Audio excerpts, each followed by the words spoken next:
Welcome one and all. We are here for the final day of the Eastern European qualifiers. The road to TI ends after the end of this competition day. And of course, that means we have some excellent Dota on the cards.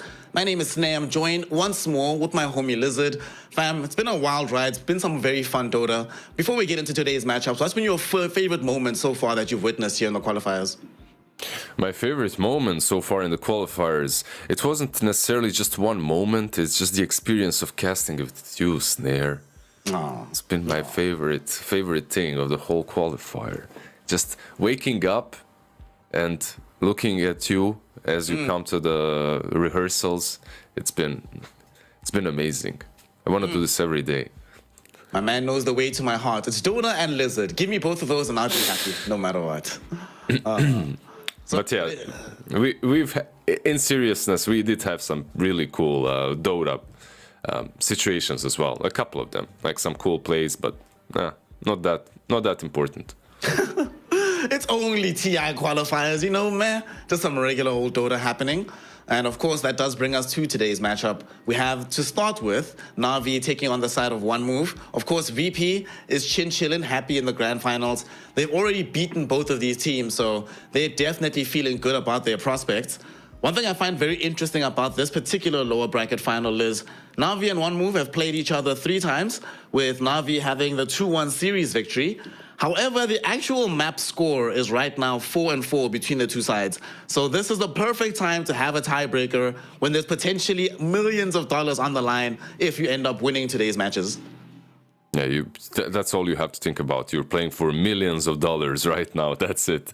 You don't have to get to TI, just think about it at the moment. Like, yeah, I feel like these two teams might not be as evenly matched as the score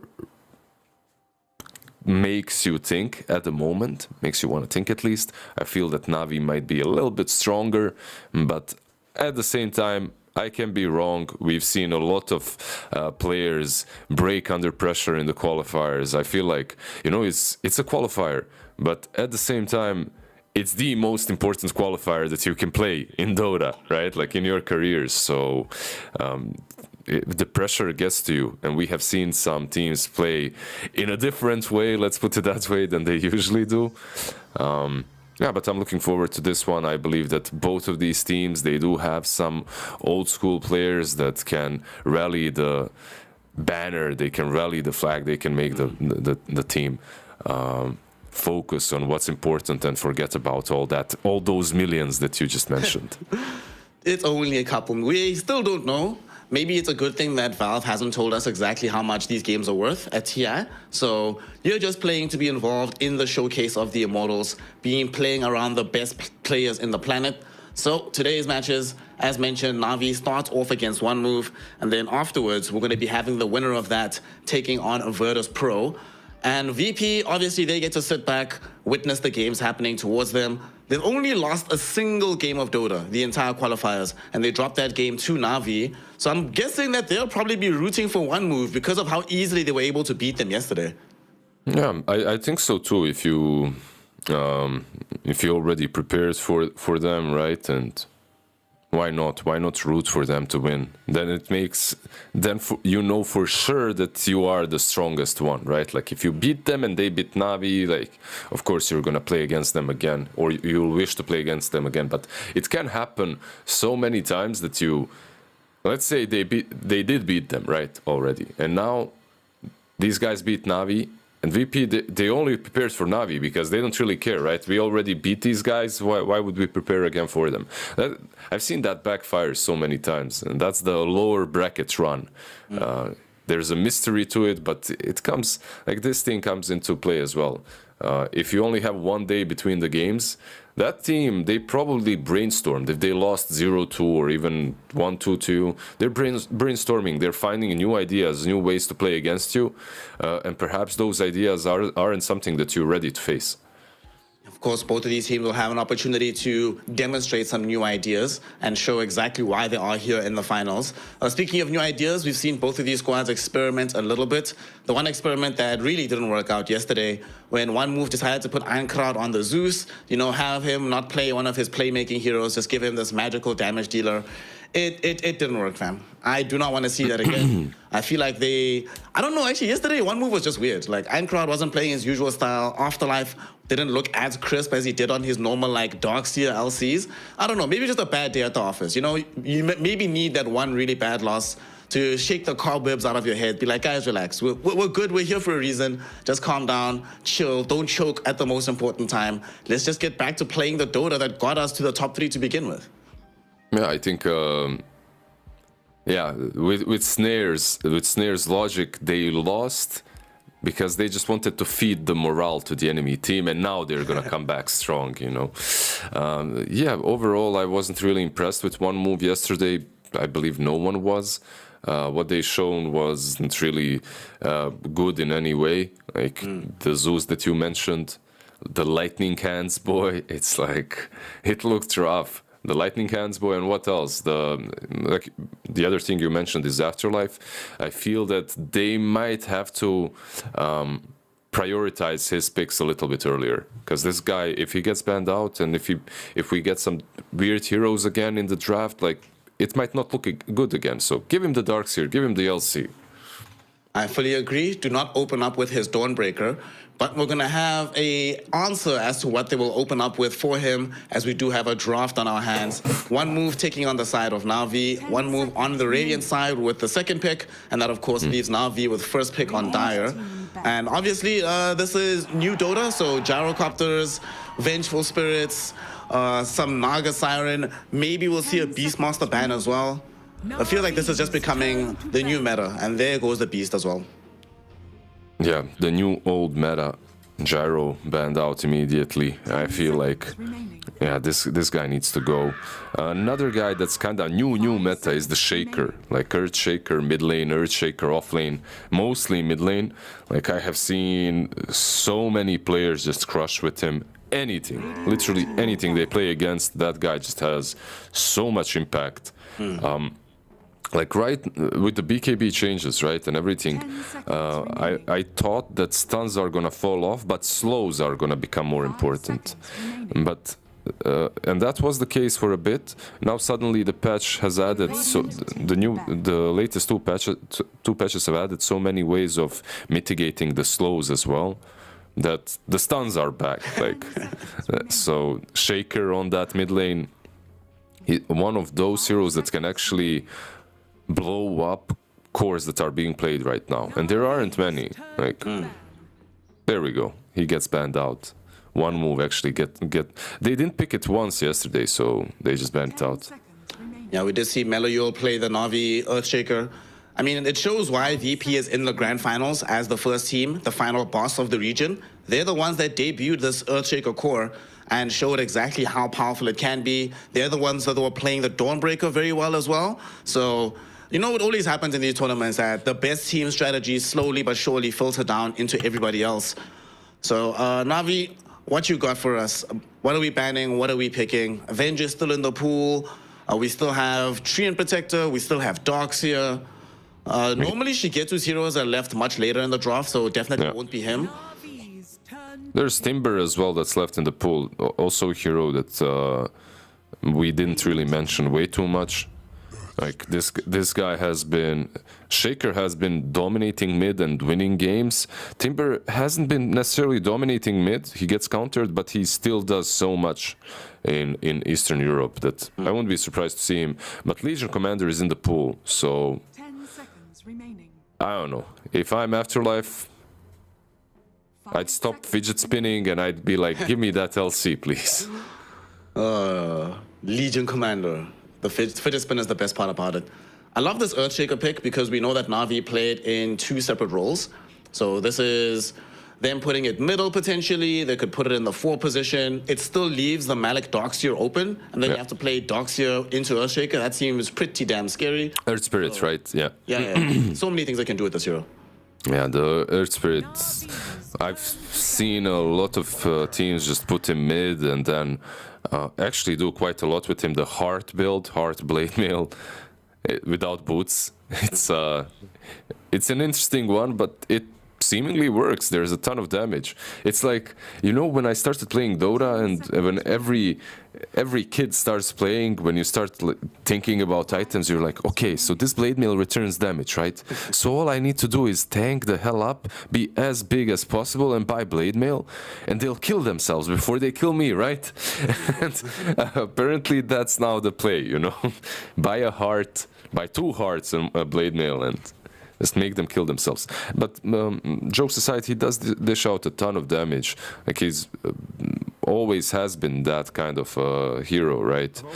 With the blade mail, it enables you to farm the creeps as well in the jungle. So overall, I don't mind it. We'll see. I think the matchup versus Invoker as well isn't that terrible for him if he's mid.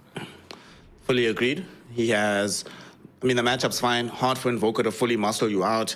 And you just have so much mobility. So Earth Spirit, I guess Manloyol will be just waiting to see if it's his hero. Most likely it is, but still some more draft to come. I guess it also depends on whether or not one move go for like some clockwork. Because then I'm not sure if you want to be playing into clockwork Invoker as a mid Earth Spirit. At that case, you just shift it to the 4 position, get darts here, get a strong lane, and then get something else for the mid lane. Yeah, you could do exactly that. Like you could pick up some darks here for Afterlife. You have this strong combo on the offlane, and then the Earth Spirit can also rotate on the Invoker on the mid. Because yeah, it's so damn easy if you're a 4 Earth Spirit to make plays on the map. At the same time, if you are a 4, you do need boots. You can't just you know, you can't play the mid Earth Spirit. No boots build. Who was it that did that build without boots at all? Because I've seen one, right? Yeah, and then game 2, you just skipped the boots completely. Yeah, I've seen some players do it. Like it's apparently a popular build right now, so it's being done. It's not only. I know we watched the mid laner do that, but it's not only him. Like there's a lot of them doing it.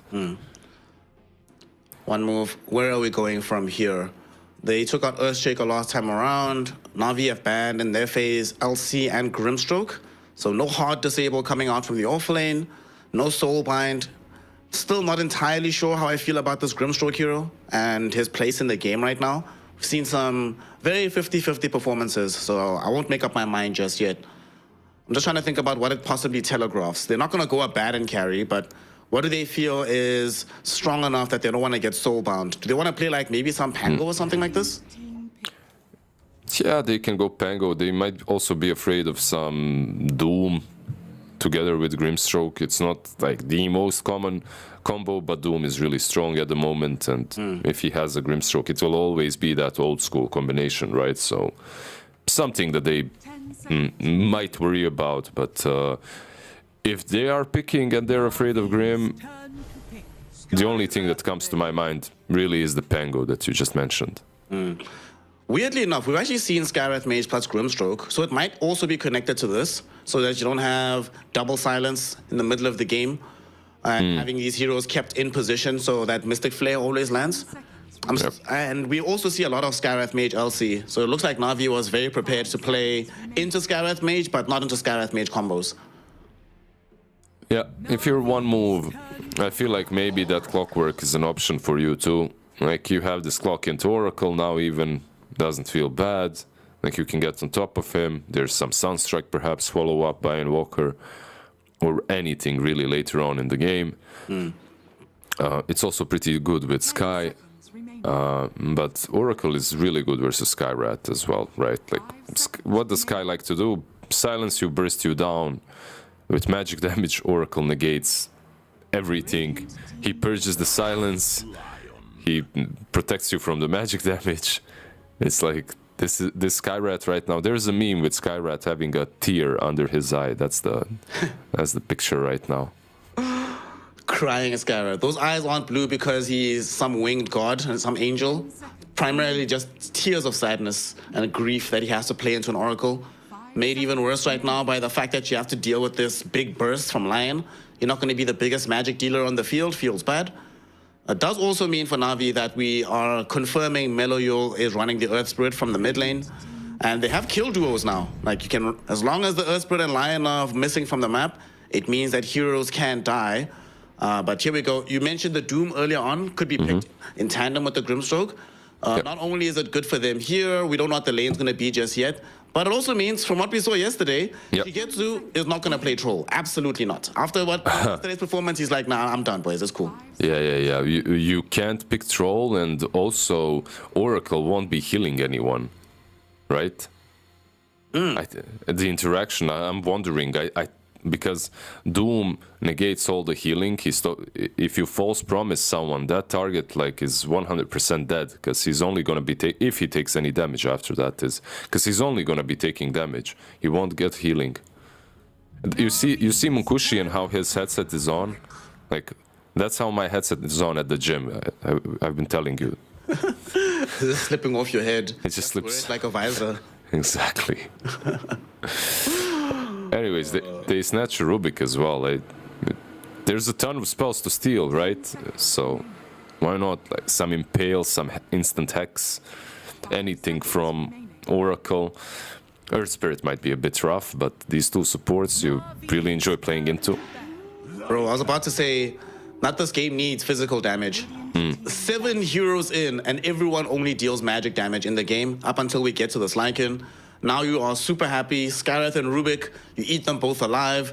If you have to play like some safe lane Lycan against Doom, you don't really care, you know, even though he eats a creep here and there, you still have a fairly favorable lane. You can run down Invoker eventually. It feels like a good Lycan game, and we don't know what Shigetsu's playing, but I imagine he's gonna play some physical damage right-clicking hero. And under those conditions, Wolfbite is even better for a game like this with low armor, low HP heroes on the side of one move. Yeah, I just hope that he doesn't get caught in that troll trap versus Doom, but I don't think he will. If you're one move, you can actually go for troll. It looks pretty good for you. Like you would be picking it into the Lycan in the lane. Overall, you need this physical frontline damage dealer. They don't really have objective taking. It's kind of bad. Besides Doom being up front. Just with the Vanguards, right, blocking everything. Another option for both of these teams, I would say, maybe a bit more for one move, is Slark. He's kind of popular in the meta, and it also looks like a decent game for him. I like Slark. Now Navi only has, Earth Spirit to do ground targeted damage. I don't really count Earth Spike from the Lion. So yeah, Slark would be relatively free for the most part. For one move, if he was just running around. Munkushi played, I think, one Slark game earlier on in the tournament that looked pretty decent from him, if I remember correctly. So I'm down with the Slark suggestion. I like it a lot. There's another one that I really like, and I would say for both teams, that's TA.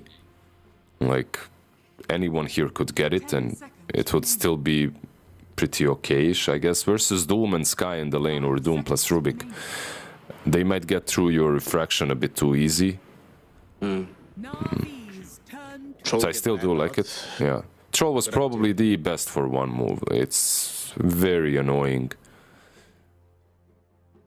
I really like that TA suggestion that you mentioned. Not that many ways for one move to get through the refraction. These heroes get bursted really, really fast, the Sky and the Rubik. But you like the Slark the most, right? Like, I feel... Yeah, Slark is much better, yeah. Yeah, I feel like that guy here is pretty damn good for Navi. There's some obvious problems with Invoker, but like overall, I'd mostly enjoy playing him. Plus, you have this Oracle to save you. You can always pop your ult. You can save the Oracle with your shard. He can save you. You have this late game potential. Okay. Go for Sven instead. Now, if you are one move, now you're going Slark, I suppose, right? Like. Yeah, like, give me Slark, definitely. The problem is, like, Navi's draft with Slark would be a bit slower than it is with Sven. It depends, obviously, how you play. Some Eastern European Slarks are online, like, minute 12. But Sven, in general, just brings cohesion to this lineup. It brings you the hard carry, and like, you actually have to worry about him. Oh, PA. I was actually going to say they could potentially play TA still on the side of one move. It would feel very good into Navi's draft still, and it's fairly decent into the Sven.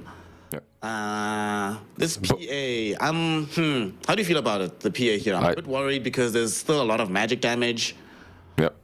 I'm not a big fan because of two things. Same, the TA and PA, I thought about them.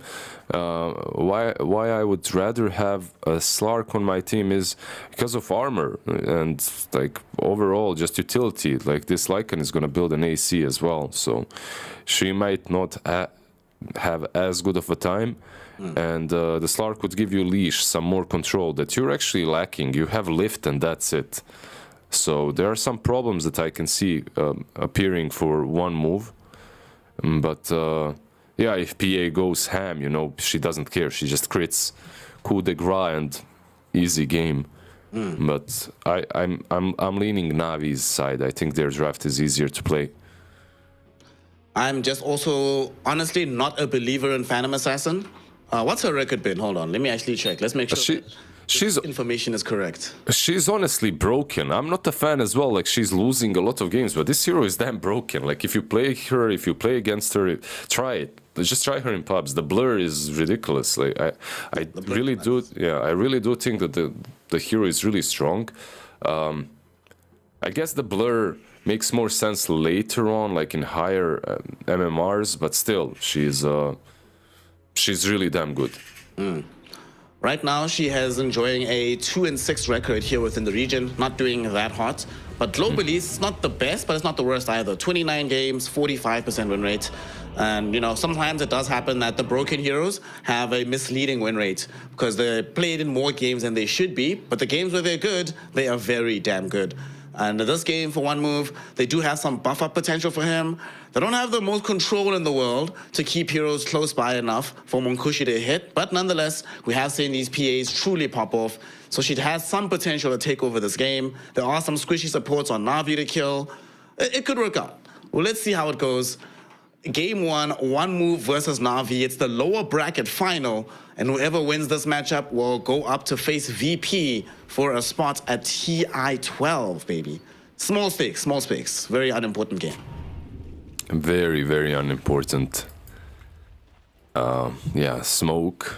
10-man smoke. Understanding the importance. Very interesting word as well. Yeah. I was just thinking about like how long the calendar is before the next season. So if you lose this game, you're not playing competitive Dota for what, 4 months? Yeah. There's going to be some tournaments, I believe, between TI and everything, but let's see. They are fighting a little bit around here. The sentry line was hoping that there is an observer planted there. Unfortunate for him, not. It's actually funny, the sentry that he popped and he placed, it's if they had gone the normal route and gone to their triangle, the other observer from one move, they wouldn't be able to place it, so then he'd know where the sentry. Malik will eat a lot of harass on bottom from Hakoda and Monkushi, but it's unlikely that they get this kill. They're gonna try for it, or at least to harass him out, make him eat some regen, and now he's already out of tangos. He started with no tangos, right? Like they're going over. Yeah. Like he's got 3 branches and a magic wand, so. Mid lane, first EMP miss. It's gonna be an interesting one. I feel like Earth Spirit can do well in the lane. At the same time, some cold snap is extremely annoying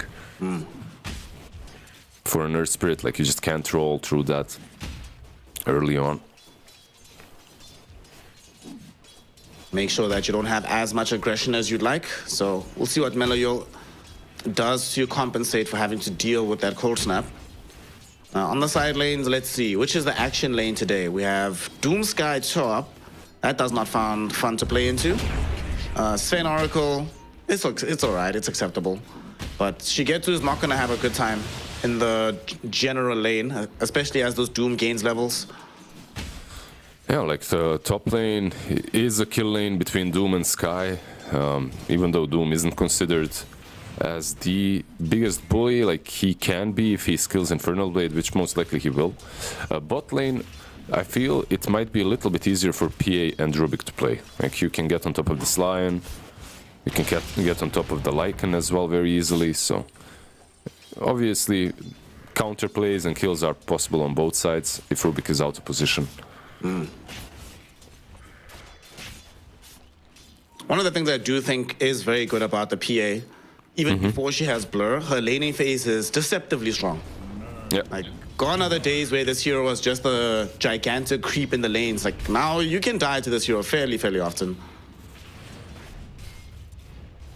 Yeah, plus she has some more sustain with the Phantom Strike, so...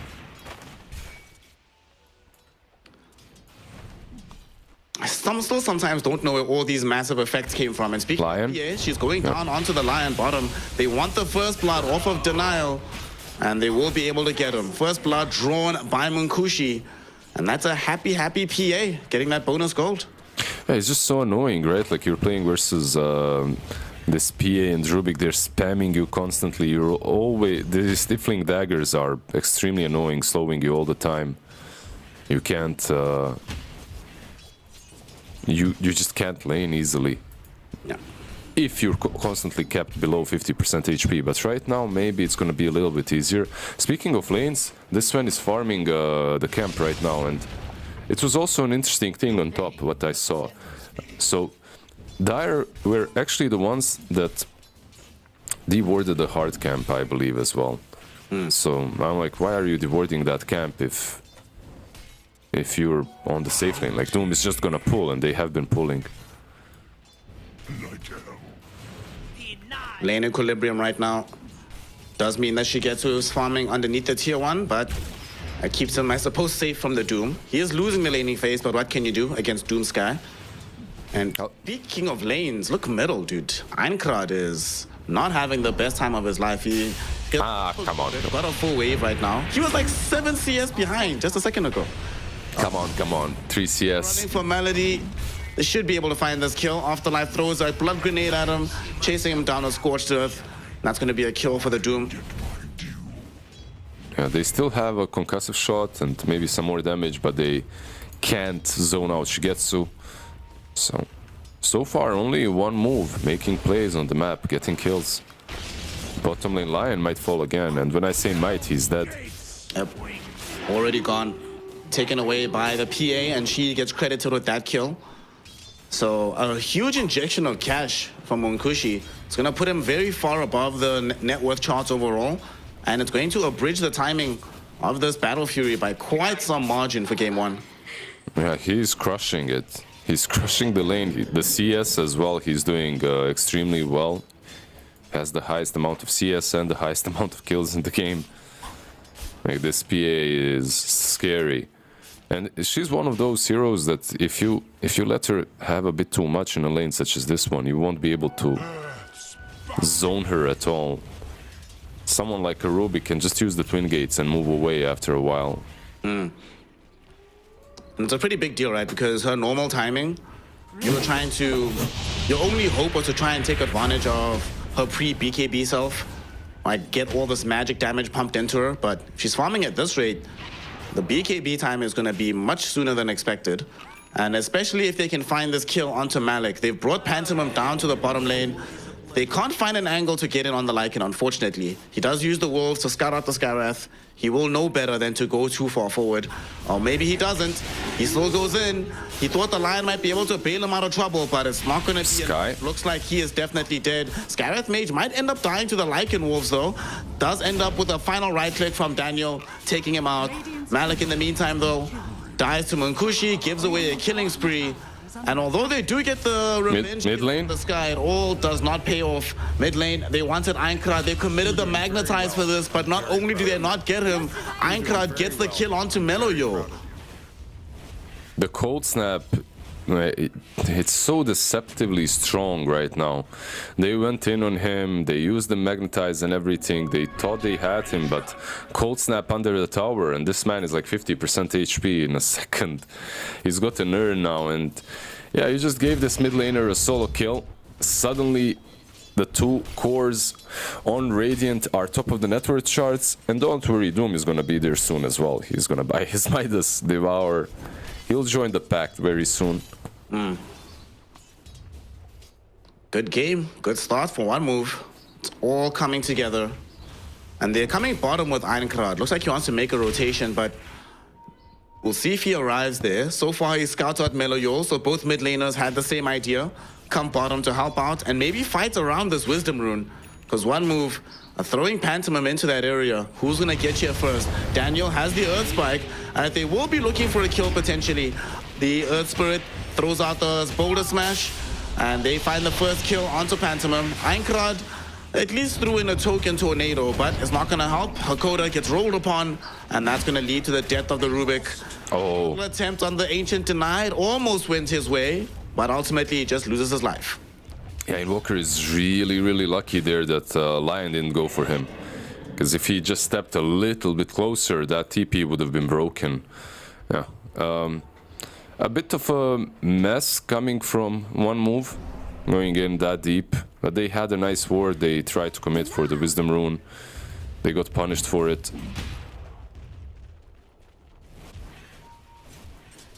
A little bit of breathing room for Navi, right? Like, Yeah.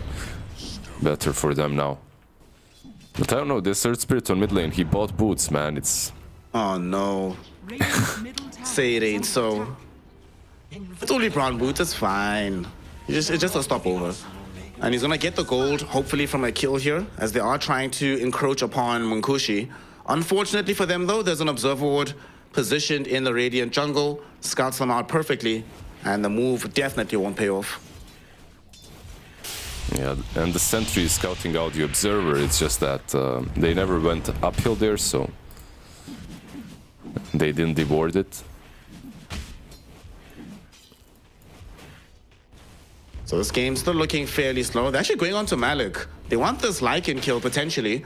It will draw a rotation from Meloyol, so the Earth Spirit is going to look for a counter. Rolling Boulder does not connect. The Boulder Smash does, but Einkrad is there with the Tornado as well, making sure they can get the turnaround back onto Malik.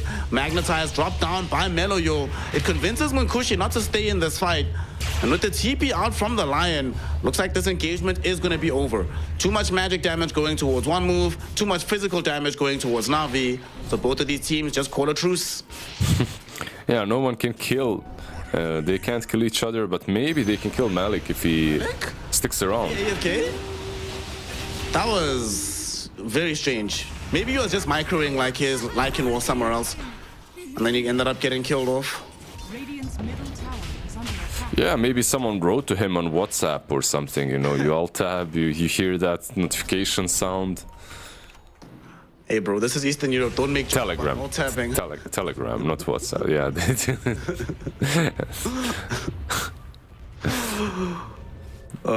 And it would be Telegram, yes. It's definitely Telegram.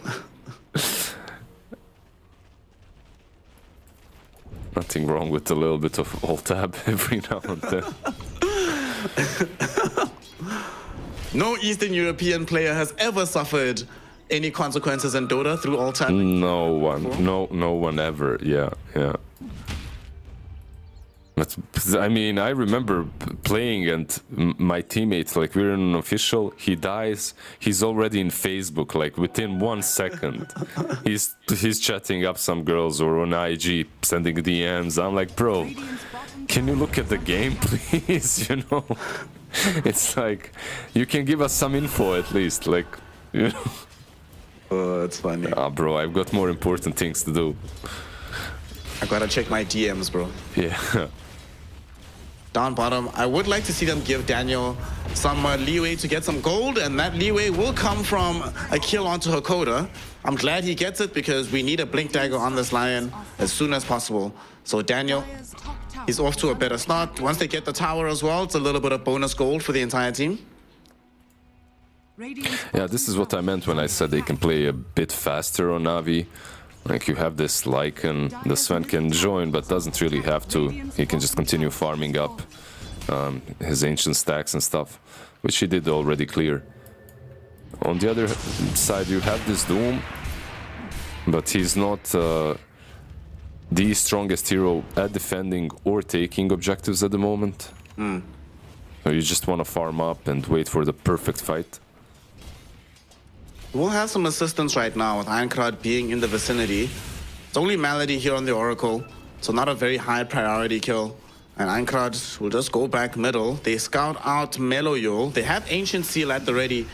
They don't have Mystic Flare, so I'm not sure if they have enough damage to make this kill happen. But they're gonna try for it. They have Cold Snap. There's the Ancient Seal, EMP. He does pop out the Blade Mail, and he's still alive for now. Has 21 charges as well, so he's gonna be A-okay. He might roll back in fact, and he decides to go directly onto the Skywrath Mage. With the help of Daniel, they should be able to pick up Ironcrad as well. Perfect debate coming in from Meloyul leads to 2 kills for the side of Navi. No, I completely agree with you and what you just said. Bot lane, Munkushi, he's being downed by Malik, but Malik is being blocked by his own creeps and juked out with the blink. Like, he just got outplayed super hard by the PA. Dire's top tower And she actually wants him. Looking to try and maybe turn this into a kill as well. Not going to be able to find him though. Mid lane at the same time, they are taking the tier 1 tower. Navi just, even though the lanes didn't look that great, they are kinda doing quite well at the moment. Yep. High key owning right now. Have recovered a lot of net worth. Ironcrad has been, despite getting a Finger. really cool 2 back kill, he's already down to the bottom of the net worth charts. And yeah, Finger got stolen somehow. With 1 point Arcane Supremacy, that's a lot of magic damage at this stage of the game. Yeah, like right now you just want to make a play with this Rubik. This Rubik is like, please someone smoke with me. Let's go. Yeah, as long as they're making plays away from tier 1 towers, like this Lycan can't fall. Definitely Lion is most certainly a kill. Bye, Daniel. You know, unlike the biblical story, this time the Lions actually win the fight. They eat him alive down bottom. His team is going to look for revenge though, especially with the missed tornado. Meloyul rolls forward, doesn't connect with the rolling boulder, but might still have boulder smash. Nice little silence from Pantomime though. Prevents follow-up from the Sword Spirit, but they also prevent any damage with the Fate's Edict. Oh, Sven is here. Getsu showed up through the Twin Gates. He's here to lay out some damage. They've already killed Invoker. Munkushi dies at the end of the day to a Purifying Flames. They chase and kill Hakoda as well. 3 heroes dead to rights. What a time for Shugetsu to arrive. No, the finger. It wasn't used properly. Oh, well, what can you do? Yeah, Radiant's overall, middle tower is under attack. very nice move from Sven to join the fight. I was a little bit worried for Navi and their initiation, but they're just rolling them over. Again, Skyrat mid. Are you doing a pun about Rolling Boulder? I see you. I wasn't, honestly. It's just like it's in my mind, so. It's like if you see Tusk in a game, your mind just goes to snowball. You know, this team is snowballing. Haha, Lion is gonna die. Yep. Yeah. So Straight back to hell. So one thing that I'm noticing in this game, and it's always like that with Oracle, but super like that with Oracle and Earth Spirit, you don't want to be trying these pickoffs around their objectives, around TP spots. Like it happened mid, when they tried on Earth Spirit, they got countered and just super punished. And it now happened bottom as well, when they tried to go on a line next to tier 1. Again, they get punished. Like Oracle is gonna TP, save someone, and they're gonna turn on you, so... You gotta be careful with these pickoffs if you're one move. You know, you were saying earlier on, Meloyul has bought these boots, doing something a bit different. Have we seen Midas after the Blade Mail? Because normally you go straight for like the heart or the next item, right? I think this might be the first Midas we've seen heads up. I think so, yeah. I don't think... I've seen Midases bought by Earth Spirit before, especially core, but not in this qualifier. Oh, Ironcrad top lane. Is he gonna die here? They have the roots from the Fortune's End, follow up from Daniel, and Shugetsu. Whew! Well, Daniel's like, that's how you use a finger, my friend. They have Blink, they can get more. They do indeed have Blink on Shugetsu. And Rubik now too. They get the double kill. Third hero definitely to fall here. It's gonna go towards Meloyul, who had a double damage rune in that fight. So 3 heroes just dead in the blink of an eye. Now V is on it, man. Yeah, Navi is on it because Navi has some really nice wards on the map. They're scouting out the plays. They're also scouting out heroes like this dire ward. Look at the dire ward on bottom, by the way. Lion has been on point. Like he's just obviously this singular ward didn't help them with the top kill, but it gives them info. It shows the PA farming the camp. They know where heroes are. So much easier to make plays when you get all that info. Radiant are scared. Special shout out as well to Daniel for not just getting that ward out, but as soon as they took the fight, he realized it's the timing to go steal a wisdom rune. So extending the team's lead with experience as well. What a player. I love watching these just good supports, you know, making good map movements that genuinely benefit the team. You see like Mallory, for example, happy to take up the position where Sven is supposed to be, and they don't feel it's worth their time to kill him, so he's quietly been creeping up in experience as well. Level 10 Oracle, dude. 17 minutes in the game. Yeah, it's just one of those amazing Oracle games. He's been involved in 8 kills, well, 11 kills, 3 of his own, 8 assists. Hakoda. All right now because Hakoda is coming in front of them, but Afterlife is coming too. They find all the heroes here. 2 hero silence from the Geo Grip. Everybody caught by the Magnetize, and the Doom does eventually come out, but it does not matter anymore. She gets to him and Malik are gonna try and run down Afterlife. This Doom is definitely dead. Stormhammer in a moment, it'll catch him, and the right clicks will eat him alive. Afterlife takes a tumble. It's 3 heroes dead again, and it's NAVI. Just uncontainable on the map. Tier 1 tower to fall, and everything looks like it's in the palm of their hands. I just don't think they can take these fights at all. Like, to remember during the draft we were talking about the speed at which they can play. Like with the Sven, with the Warcry as well, PA doesn't really do a lot in these fights, so she cannot enter even if she wanted to. But she doesn't even have a... does she have a BKB? She doesn't, right? She doesn't have a BKB completed, so... She still needs that. Even with the BKB, I'm skeptical on how much she's going to be able to do. Fully agreed. Also, we spoke about the relative lack of lockdown from one move. And this is similar to the game they played against VP yesterday, where VP was able to just do whatever they wanted on the map. If they decide to fight, they can. They have several routes of initiation. For one move, how do they start fights? Like, you have to rely on some tornado catch, maybe Hakoda bring somebody back with telekinesis into a Doom, but that all feels very strange in terms of initiation. No, they don't have a single way of initiating. Like, the way Earth Spirit initiated in that last fight just goes in, goes ham, silences all of them, sets up for Daniel because he has more vision, and he's not afraid because he has Oracle. Meanwhile, one move, realistically, without Blink on Doom or Blink on Rubik, they... Yeah, every time they initiate, it's gonna be telegraphed. Yeah. Very unfortunately. Well, at least Hakoda's still rolling boulder. You know, that's something. That's something. Amazing spell to steal. But yeah, speaking of Blink Daggers, you don't have them on anyone on one move, but you have them on both supports on the Dire side. So both Oracle and Lion have them. Radiant's top tower is falling.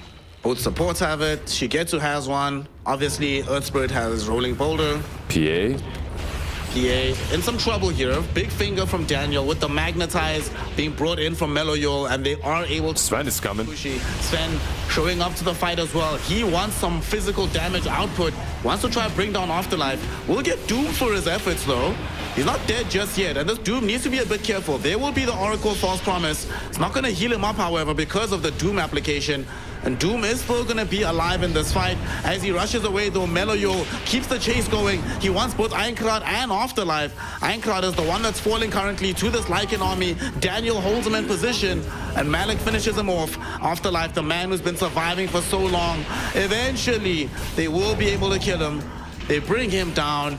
He gets taken away. A mega kill streak for Meloyol. Another one fight for Navi. And honestly, Lizard, I think we're not that far away from the double letters being dropped.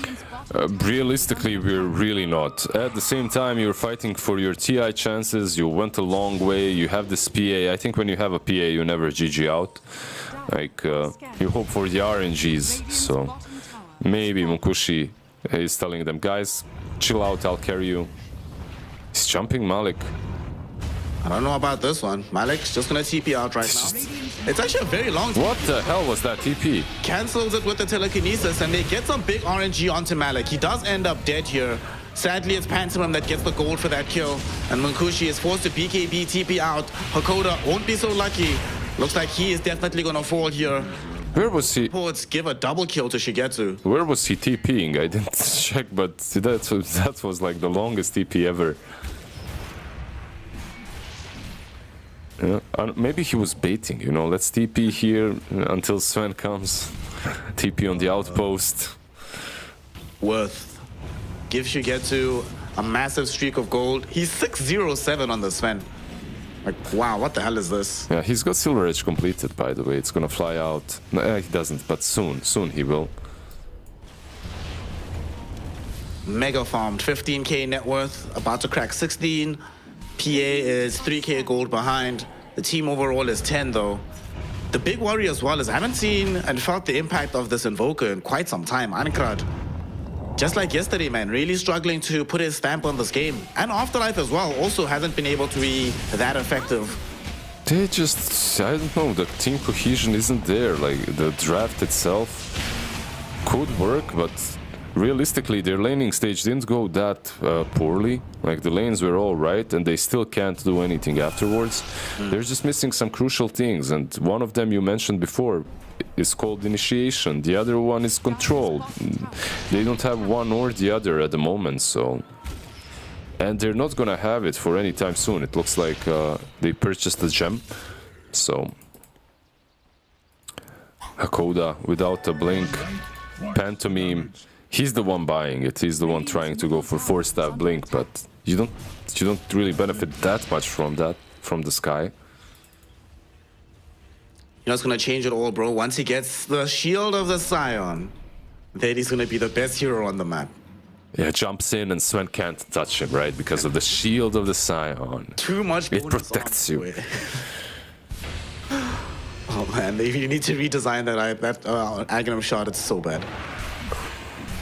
Right now, they're also just getting a bit of D-ward action, trying to make sure that they're not completely scouted on the map. And Navi is happy to let them. They're about to lose their Aegis.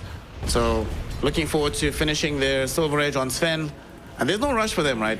Yep. The way the game is going right now, they can just casually farm up their next items before forcing the next fight. Yeah, I think they can force the fights already, but they're not in a huge rush. They also have a couple of Midases on their side. Well, one on Earth Spirits, right? So you're not afraid of Radiant just going too far with Doom Midas and Invoker Midas.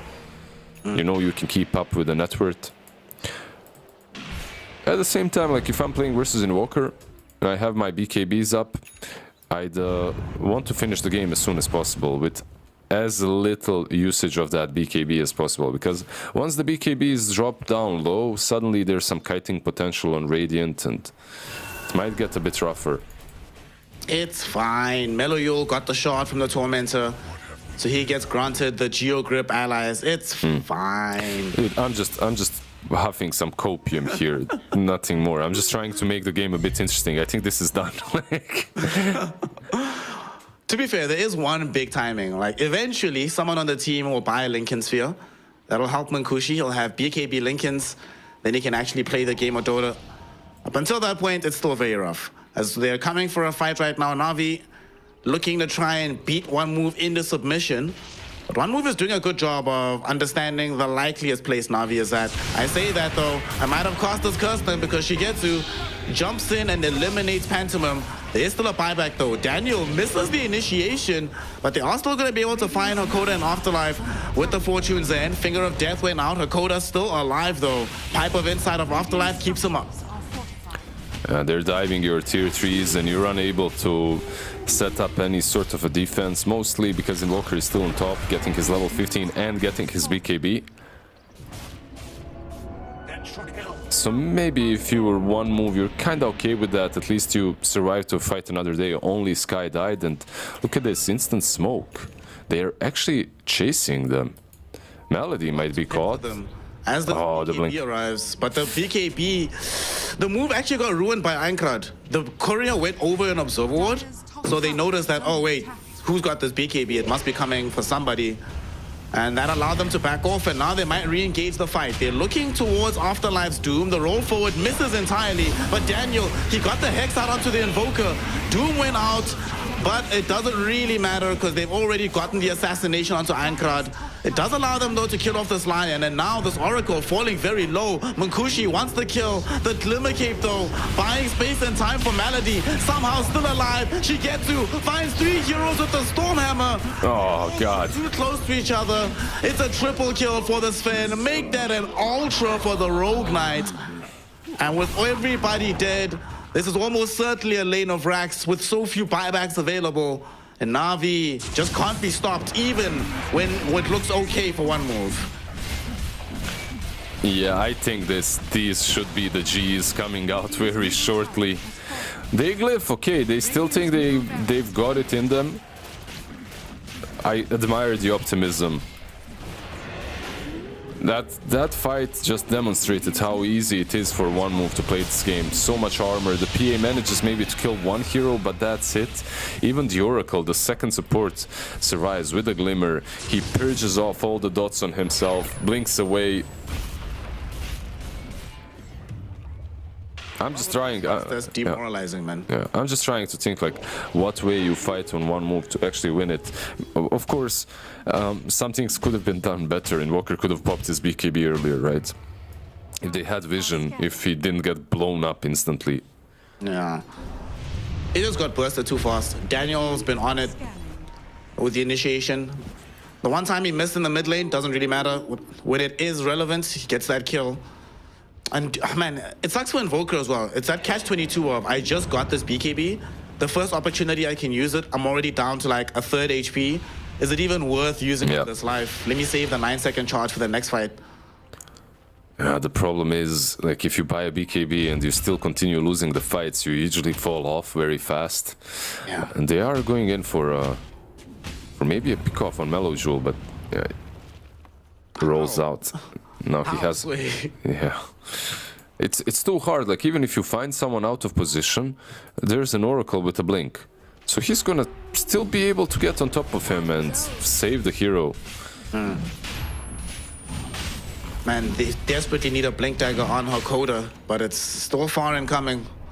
They're coming in for this fight, though. They've gone all the way around for one move. The smoke duration is about to end. They come across Meloyol first. Tornado does catch him. Where's the follow-up? He doesn't have a BKB, but they don't have Meloyol. The creeps To really jump him, and Meloyol instead jumps them instead. Gets the Geo Grip out onto Hakoda, chasing down this Rubik, and PA gets hexed up by Daniel and immediately bursted away. No buyback available. Aincrad now does get off the BKB, but it's not going to matter as he's surrounded by Navi heroes. Killed off, does have buyback, but no way back into the fight.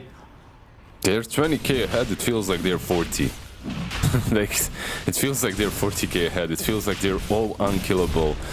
Partly due to the Oracle, partly due to them just being super damn tanky. The Lincolns, the Aegis on Sven, I just don't see the way for him to fall. Unfortunately, these creeps, these pesky creeps came to the lane and they scouted Radiant completely, so...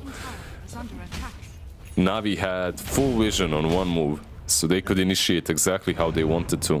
One of the strongest things about PA is that she's able to play the, edges of the fight, and then she just blows up a support. But she got initiated on. Yep. There's still no Lincoln Spheres on the side of one move, so Lion can play an absolutely free game. Just spot out his target, blow them up. And that's 2 fights in a row where Daniel has found a core before they can get off their BKB and enable his team to easily win the fight. So now what do? Your racks are being pushed into, you've already lost middle, you're playing into an Aegis cheese yet again, and this Sven can just get constantly healed up over and over and over again. So he doesn't have to back off, he can just easily take this high ground. They're playing against so much utility, so much damage mitigation. The AC, the Howl from Lycan. This PA just doesn't feel like she's really a normal PA that blows you up. She just... everything negates her. The Warcry as well that I didn't mention, by the way. Even more armor. So there's Warcry, there's Howl. If I don't have BKB up, there's Disarm that I have to worry about. Yeah, God's Strength is running out, so this should be their last stand. They block their Spirit. They do prevent him from rolling away, but let's see who's actually blocked where. Munkushi jumps into the fight with BKB going, already lost half his HP and has to jump back into the fray. Meloyo chases off the Skywrath Mage, they burst him down. Malik, instead of the dog getting walked, he is walking Invoker home. Says, get the hell out of here, man. Tier 3 tower is gone, so Rax shortly to follow. And Navi on the cusp of getting mega creeps and almost guaranteeing a victory here. Afterlife gets the Doom out onto this Earth Spirit, but this is an Earth Spirit with Heart of Tarrasque, my friend. Your Doom doesn't mean anything, it just tickles. Shigetsu, they do have to pop the False Promise onto the Sven. He does throw out the Stormhammer to make sure that they can kill off this Doombringer. And the False Promise, as it ends, his first life will get taken out. Daniel, beautiful little Earth Spike. It was a ravage on the high ground. Doesn't enable to kill anybody, but it does soften up the Invoker enough for Shigetsu to thwack him down on the high ground. But now Navi needs to retreat. They bought back on this Invoker. Hakoda immediately getting hexed. He can't find any additional stuns. He just gets killed off. No buyback for the Rubik. The Doom did expend his own buyback, but to what end? All he can do is watch the rest of Navi as they casually leave after murdering the entire base. I cannot believe just one move. This is inspirational, let's put it that way, because they're being Doan on the fountain. With the help of the fountain, they're unable to kill anyone. They're still not GGing out. They're still fighting until the bitter end. Smoking up. They have one extra item since the smoke, and that's Fan of Knives. The shard was purchased by PA, so this is the one they waited for. But look, Lion in perfect position, breaks the smoke. And the blink out. Even with Malady, nobody's getting caught. Shigetsu gets the Silver Rage out onto PA. PA is falling low. She doesn't Double Wolf. The Force Staffs will be there to save her, but she jumps back in with the Fan of Knives. Still can't kill Malady. Somebody do something to help this PA. Ironclad has already been taken out. They kill off the PA now as well. And Malady survives. Only the Lion has taken a tumble. But the G's have been dropped. One move, throw in the towel, and Navi will take game one and find themselves one step closer to the Eastern European Grand Finals. Yeah, a little bit of sarcasm from Einkrat there in the end with the voice line. He hits his team and Navi with the voice line. It's on Russian and it basically means, guys, we can win international with this team, with this draft. Yeah, unfortunate for one move, but really that's one of those games where you really see some problems with the draft itself, like no initiation, no control. Also the last big PA into so much armor, into Howl. It just wasn't a hero. Yeah, PA could not play Dota.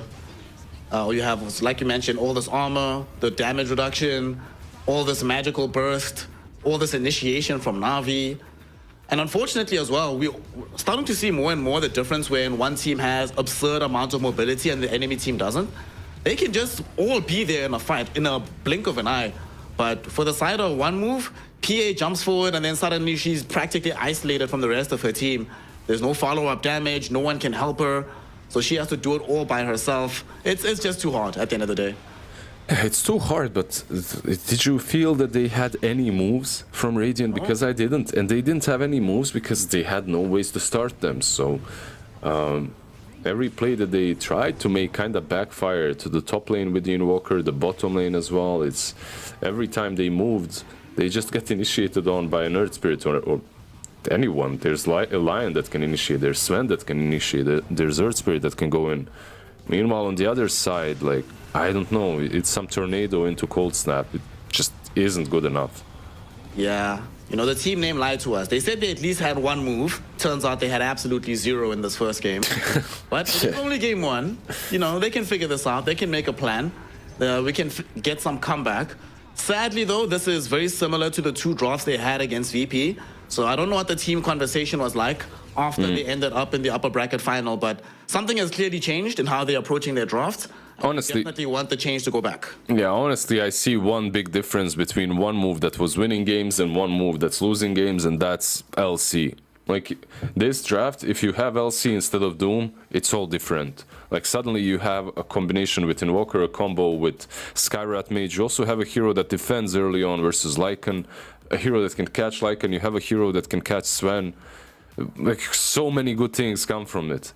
Meanwhile, Doom is just way too passive. You feel his impact is different. He brings a lot of utility, but he also needs a different position 4 and a different mid. I would maybe not the different mid, but different position 4. He needs someone that can initiate for his teammates. They just didn't Absolutely. have. So speaking of initiation, are we going to give MVP towards our initiators, Daniel or Meliol, or do you favor the Shugetsu Sven with how well he played this game?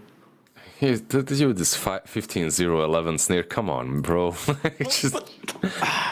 I mean, Right, fine. the initiations were great, but he's still 15-0-11. I don't know. I see a deathless Sven playing the way he played. It wasn't the hardest game, certainly for him, but still, just give it to him. It's fine. I would allow it only because of that rotation he made bottom during the Twin Gate. Through the Twin Gate, secures the fight, and they get a tier 1 from that. I'll allow it for that move. He's had some really nice moves. The top lane as well. He didn't die once. Farmed up, rotated the map. Like he understood that he can join the fights earlier than the PA, and he started doing it way early. Like when he started joining, he already had like an Echo Saber and half a BKB. Meanwhile, when PA joined the first fight, she had the Battle Fury. Just doesn't do anything with it.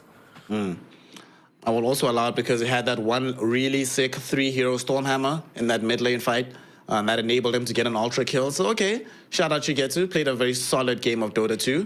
That does mean that Na'Vi is in pole position within this series. And if they win Game 2, that books them a date in the Grand Finals against Virtus.pro, a rematch of the upper bracket semifinal. We're going to be witnessing if one move have what it takes to come back with a better draft after a small break. So go grab some water. We'll be back in a couple of minutes to continue the series and witness Game 2 of One Move versus Na'Vi.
Welcome back, one and all, to the lower bracket final of One Move versus the side of NAVI, a matchup that determines who goes to the grand final to take on VP, and of course, who still has hopes of going to TI-12, kept alive until the very end of the road. So far, NAVI are 1 game up. One Move, though, their loss primarily attributed to the draft. They didn't give themselves room to maneuver, didn't give themselves options in the game. And now as we head into the second draft, what potentially could be One Move's final draft, Lizard, they have themselves the Radiant side for NAVI. One Move has first pick, so they're going to be dictating proceedings. What hero should they be prioritizing to give themselves a chance to win? Read my mind. Come on, come on. You know what I'm... She has a big horn on her head, right? Yes, exactly. Some banners. On her back. Banners. Yeah. Is she in charge of an army? Maybe a Legion commander? She's in charge of a Legion, yeah. I really think One Move looks different, even when she's having a bad game, even when Afterlife has a bad game with Legion. It just combos very well with what their supports like to play. A lot of things come together when they do have the Legion. When they don't, kind of all falls apart. Another one I like is Darkseer. Like, they tend to play really actively around him. They think about all the combos and stuff, and it looks solid. Like in that last game, I just see Afterlife, he's not doing anything wrong. He's playing the Doom properly. It's just that they have no strategy around it. Like, his teammates aren't rotating into the Doom lane, which isn't something that you do very often anyway, but they're just waiting a little bit too long. And it's not only on the Doom pick, it's just the whole team. They had very little ways of actually making stuff happen on the map. Fully agreed, fully agreed. I think it's a very different team when Ironclad is also playing a hero that can actually do stuff. His last few games, he played the Invoker in this previous game. He played Zeus, and what else did he play? Death Prophet when they played against VP.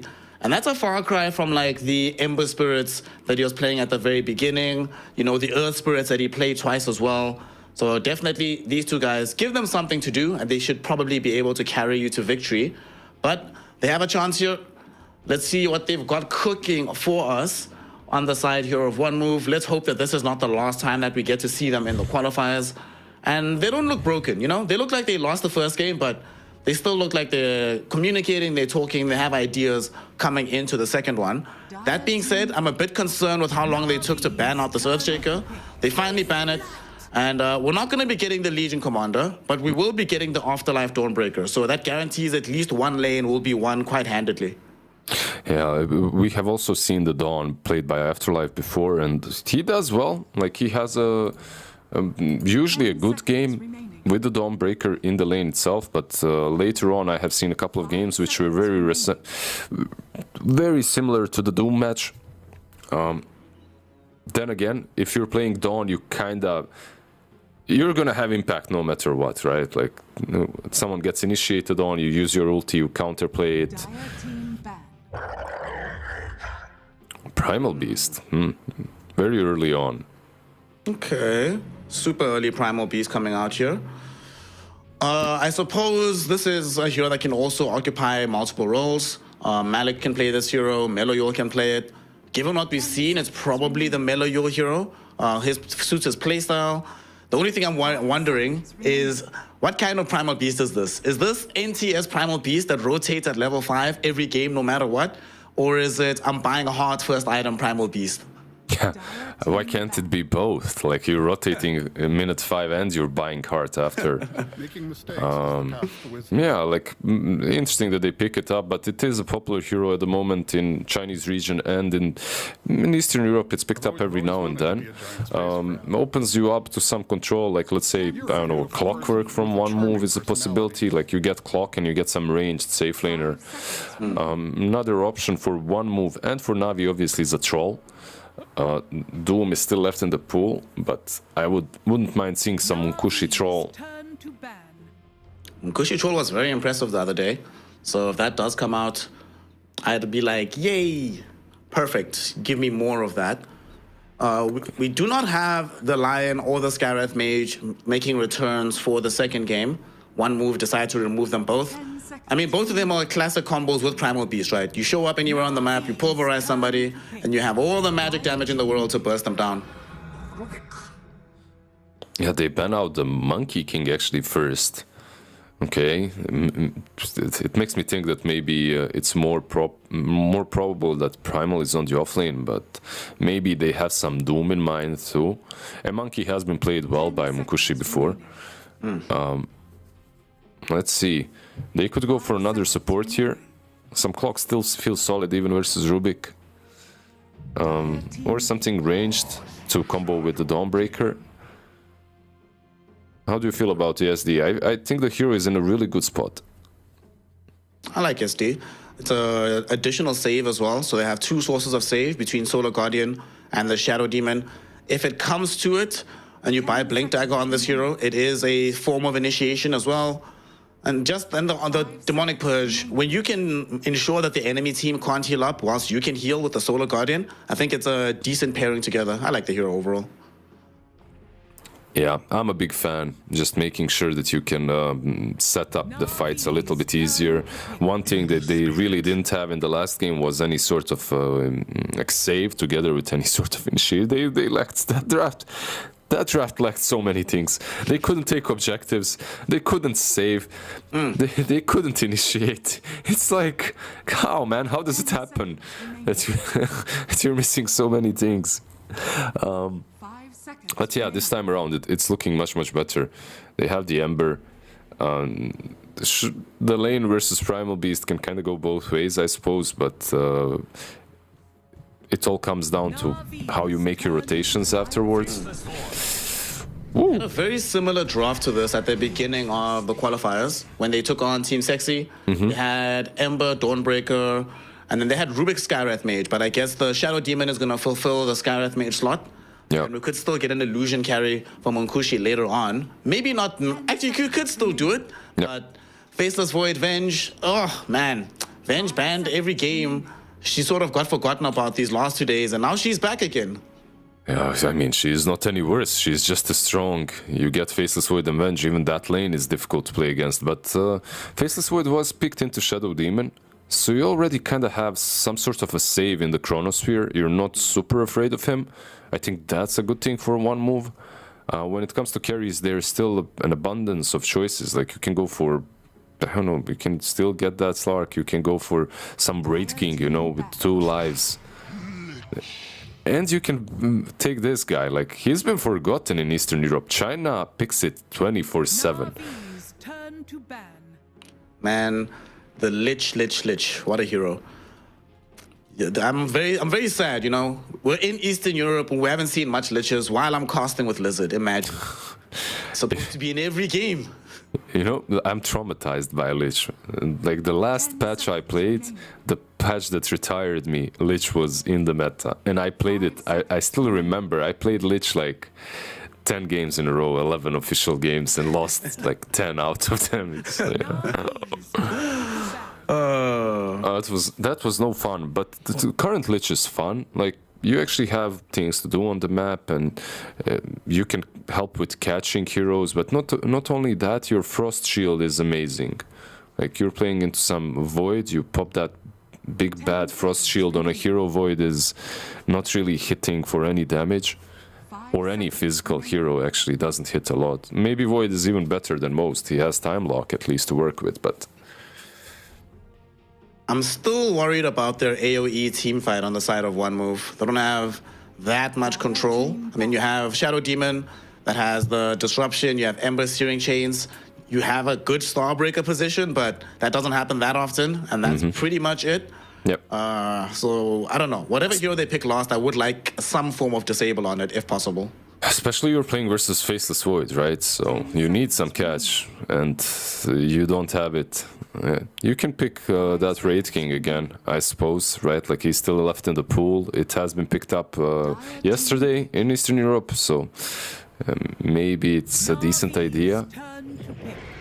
Oh, you know, when I was saying I want a hero with lockdown, I thought to myself, I was thinking, like, which heroes are left that have any kind of disable? And, you know, we also spoke about heroes that Munkushi's done well with in a similar kind of draft. Those were illusion heroes. So illusion hero that plays fast, has a stun, and can get active on the map quickly. Is CK the only option, it feels like? Yeah, aren't you afraid of Brewmaster here? Maybe they're not playing it on Navi, because they could put Primal mid into Ember. It's a decent matchup still, and go Brew. Just dispel your illusions when you cast them. That feels amazing, because they also have Shadow Demon, right? So Yeah. dual purpose. And you can't really control him. You just don't have the amount of control that's necessary to kill him before he splits. I would really like to see that. I'm not sure if they played, though, on Navi. I'm checking. Oh, yep, it is one of Malik's most played heroes, the Brewmaster. Okay. He has 32 games on it, a 65.8% win rate. So that's actually, yeah, this became just a much better Brew game. What are the other options? Maybe Underlord? Underlord would be decent. Darkseer could still be played here if they really wanted to. If they're even picking offlane, they might just pick mid and Primal Beast on off. That's what one move expects, at least. One move expects Primal on the offlane, and mid lane picked up. Let us see here. Navi burning through the reserve time, trying to decide who is playing what. Meloyul, obviously, you're going to be happy to play Primal into Ember, like you mentioned. Plays very fast on the map as well, so that would be great. For the offlane, or for mid, what else is still here? We still have Pangolier that's still in the game that could be played. I think that's solid, actually. Yeah, I think Pango is also a really good call. A ton of AoE control, not a lot of damage in the chrono. That's maybe something that they can think about. Like, they go with the first idea. Yeah. Alrighty. Woo! What a good Brewmaster game. Yeah, the guy is fist bumping everyone. He's like, yeah, you trust me, boys, I got this. He's like, don't worry, geese. I got this game. It's going to be pretty easy. I mean, you don't lose the lane here in this game because you have so much sustainability, some tankiness. Later on, like you mentioned, it deals very well with the CK illusions. It also presents problems and difficulty for heroes like Dawnbreaker. You show up to the fight, but then you just get cycloned up consistently, can't actually do anything. This is a perfect Brewmaster game. The other day when we saw, I think it was back-to-back games, one game at TA, one game at Phoenix, and you were just like oozing from the inside out. You were creaming with happiness. Does this rise to that level of how game-breaking this Wait, Snare. I was screaming with happiness. You're not gonna slide that, okay? Yeah, I'm creaming with happiness when I see Brewmaster, sure. It's yeah, it looks like a solid game for him. I do think that Navi's draft once again is way better. I'm not sure. One move, the way they play the hero pools that they've got puts them very often in this position in which they need to have some catch or some control from their carry, which puts them in a position in which they need something like a CK. It's not a bad CK game though. I still feel that if he goes out of control, some good things might happen, but I still have a problem with the Brew. How do you stop him from splitting and preventing you from using your ulti on CK? I guess how you do it is by forcing him to use all of his stuff earlier, right? Maybe that's a way to play. Unfortunately as well, for the side of one move, if this game goes late, it's literally unwinnable up against the draft that Navi have concocted here. And that complicates life because their lineup doesn't necessarily have the best pushing in the world, but that's been a consistent feature of the one move drafts, that objective taking isn't what they go for the most part. Yet again, that's going to be an issue, so they kind of have to dominate the earlier portion of this game if they have any hope of winning game 2. Otherwise, Navi will just slowly but surely get to this unkillable state and then just start winning fight after fight after fight, muscling you back in the base, and then you just lose. A very sad kind of loss. Yeah, a very sad one, because eventually Void for me is the ultimate carry in the game. So if it does go late, if they do manage to go late, I expect him to be having a free one, more or less. It's like, what's stronger than a Chronos here later on? You know what I mean? Like, there's nothing stronger than a Chrono late game, like super late game. The way I see it, at least. Maybe if you had like some 8-second Ags Black Hole, maybe that's stronger. Yeah, but Black Hole is problematic because you can still interrupt the Black Hole. Yeah. Chronosphere you can't. He just throws it and it's there. Like, it's done. There's just this bubble that you can't access. Well, one move, the game is all on them. And fortunately, they do have Einkrad playing his Ember Spirit, so even if the laning phase just goes acceptably okay, they have a hero that can make stuff happen in the earlier portion of the game. So I'm looking forward to seeing his performance and how he is able to accelerate the overall tempo of one move.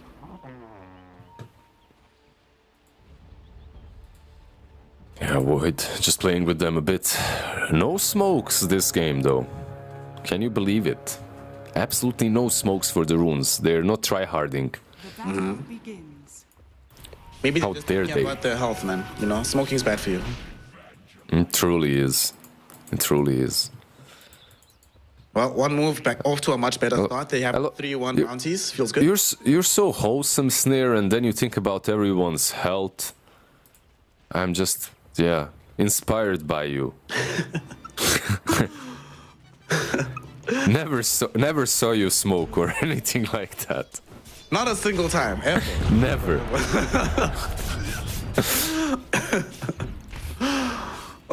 That's why I'm losing games, man. I don't smoke. In or out the game, that's why. Do you think that maybe they can, like, Lich and CK, for me, they're a really strong lane on top. So I'm thinking maybe if they can stomp the Brewmaster early on, maybe Malik just won't have a good game, and that's the way you approach it. But like, it's not as easy to recover as a Brew, right? It's not a Yeah. Doom or something like that. There've been several games where if you see Brewmaster have a rough start, he ends the mid game with just like a Midas halfway to an item, but can't really progress further than that. We'll see how things go once we hit like level 2, level 3. And bottom, of course, last game we saw Munkushi and them having an excellent time on the Radiant bottom lane. How do they fare for Shigetu and Malady with this Venge and the Faceless Void? Wench has to be careful. Some disruption into Afterlife, Celestial Hammer might be difficult to deal with. Well, that's exactly what happens. It comes towards her right now, and Malady will end up dead. Afterlife draws the first blood off the Venge, and that it becomes easier to do now, right? You don't just have Selly Hammer, you have Starbreaker as well for some additional disable. Yeah, the lane isn't easy. Venge, she's the kind of a hero that needs to come up close to fight you, but you just can't do that versus these two. Like, just because of Shadow Demon and how he works. You need Void. Like, basically, the way you play this lane as Venge, I feel like you need to be babysat by Void. Like, he needs to be in front. Some lanes are just like that. Top lane, Daniel Rubik. looks like he maybe might die here. Munkushi is chasing him down. One more right click is all they need. Hakoda gets the kill. Munkushi takes out the courier from Malik. And that's tangles that were on it. So that's a much needed regen for this Brewmaster. Top lane going very well. yeah, he's just Malik just ignored him, continued farming, lost the courier in the end, and Rubik didn't want to help one or the other. Creeps more important. You gotta hit the crepes. Yeah, gotta get that gold. Anything extraordinary happening in the lane so far? CK is kind of suffering on top with last hits. Everyone else more or less kind of even. Daniel did just outplay Hakoda. They were playing around this camp respawning. Hakoda trying to make sure they keep the block. But Daniel took away his sentry twice with just one sentry. What a bomb. Nice. Yeah, it's really good for them to have the hard camp on top. If you're Radiant, you get to not share as much experience. So then again, even if you deward it, Lich is probably just gonna body block it, right? So you won't get the creeps. Besides that, though, everything's just been chilled. Mid lane, perfectly matched. It's all about now. I want to just see what Melo Yol's going to do once he hits, well, level 5 in 5 minutes. That's normally when we see at least the Yeah. Chinese Primal Beast making the rotation. It's the nighttime, basically. Like, the moment the nighttime hits, you can start making a move. This top lane, as long as they're trying to go on Brewmaster, I feel like they won't be getting any kills. As Rubik is the killable one, but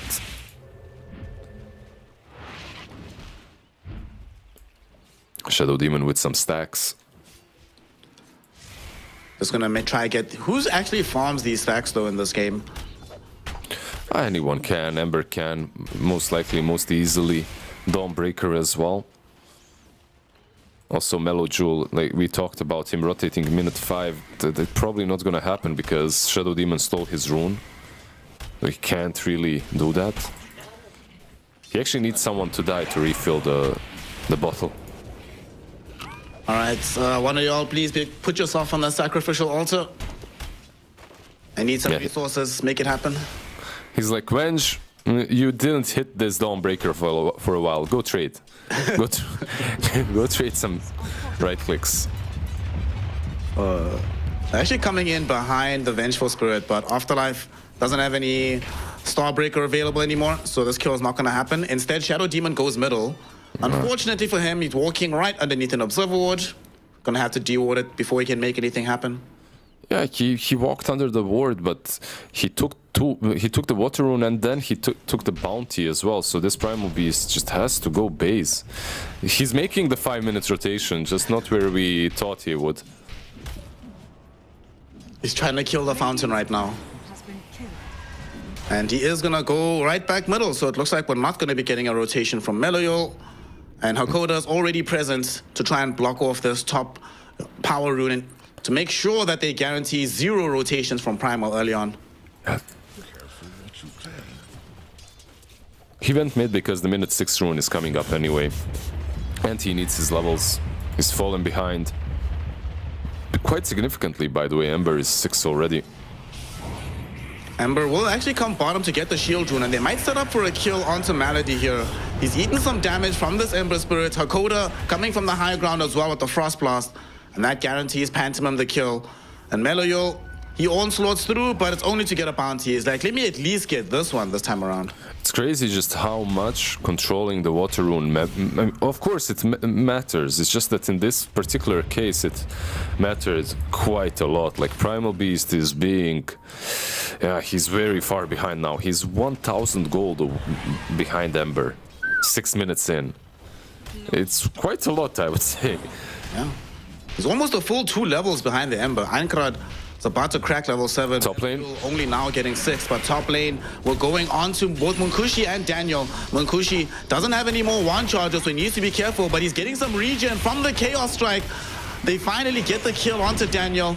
Malik won't have enough damage to finish him off, but they bring in a rotation from Malady. He's going to help out.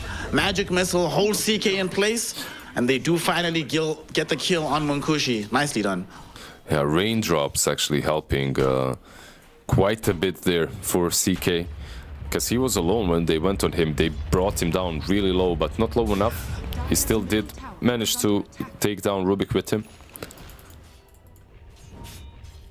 Okay. Overall, if you're Navi, at least you're satisfied with the top lane. Your mid is struggling. Primal Beast not having the best time, but Brewmaster is gonna hit his level 6 very soon. Yeah. For one move though, the heroes are all farming well, and Einkrad is getting off to a phenomenal start. A far cry from what we've seen from him the 2 games against VP and game 1 here against Navi.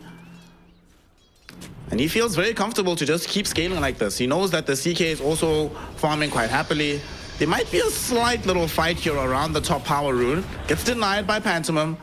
Bro, Meloyol just is not allowed to have a full bottle this game. No region allowed.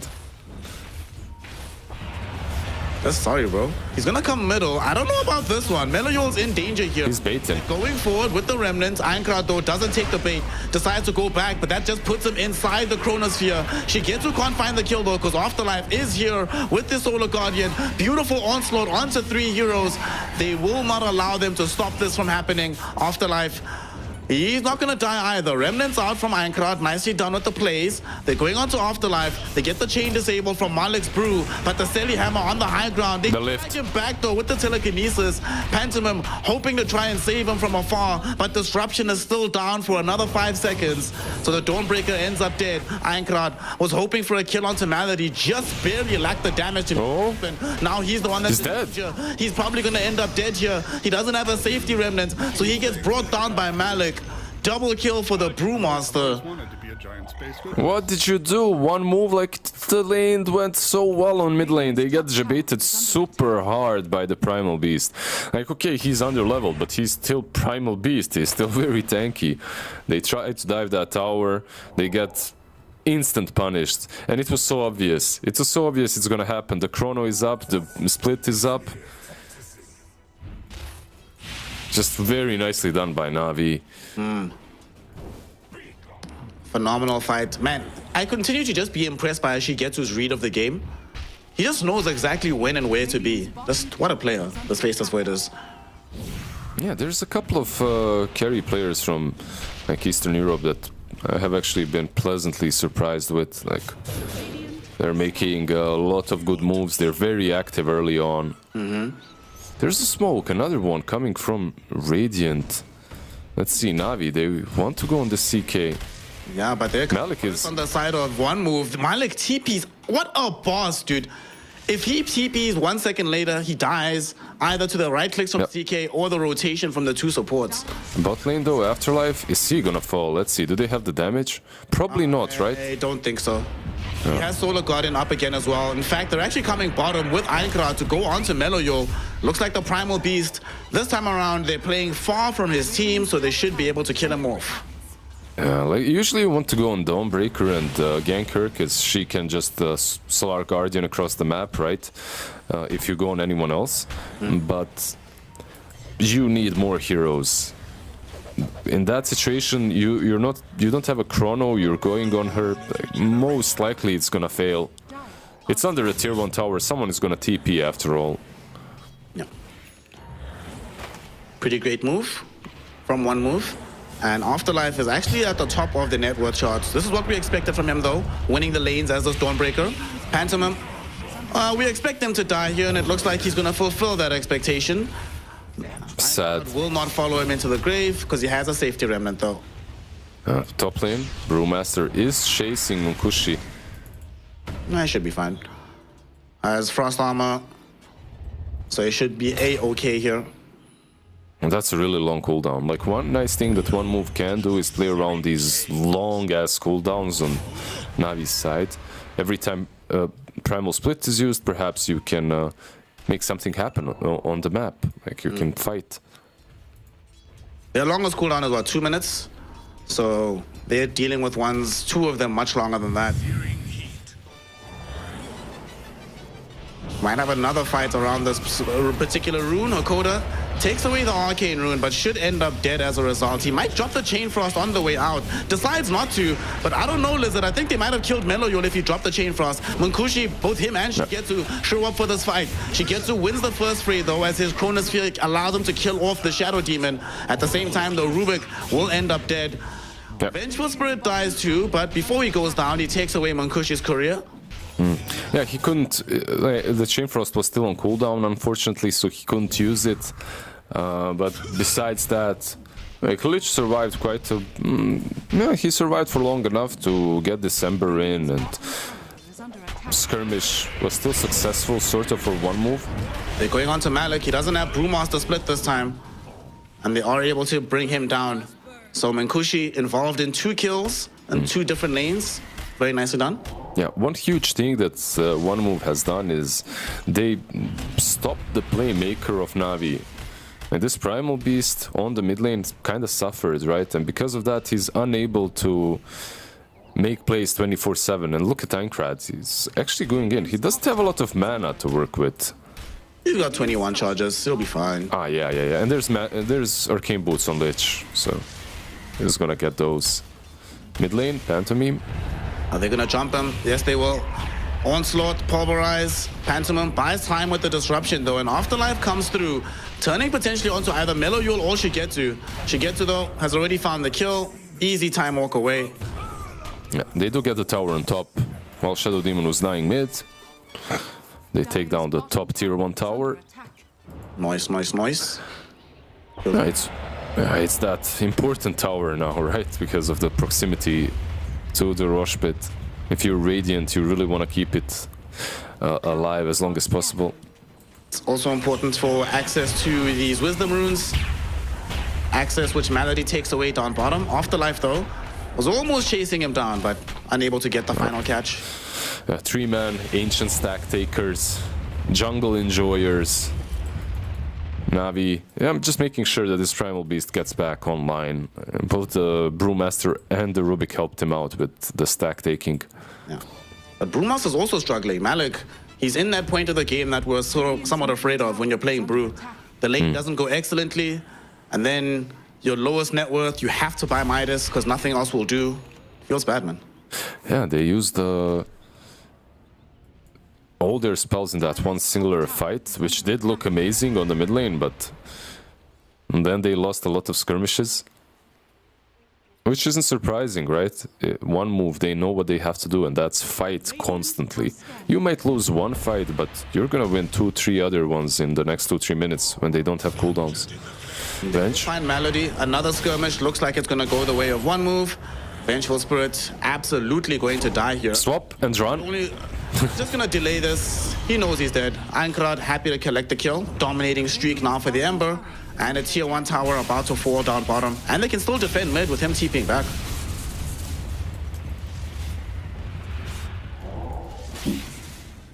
Is there anything that Radiant can do while this is happening? Probably not. Mellow Yule still 1000 gold away from the BKB. You're most likely waiting for that. And at this point, I feel like even if you use the Chrono, even if you use the Primal Split, you might not get many kills. Lich Armor, Disruption, Solar Guardian. Those saves are difficult to deal with. You know, you were saying Mellow Jewels. I was about to ask you, where is a Mellow Jewel on the scale of measurement? Is it the same Jewel? Oh, it's above Pico Jewel. Okay, above a Pico Jewel, all right. Yeah. Just not the smallest, I see. It's not the smallest one, yeah. In this game, usually he's Giga Jewel. He's about to be a Terror Jewel now because they come across Minkushi. The CK in danger, but they don't jump on him just yet. Finally, they go on with the Onslaught. Nice Sinister Gaze to cancel the Pulverize. And with the Solar Guardian coming through, Meloyol's in trouble. There will be a Chain Frost on top of him. And he is dead, sent back to being a Pico Jewel because Minkushi is somehow still alive. Daniel will now end up taking a tumble as well. So 2 heroes have fallen. Malady dragged in by Minkushi. So the CK gets the kill onto him as well. Amazing reaction from one move, and this time their heroes are so much more mobile, it allows them to make these plays. Malik forced to run himself away. Fortunately for him, everybody else from one move is a bit too far back, and CK doesn't have a blink dagger, so he's allowed to live. Yeah, you could see Faceless Void even wasting his time. He was running towards top, he wanted to join the fight, and then somewhere in the middle of it, he's like, yeah guys, this ain't it. Like, you're not winning this. He just started moving back to farm. One move, they have a lot of saves, a lot of heals. These heroes are becoming tankier and tankier and scarier and scarier. Like suddenly you just won't have enough damage with the Primal Split or with the Chrono to take anyone down. I think that's... yeah, the Dawnbreaker Afterlife actually top of the net worth charts. Afterlife, man, what a player. Yeah, and he's buying Aghanims. Like, even more saves in that Chrono. I think this is a phenomenal game for that, actually. It's pretty good. Doing the right thing. You know what I really would like to see? I would love to see Hakoda build Blink Dagger Aghanim Scepter, man. That would be a dream come true. I think that would be a perfect Lich build for this game. No, he has a Blink queued up, so... Does he? Yeah. My god, what a player. Your wish might come true. I like the Blink because they actually don't have a lot of They have catch, they have a lot of stuns, but they're all kind of telegraphed or too slow. If you get Blink on Lich with some Sinister Gaze, you might be able to control them long enough to kill them off, like a Void or a Primal Beast or Brewmaster. They're going on that Primal Beast bottom. Einkrad has a haste rune, comes across the Primal. BKB is coming in. Slow down. The BKB, though, like you mentioned, is about to arrive. It would still be a win if they can force him to trigger it. They just kill Malady right now for easy, nice little pick off. Meloju In with the onslaught. He's buying time for his team, but he could still die through his own BKB, and that's indeed what's going to happen. It's a double for Einkrad. Malik needs to run the hell away with his Brewmaster split. He cannot take this fight. They might kill off a Panda or two, get some bonus gold for themselves.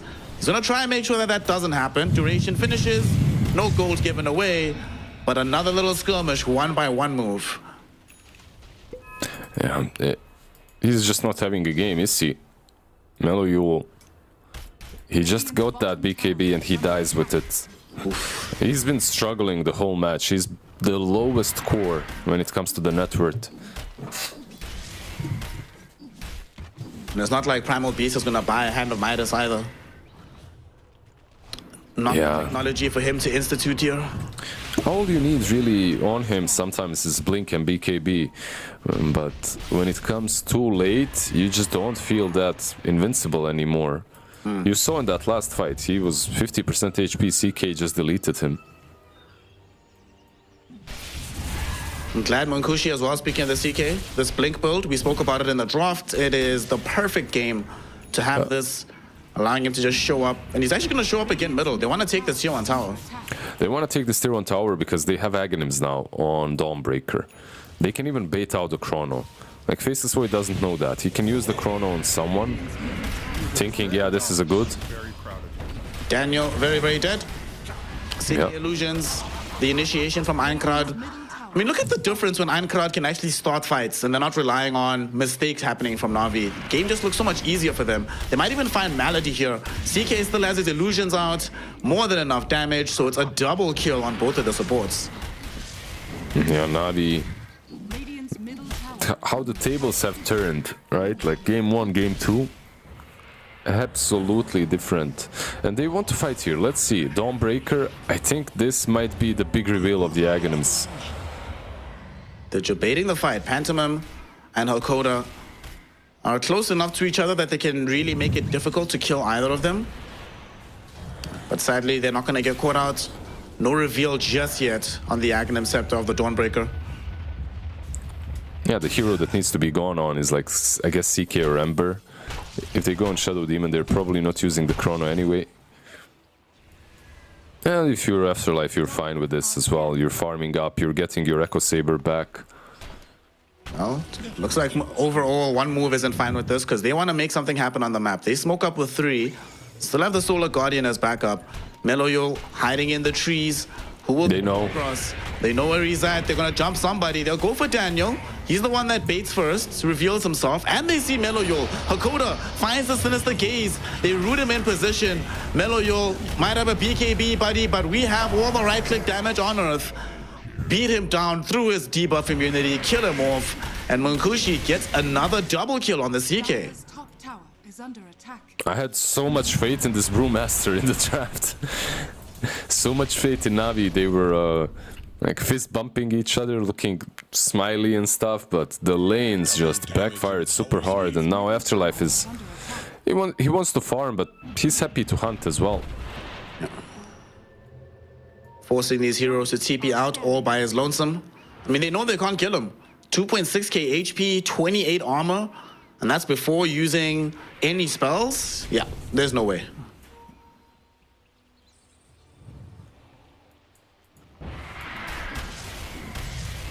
CK as well, getting crazy amounts of farm, almost finishing a full Heart of Tarask for Munkushi. And at that point, Navi, it's even less about does he have the damage to kill them. How on earth do they kill him? Primal Beast did here. Malady, very nice swap back. to save the life of the Brewmaster. Let's see if he can do the same job for Daniel. Ember? So gets saved potentially by this Faceless Void. They drop the Pulverize as well as the... No damage. Guardian comes in. There's no damage for this Faceless Void. And instead, he might wind up dead. Starbreaker doesn't hit him, only connects onto Daniel. But Shigetsu is still so low. Hakoda, he blinks forward to get a Sinister Gaze out onto Melloyul. My man's is down to a Plunkule at this point. At the very least, still able to get the double. Both supports have fallen. So one move might have run out of steam for this fight. We'll see how things progress. HYDRA throws back a slide of fist combination. They're really thinking about going on to Malik, but the Pulverize holds Afterlife in position. He can't Selly Hammer to the high ground. So Melloyul now gets a triple kill. Well, he is up right now. He's an Exoyule at this point because he has turned that team fight around. Yeah, that's what a way to turn the fight. And yeah, you tip Malik because he literally won you that engagement. It looked terrible. It looked like that chrono just got completely negated by Dawnbreaker. You aren't able to kill anyone. They're saving everything.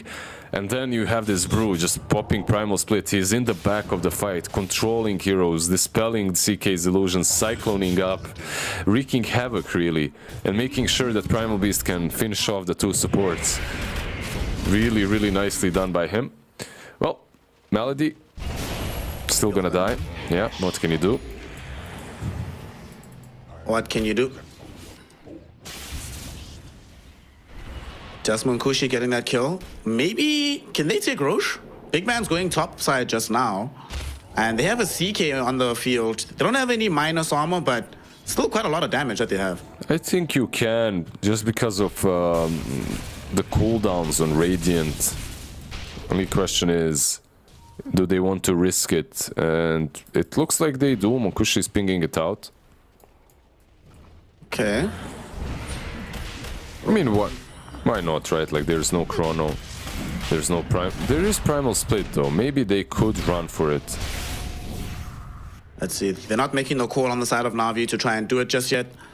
It's not the fastest Roche in the world, so they could still try, but Rubik is not positioned, nor is the Brewmaster, so looks like they're gonna just give it up.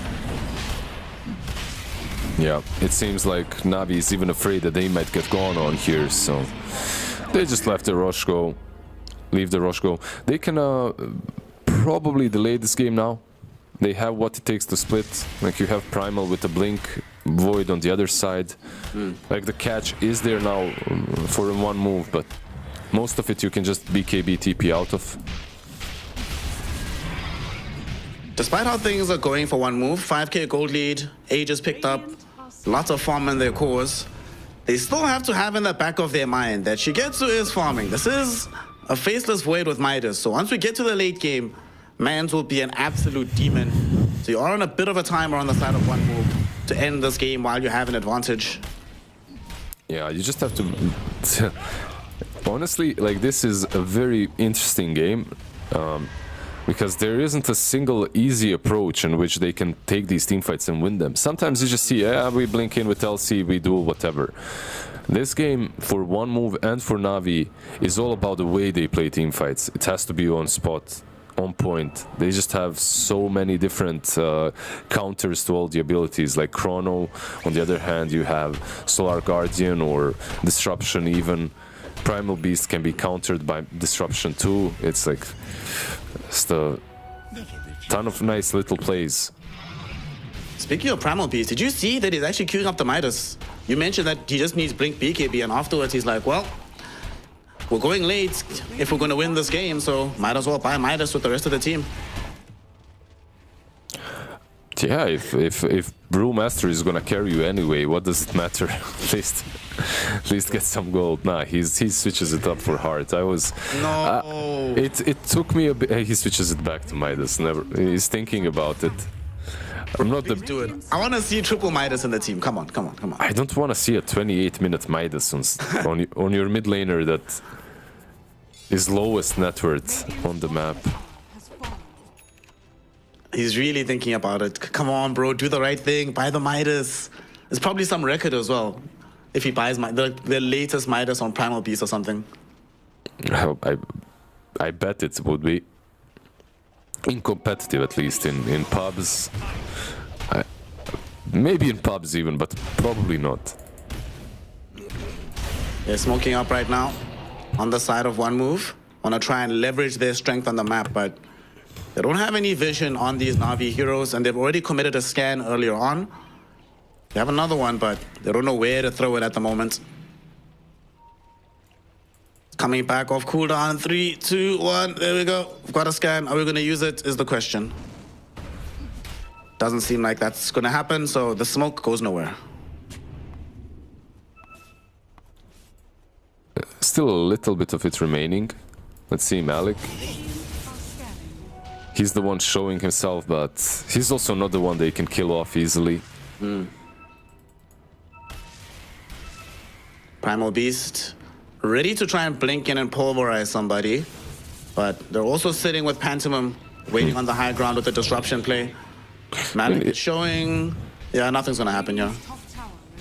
You just don't have to fight straight away. If you're Radiant, absolutely no necessity for you to force this fight. You're playing into a CK with an Aegis, and you have so many big ultis to work with, so if you waste them on the Aegis, then you're probably losing that fight anyway.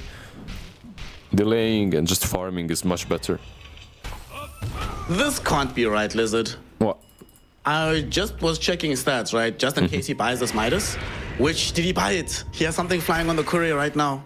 Is it the Midas? It is the Midas. He bought it. What a G. Yeah. And he didn't die, by the way. He TPs away. Munkushi used his ulti. And that ulti pretty much will last until Aegis expires. So it's a perfect opportunity for Radiant to find some fight. This Ember top. He's all by his lonesome, but he runs just past the Venge. By the way, this is only... Not only is this the fastest hand of Midas all time on Primal Beast, it's only the second one apparently. Wait, it's fastest. Yeah, fastest, yeah. Because there's only been 2. There've only been 2. This is the second one. BKB forced on top lane. Yeah. Without really a lot of commitment. And Munkushi is alone on the other side of the map. He just gets back to where Pantomim is. But do you think he had to BKB there? I don't think so. I don't think what's the point of Ember BKBing? You have a Solar Guardian. You probably don't die, but he was afraid that maybe they had more heroes than just Avenge and the Void. Oh, Faceless Void. Yeah, Faceless Void, by the way, it will smoke very soon with the team, but first he'll finish off the full MKB. He needs, what, 200 gold for it? Yep. He's got it, basically. Just needs to Midas a single creep. And then that's the gold for the Blitz Knuckles. And there we go. It's en route to him right now. Once it arrives, like you mentioned, the team is smoked up. Yeah, but they should wait for him. He's kind of important piece of this puzzle. Yeah. They reveal themselves with Malik in the mid lane, so that'll allow Ironclad to just back off. And it doesn't seem like the smoke is going to pay off. You know, one of them needs to eat the Solar Guardian. Like, one of these big spells needs to be used to waste the Solar Guardian, and I'm thinking Afterlife won't use it on anything else but Chronosphere. So, if you're Shigetsu, you might as well. You know, just start the fight. You know you're not gonna kill anyone in the Chrono because of Disruption, Lich's Armor, and Solar Guardian, but at least it will allow Panda to do work. Man, Shigetsu is so farmed. Oh my gosh. This guy, man. Yeah, he's really farmed, but so is the CK. And he's building some very interesting items. He's going for the Orchid. Ironclad? Ironclad? Okay, he's the one baiting out the Solar Guardian. It comes in towards him. Disruption was required to save him as well. Otherwise, he would have died. They run trying to... CK's in. They go into Malady with CK showing up to the engagement. Sinister Gaze with the blink on the high ground. Hakoda making sure they kill off Daniel as well. Forcing out TPs from Malik and an escape from this Faceless Void. That was, man, a madman play it looked like from Ironclad, but his team was ready to back him up. Yeah, the Primal Split used, the Chrono used, and they take the fight convincingly. Yeah, it looks like a mad play, but you know you have like these two heroes that can save you, so the Chrono isn't as scary. Bro, did you see the cost range, by the way, of that disruption? Aether Lens plus Psychic Headband, baby. plus blink to get in position. Yeah. Radiant are scanning. He can save you from one side of the map to the other. Looking at the range of this disruption, I think it can even save you on the far edge of the Uber chrono. Like once you get the additional AoE, it might still be enough. I mean, look at that. That's so big. He can reach you in a different game, basically.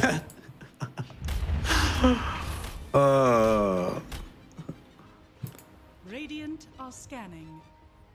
Pantomime and the boys, after that fight, will now be in a good spot if they want to try and take the Roshan. Big man is respawning very quickly. Like 13 seconds was the total timer. And he will be coming out on this Radiant side. Probably too soon for them to know, so they should start controlling the Dire side, Roshan Pit instead. Yeah, most likely they'll just move there. If you're Radiant, they already smoke up and they're expecting the Radiant rush, but even if they get there, they'll need to use the Twin Gate. They can't finish it off in like, what, 30 seconds that will remain when they get to the pit? Yeah. And they're going north, so they're not going to go directly to the pit either. Looks like one move is going to be in position first. The way I see it, yeah, they should use the Twin Gate immediately and get there in position, and Void is doing exactly that. Just prepare the setup this area for Roshan when he gets here, or for Dire when they get here. Pantomime, he's actually out of position, look at this! Oh, where are the wards? Where is the vision? And the only chrono Pantomime hashtag word. Solar Guardian will still be there and he doesn't die. Pantomime is alive. Now they're turning on to Shigetsu. He's forced away from the fight. At the same time, Munkushi is solo fighting the rest of the lineup here. Him and Ironclad almost kill off Malady, but both these supports will absolutely die. Afterlife grabs Daniel.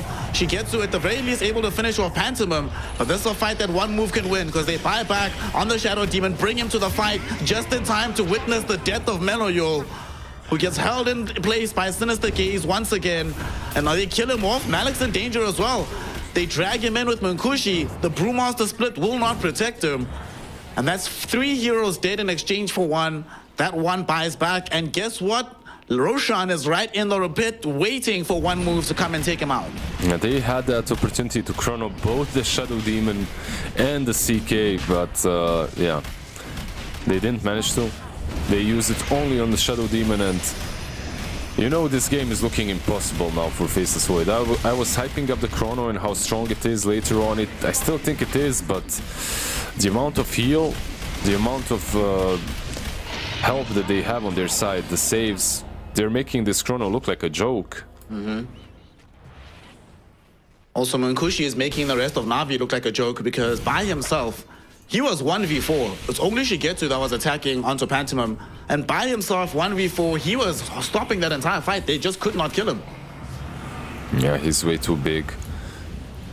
He's gonna go for the Svenge, right? Like, why not? He has a blink. They ideally wanted both, but it looks like they'll have to settle for just the Rubik. Avenge survives. They want the tips on the supports. I mean, he swapped his teammate, right? Like, so... Hey, man. He's like, Rubik, you need to die. It's a dog-eat-dog world out there, bro. Sorry. He's like, I'm 0-10. I'm not gonna have 11 deaths in this damn game. Or maybe he's like, I have 10 deaths. Join me, bro. Get 10 as well. Malik, woof, dead in a hurry. Forced to buy back on the Brewmaster. But look at all these illusions present on the high ground. Between the Shadow Demon and the CK. They're putting out all the stops. Tier 3 already gone. Melee racks gonna fall. Range racks probably falling as well. And they have Chrono and all these spells available, but if they don't have a beat on the Dawnbreaker, there's no point even casting these spells. Yeah, they smoke up. They want to find the right angle to approach the fight, but you say Dawnbreaker, I say Dawnbreaker, Shadow Demon, Lich. Like, Dawnbreaker and Shadow Demon both need to be caught somehow. And the best way for them to, I guess, play this game would be to find the Dawnbreaker isolated, far away from her teammates, because she does farm a lot alone. They're gonna try force this fight. Meloyol sees the CK here. And they had a little bit of vision, but CK jumping in, he finds Malady, he wants to get that kill. They force out a Brewmaster split from Malik. Munkushi still has an Aegis for another 3 minutes, gets saved a little bit by Pantomime, Munkushi's still alive, and look at Einkrad. He jumps the backline with his BKB active, killing off the Vengeful Spirit. They really wanted Daniel as well, but there's the Chrono. It catches the Dawnbreaker and the Ember Spirit, but Pantomime is right there. Can he save anybody? Doesn't even need to. They're not strong enough to kill the Dawn. Now Solar Guardian comes in onto Pantomime. There's a BKB from Shigetsu. He wants to keep this fight going. The very least they were able to kill Lich, but it cost the life of Malady. And Shigetsu now, he's just drawing them away from himself. Gets a much handy Invis rune, and that'll make sure he can TP out to safety. Meloyol brought back though, so he needs to run as well, lest he dies back and gives up the entire game. Yeah, they're just unable to kill anyone. Meanwhile, one move, they do whatever the hell they want to. Chaos Knight jumps into all of them, like literally says, yeah, come at me. It doesn't matter. Even if they go on him, Shadow Demon is close by to save a disruption.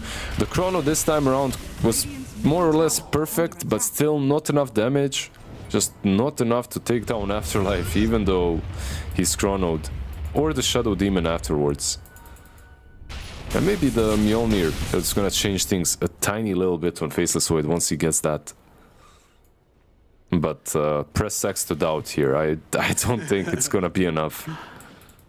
Sadly for Shigetsu, 2 of his items in the inventory are defensive in nature. And he even bought the Aghanim. Did he buy the shot or did they get it from a Tormentor? I think he bought it, right? He has too much net worth.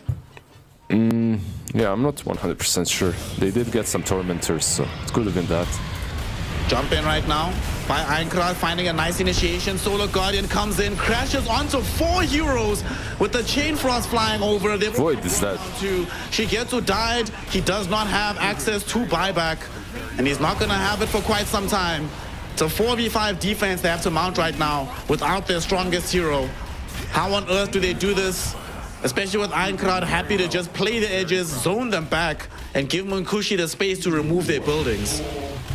Yeah, after game 1, I really didn't have a lot of faith in one move, but they handled this Faceless Void. I really think, though, at the same time that they handled him not by making him suffer, but by making Primal Beast suffer. Yeah. Just absolutely no game from Meloyul early on. Let's see this fight. Game 1, you were impressed by one move's mental fortitude, not calling GG despite the game practically being lost. In Game 2, Navi is doing the same. Although they're about to lose both their supports, Einkrad diving the fountain. He dies, and his Remnant is in an awkward place. So even if he buys back, he can't necessarily immediately rejoin the fight. However, he did his job, made sure both supports die, and neither of them have buyback. So Munkushi, between him and Afterlife, they don't have to worry about the Primal Beast nor about the Brewmaster because the split is over. He's gonna buy back. Just go on to this Brewmaster, immediately remove him from play. He does not have buyback. Meloyol is gonna die as well without it. Yeah, GG. He's down to the smallest of Plunkule units. He is dead on the Primal. The game is over. One move has taken us to Game 3 and made this a very interesting lower bracket final. Yeah, I think, you know, you get to the lower bracket final, you should have a 3-game series if it is obviously a best of 3. Super hyped for the last game because right now it looks the same thing that Navi did to one move in game 1, one move did to Navi in game 2. They made their strategy just look a little bit silly. This Faceless Void that they picked up just completely got countered by the 3 heroes, actually, like the Dawn, the Shadow Demon, and the Lich. He just didn't have enough damage to kill off even supports, you know, and Faceless Void was the top on the network charts. It's not like he's weak, he just didn't have enough damage. One problem probably was the lack of magical damage by Navi. They were mostly physical and control, basically that's it. Malik did fine on the Brewmaster, but they had some issues with the mid lane department, like Meloyul. He got really controlled on mids, so he couldn't join the fights, he couldn't really make any plays early on. Yep, I mean, we had to wait a very long time to even see the first rotation from this Primal Beast. Most of the time, before he even made anything happen, one move is on him, forcing him back to base, forcing him to play around the runes, not actually dealing with the side lanes. That gives so much space to Munkushi. Even Afterlife was just gladly farming his side of the map. He can easily join any fight he's needed for. It was actually just beautiful to watch. Like, you mentioned it so many times and it's so true. Because Meloyul doesn't have a game, no one on Navi is allowed to play Dota. Malik can't catch up. and one move, making this a very interesting affair. Who are we giving this one to? Munkushi played very, very well on his CK. I think between him and Afterlife, right, in terms of MVP?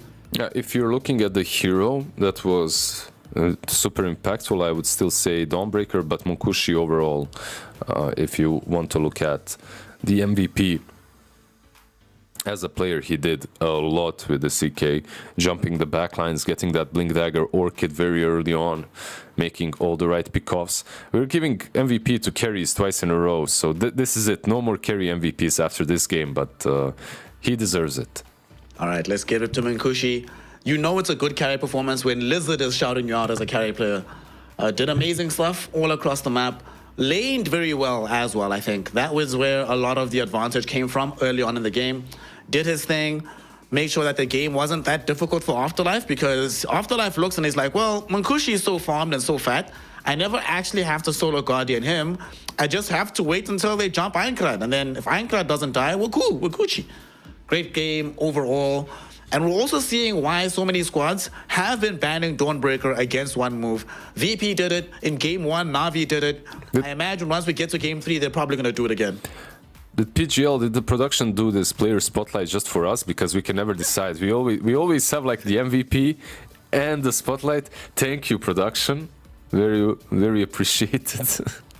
Yeah, because Afterlife definitely played a pivotal role in winning this game. Like, just baiting out that chrono, having a good lane, and getting the Aghanims very early on. I think that's super important. Like getting the Ags very early on to break everything that they were planning to do. They broke the game, they make this a very exciting affair, and we are going to the third and deciding game. Not only deciding for the lower bracket final, but remember, when Navi have one move have played, prior to this series, the overall map score was 4-4. Now it is exactly 5-5. Whoever reaches 6 first will get themselves into the grand finals and compete for a slot at the International. Let's find out if it's going to be one move on Navi right after a short break when Game 3 will resume and the action will commence here in the Eastern European qualifiers.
day for 3 years, a secret team met across Europe to hack one of the most technologically advanced cars in the world. Meet the Deloitte cybersecurity team that developed new state-of-the-art automotive software defenses, making the world safer for drivers, passengers, and pedestrians.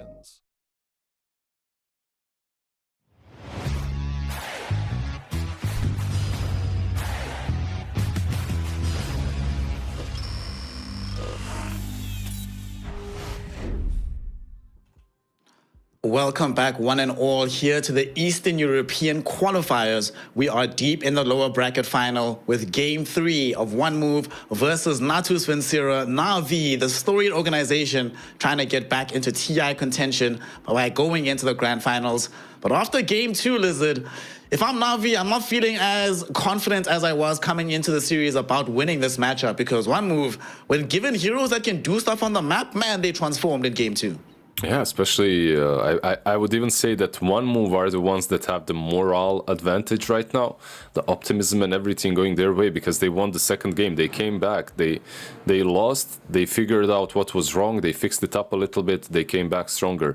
Has to be said at the same time that the most farmed hero on Navi was absolutely useless. And I mean, I'm not blaming the player, just Faceless Void couldn't do anything. Anyone he chronos, it just doesn't work. And at the same time, they couldn't really activate the other two cores. Brewmaster did do a lot, but it just wasn't enough. I feel like maybe something different in the support department could have helped, could have went a long way. Imagine if they had, let's say, a silencer instead of the Rubik, right? You chrono, you silence, suddenly that Shadow Demon can't save anyone. I think something like that could be a solid adjustment for them if they don't want to just eliminate the Void out of the, hero pool instantly, just out of even thinking about picking it. We'll see what ideas NAVI has concocted after losing Game 2 in this deciding Game 3. It decides who goes to the grand finals. It decides the overall map score between NAVI and One Move. And of course, it just determines who right now is looking like the cleanest team here in the lower bracket final. So let's see what they got. One Move, of course, when you have priority nowadays, you pick first pick every single time. NAVI decided to play on the dire side. So we're not going to have no Gyro, no Earth Spirit, no Beast, no Treant. I wonder if Dawnbreaker is going to come up, because I think One Move, yeah, they shouldn't be allowed to play that again, and there we go. It gets banned out. NAVI knows us up. Yeah, a couple of heroes left in the pool. I see the Earthshaker. I see the Avenge, not as important. I see the Earthshaker, though. I see the Legion Commander for One Move. 5 seconds remaining. What else? Doxia is pretty good. Primal Beast as well left in the pool. Yeah, they have some... Troll is left in the pool as well. You ban out the Doom, you pick Troll. Or you just get the Shaker, of course. Alright, nice. This is Earthshaker. Denies it away from Melojul. Give yourself a hero that you can always do something on the map with. I think that's the big key for One Move. Give yourself heroes that can make impact no matter what. And this is definitely one of the better ones in the game right now. Yeah, I want to see what Navi can do about it. How can they counter this Shaker? That's my question. Because I have seen so many teams try and fail. The best one was probably the Clockwork TB, right? Like, you get him in the cogs and you just blow him up with a ton of damage coming from someone like TB.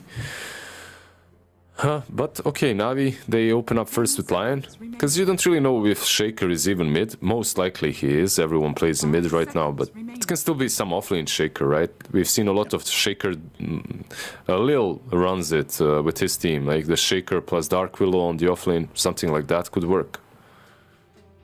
And of course, Navi looked really good with Daniel playing Lion, Game 1. So I imagine that they're like, you know what, one of our issues is that this Rubik wasn't able to have that much impact relative to the Lion, so just go for it. And One Move banned it out, right? They banned out this and the Skywrath Mage in the second phase, so grab it before it gets removed completely. So the question is, what kill duo are they going to put together with this? Melojul has, of course, been playing a lot of Earth Spirit. That got banned out. His Primal Beast is gone. What else does he play? He plays some Ember Spirit as well, but definitely not at the same level as those other heroes. You just don't want to play those heroes into Earthshaker. That's the problem. Like if you pick Ember mid, good luck, my friend. You're not gonna have any farm, and there's always gonna be an instant catch. So maybe a different approach on the mid lane. I've seen some Linas, no, not Linas. I've seen some Timbers perhaps do well against the Shaker. One Pangolier did well as well, so they ban out the Pango. Yeah, I think this Shaker is most likely mid. Yeah. I'm looking through what he's played this tournament for Meloyol. He's played Ember, as we mentioned. We know he's played Primal. He's played a lot of Earthshaker himself. There are two games that sort of stand out from the rest. There's 2 times he played Void Spirit and once that he played Death Prophet. But that's in the series that they lost towards VP. And I'm not so sure you want to play either of those here, especially not the Void Spirit, but Death Prophet as well feels... I think Void Spirit might be more likely than DP, because then at least you have a partner to roll with this Lion, and you like overwhelm them with magic damage in the early game. Yeah, we've seen some DP before, and I wasn't impressed. Yeah. It was okay, but yeah, wasn't the best one. But there has to be something. Like you could still go for, I don't know, some clockwork. You know, just make sure that you can take care of the Shaker throughout the game until he gets BKB at least. Then it becomes a bit scarier, but still. Let's see. Second phase, one move. What do they take out? They take out Queen of Pain. No Pango allowed either. So they're just ensuring that the Earthshaker has as good a time in the mid lane as humanly possible. And you're removing heroes that'll show up around the same time as you, elsewhere on the map. I always like that when you make sure that you get not only better rotations, but the counter initiations that would naturally come either are slower or not as impactful as your first moves. Mm.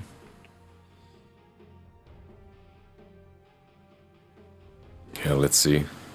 I'm just looking at the sleeves from Meloyol. They're really, really cool. I can't remember what the brand was. I had something on one of my hands at least as well. It had a nice little cushion on the elbow. You know, when you press the table. Oh yeah, I know what you're talking about. It was so nice. It was meant for, I think, cycling. So if you fall, there's some cushion, but it was really good for gaming as well. Found different usage. You should get a sponsorship, like a sleeve sponsorship. Actually, there was a, can't remember who they were, but they were making sleeves like for gamers, and they were sending out like invites to streamers to get sponsored. Can't remember the name, but never mind. Navi, they go with the Darkseer. Okay, so they snatch it up from Mr. Afterlife. No Darkseer for him. But it's still a very early Darkseer. There's Enchantress, there's Oracle. One move. True. Yeah. But this is also just Malik's best hero, I think. Like, and there's Legion. We're playing our best offlane heroes. Malik gets Darkseer, Afterlife gets Legion Commander. Let's go, baby. This I'm very excited to see. One move already have much more activity on the map. You have that Purge against the Darkseer. You've got some hard disable, so Surge won't help somebody escape. 5 seconds remaining. And you also have, you know, this. We've seen this overwhelming odds. Even if you get a really good vacuum wall, overwhelming odds does so much damage. The illusion's not going to be lasting long in this world, and you already have Earthshaker as well to help out with that. Yeah, there's like clearing the trash. You know, that's how I call it. All these illusions and like minions and summons. It's very easy for one move. And they get themselves a Shadow Demon as well. Some save, I suppose, comes in handy. It was so well played in the last game that they go for it again. There's some Purge, obviously, later on too, right? It's not an Oracle, it's not an Enchantress, not these heroes that I would enjoy much more, but it's still pretty good. Oh, there's the other Meloyol hero coming out right now, the Ember Spirit. And it's a great partner with the Darkseer. You get the Iron Shell on top of you. Once heroes gets vacked, on top of them with Iron Shell, Remnant, Sleight of Fist, the big amount of magic damage they have with the first 3 heroes. Yeah. The way I see it, there's a ton of damage, like you just said. 5 seconds remaining. It's a good Ember game. Like, you get the Iron Shell, you get the Flame Break, Flame Guard, sorry. At the same time, it's kind of difficult to have a good lane as the Ember from the mid lane. But Navi, they're setting the tempo of the game quite high with the Enchantress pick now too. Like they're 10 seconds in that first match when they had Sven, they played extremely fast around the Lycan. I think they can do something very similar, but they forgot to ban the troll. Like he actually goes through. That's a scary, scary boy. I imagine part of Navi's Enchantress pick was to make sure that one move don't go for it, but troll available instead. This is a very good troll game, it feels like. And now he has, what, how many lives does he have here? At least 2. One with Battle Trance, Shadow Demon can save him. Even the press the attack is quite beneficial for a hero like the troll. Get that additional move speed, run away from the fight. Yeah, and there aren't too many good carry-to-carry matchups left, right? Like, what do you get if you're Navi? We have seen teams Radiant team banned. pretty much test out and try out multiple different carries into the troll. And I don't know, somehow troll for me always seems to come out on top. He always finds more farm, he always does more in these team fights. Maybe for Pretty much just Slog that we've seen do really, really well, right? Yeah. As a carry. And he's banned out. Like, of course, they ban out a couple of most important ones. Remaining. Some TB is left in the pool, I guess. It's also an option for Navi. I know trolls sometimes don't like playing into silences, so maybe Drow could be an option for them. But then you're worried about not having that much frontline to protect the Drow at all times. And there's so many ways to get to her. You have LC, Earthshaker, Troll will buy a Swift Blink eventually. There's always some problem, right? Like if you go TB, you're also afraid of Shaker, you're also afraid of Shadow Demon with creating your own illusions. Like there are problems. Ooh, Disruptor. A lower bracket final. An important game from Eastern Europe. Of course, Disruptor has to come out. Yeah. Okay, we're not gonna have LC Sky. We have LC with the Disruptor. Ember Spirit is now suddenly hating life a lot more. Darkseer is hating life because he gets glimpsed back off the Surge. Strong lane power with the Troll Warlord Disruptor. Man, this feels like a good pick. Yeah, the lane is what's really spooky, the way I see it, like Disruptor and Troll. I don't want to play into that no matter what I'm playing, and if I'm playing a Darkseer, most lanes are difficult. That one is terrible. At least nothing to dispel the Iron Shell, I suppose.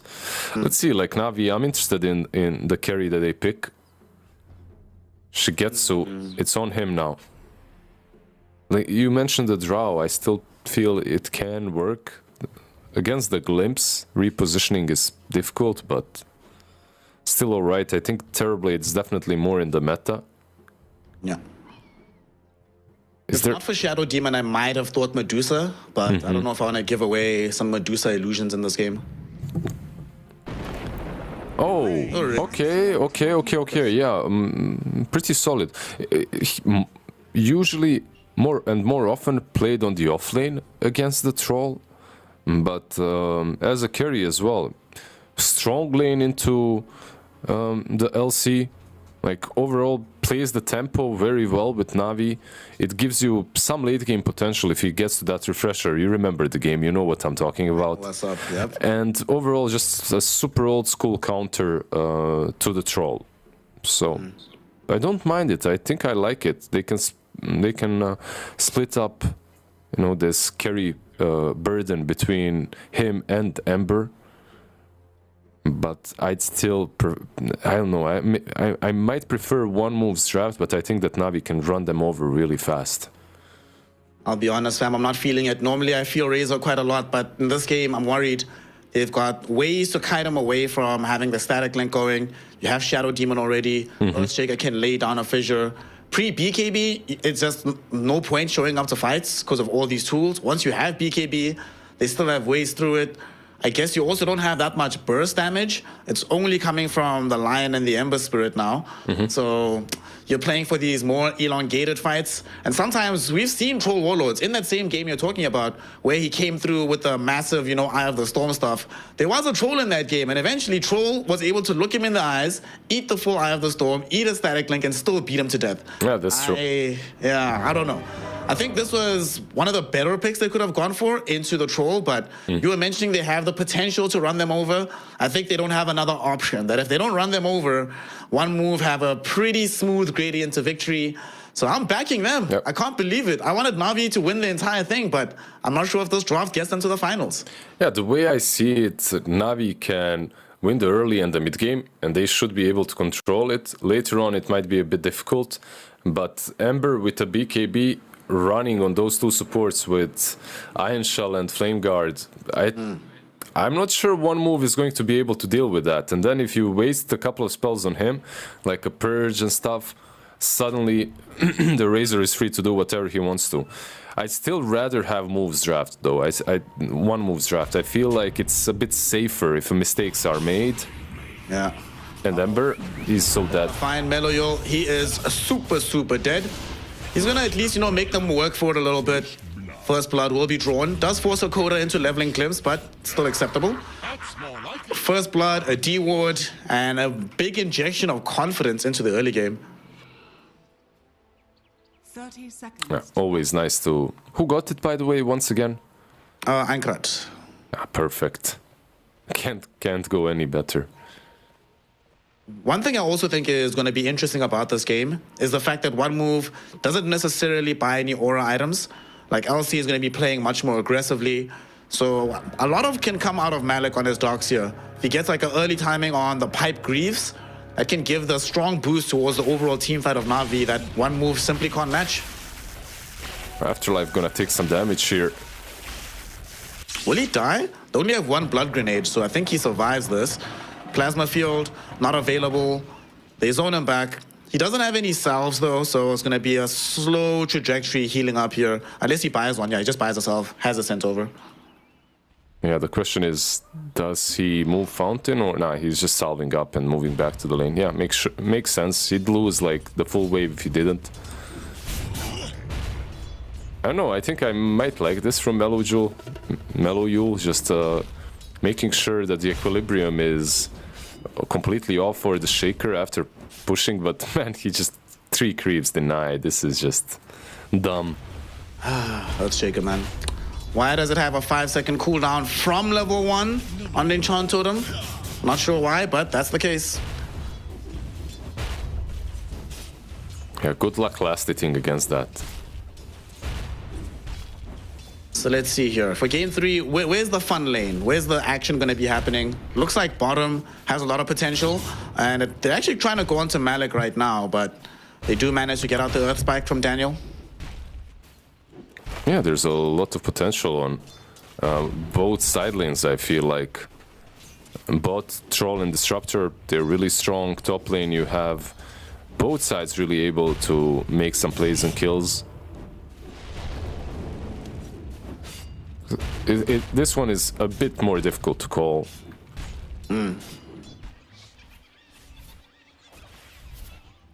So far, it's been a fairly quiet affair. One move having gotten their first blood. Happy to just try and get as good lanes as humanly possible. Bot's going well for them. Troll just casually farming. They actually glimpse back Daniel. They're gonna go on him with the Whirling Axes. He won't be able to find both of them with the Earth Spike, so he should end up dead here. One more right click. Nice glimpse. Jukes them. The surge, the jukes. Yep. Daniel stays alive. Yeah, nice surge, that's what I want to say. Very nicely done. Gets him away. Yeah, unfortunately for Darkseer, he doesn't have that standard Iron Shell combo hero. But if you're playing versus Troll, maybe these melee guys wouldn't do a lot anyway, right? Like, let's say you have some Earth Spirit or Nyx, you put Iron Shell on him, he still can't go on top of Troll.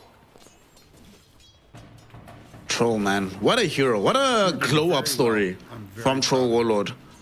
You know, going from someone who used to talk trash about pretty much the entire year to honestly being one of the best carries in the game right now. What a god. At least in EEU, right? Like, at least here Yeah. is...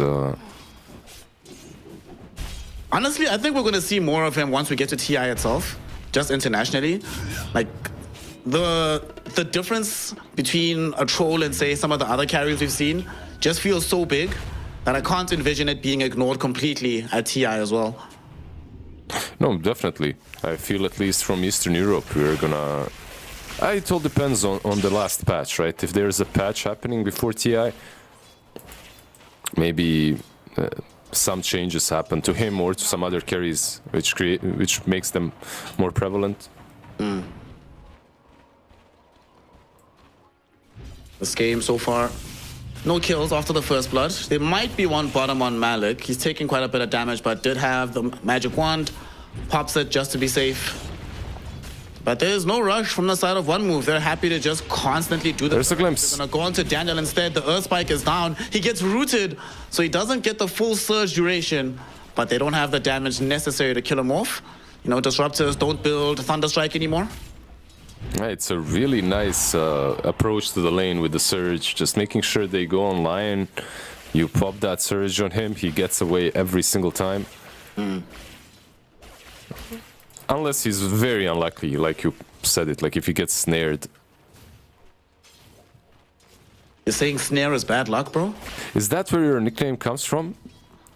Like No. My nickname is just an anagram of my name and my surname. I just so happen to get lucky that there's so many things it could mean, you know? I see, okay. What's happening, by the way? One thing we didn't talk about, we were obsessed by kills, we didn't really talk about last hits. Razor, as expected, doing absolutely crushing LC, I should say, actually. Like 30 CS versus 9 on top lane. Yikes. It's pretty bad. And kind of hard for LC to do anything about this, right? In fact, Pantoma might end up dead in the top lane. She gets to, with the static link, a bonus damage, easy kill. Lion on bottom lane. Do much about this. Lion trying to escape. One more hit will kill. And it's the whirling axes that make sure that that kill happens. Back on top, though, Afterlife also in some danger, running away from a blood grenade. Does manage to get onto the high ground, but pretty much zoned back away from the lane. He's so low on the HP. They're going on Darks here, down bottom. Like, he might die. Malik, he's probably dead here. There's Glimpse. Malik? Oh my gosh. And the Glimpse. Glimpse back. Glimpse back on Daniel. Oh no! It's all going south, Lizard. What happened? Yeah, almost a kill on Disruptor, at least, with Time Shell. What happened is Monkushi and Hakoda, they thought about how they're approaching the lane and they saved Glimpse. From that moment on, Ench, mid lane. Gonna be able to get the kill. Echo used. Maximum. Yeah. I mean, the first echo of the game is... Oh, he glimpsed Darkseer as well. He glimpsed Darkseer base.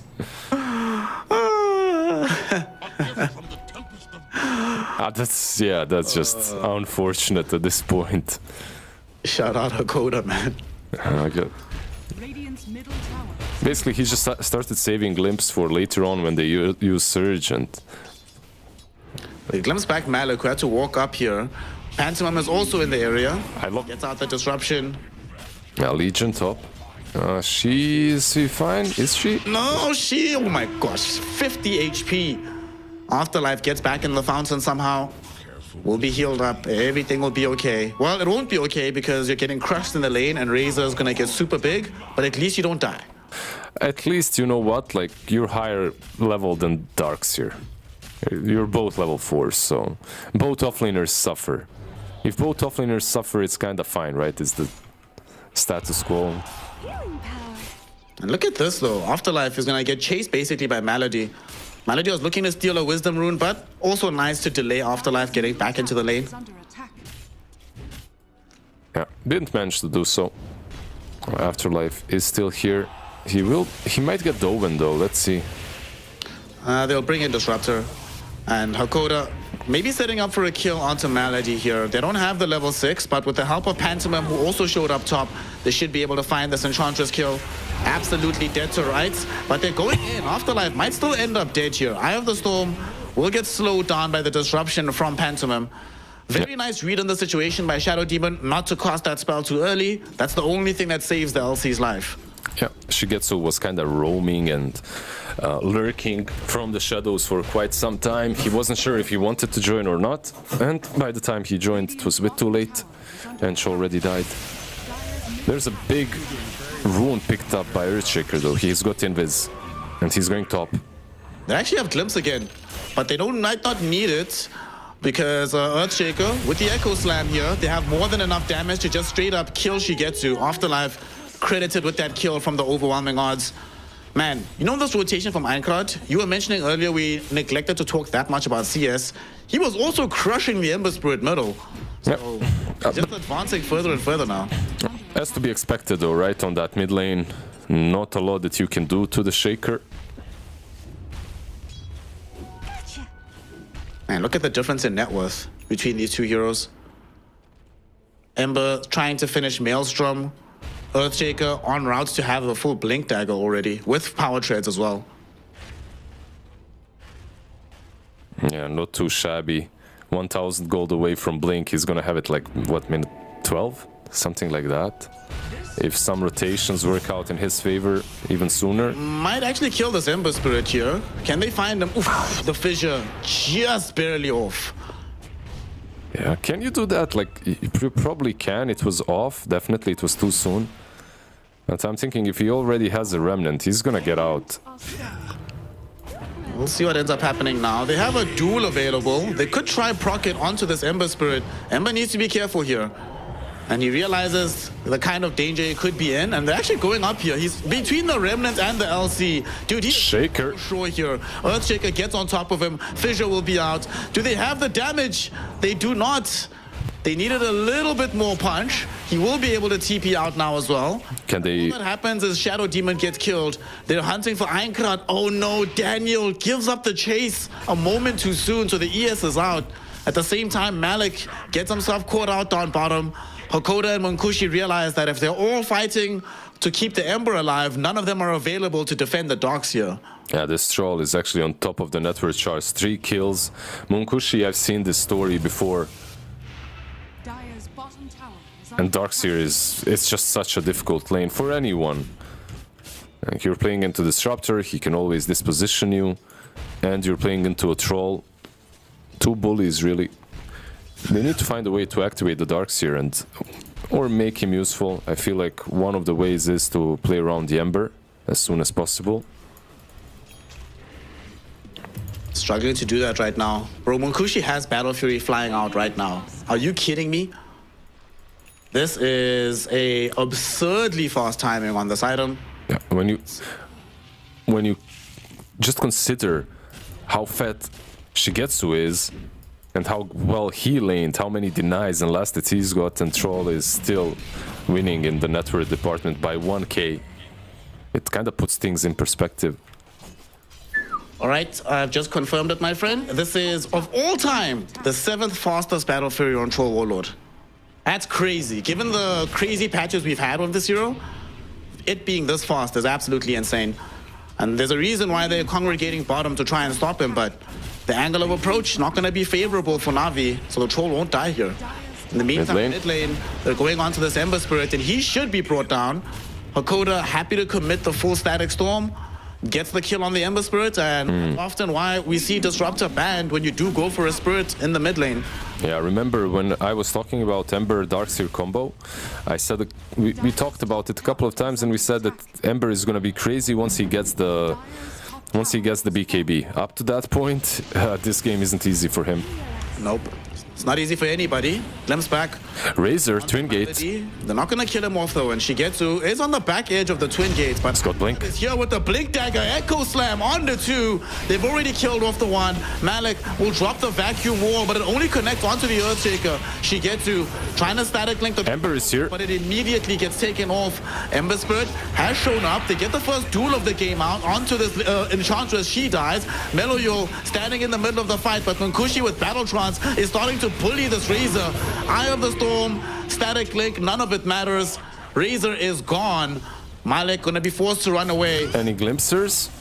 Glimpses back off cooldown right now. They don't have vision onto any of these heroes just yet. And you don't have damage or HP, so better if you don't glimpse anyone. Still, That fight, I felt one move is just gonna easily take it after the Echo Slam, which was pretty damn strong. But with all the rotations, with the Ember and the Razor being around, they kind of did manage to salvage a little bit of it. I still think that if you're one move, obviously you're happier with how it went. Your Troll survives, the Razor on the other side dies. Radiant's bottom tower has fallen. It's not all bad though, they still get a tower at the end of the day. It's kind of wild to me that this is the second time in this series that we've had a 10-hero fight at like the 15-minute mark or even earlier. It's great to watch. Looks like they want to go again down bottom. They know that there's heroes in the area. Daniel gets scouted out by Pantomim. Afterlife has access to the duel. Can't get it off just yet because he gets hexed immediately. Einkrat is en route with the Earthshaker. They want to try find something here. Malik might be the one that gets left behind, but it's Daniel that gets caught first. Man, they really want this duel. Afterlife gets some damage, but sadly they changed how overwhelming odds work, so you can't just throw it onto the enemy and kill him off. Yeah, sometimes it feels so good having the new overwhelming odds. Sometimes it feels, yeah, bad, like in that situation where you can't get the kill. And Schmidt, oh. Damn. Oh, he Dead. It's gonna take a while, but definitely dead. Yeah. Like, Ench, untouchable versus Shaker is really nice, but if he gets to hit you, he can one-shot you at some point. Yep. And that Earthshaker getting closer to the Aghanims now.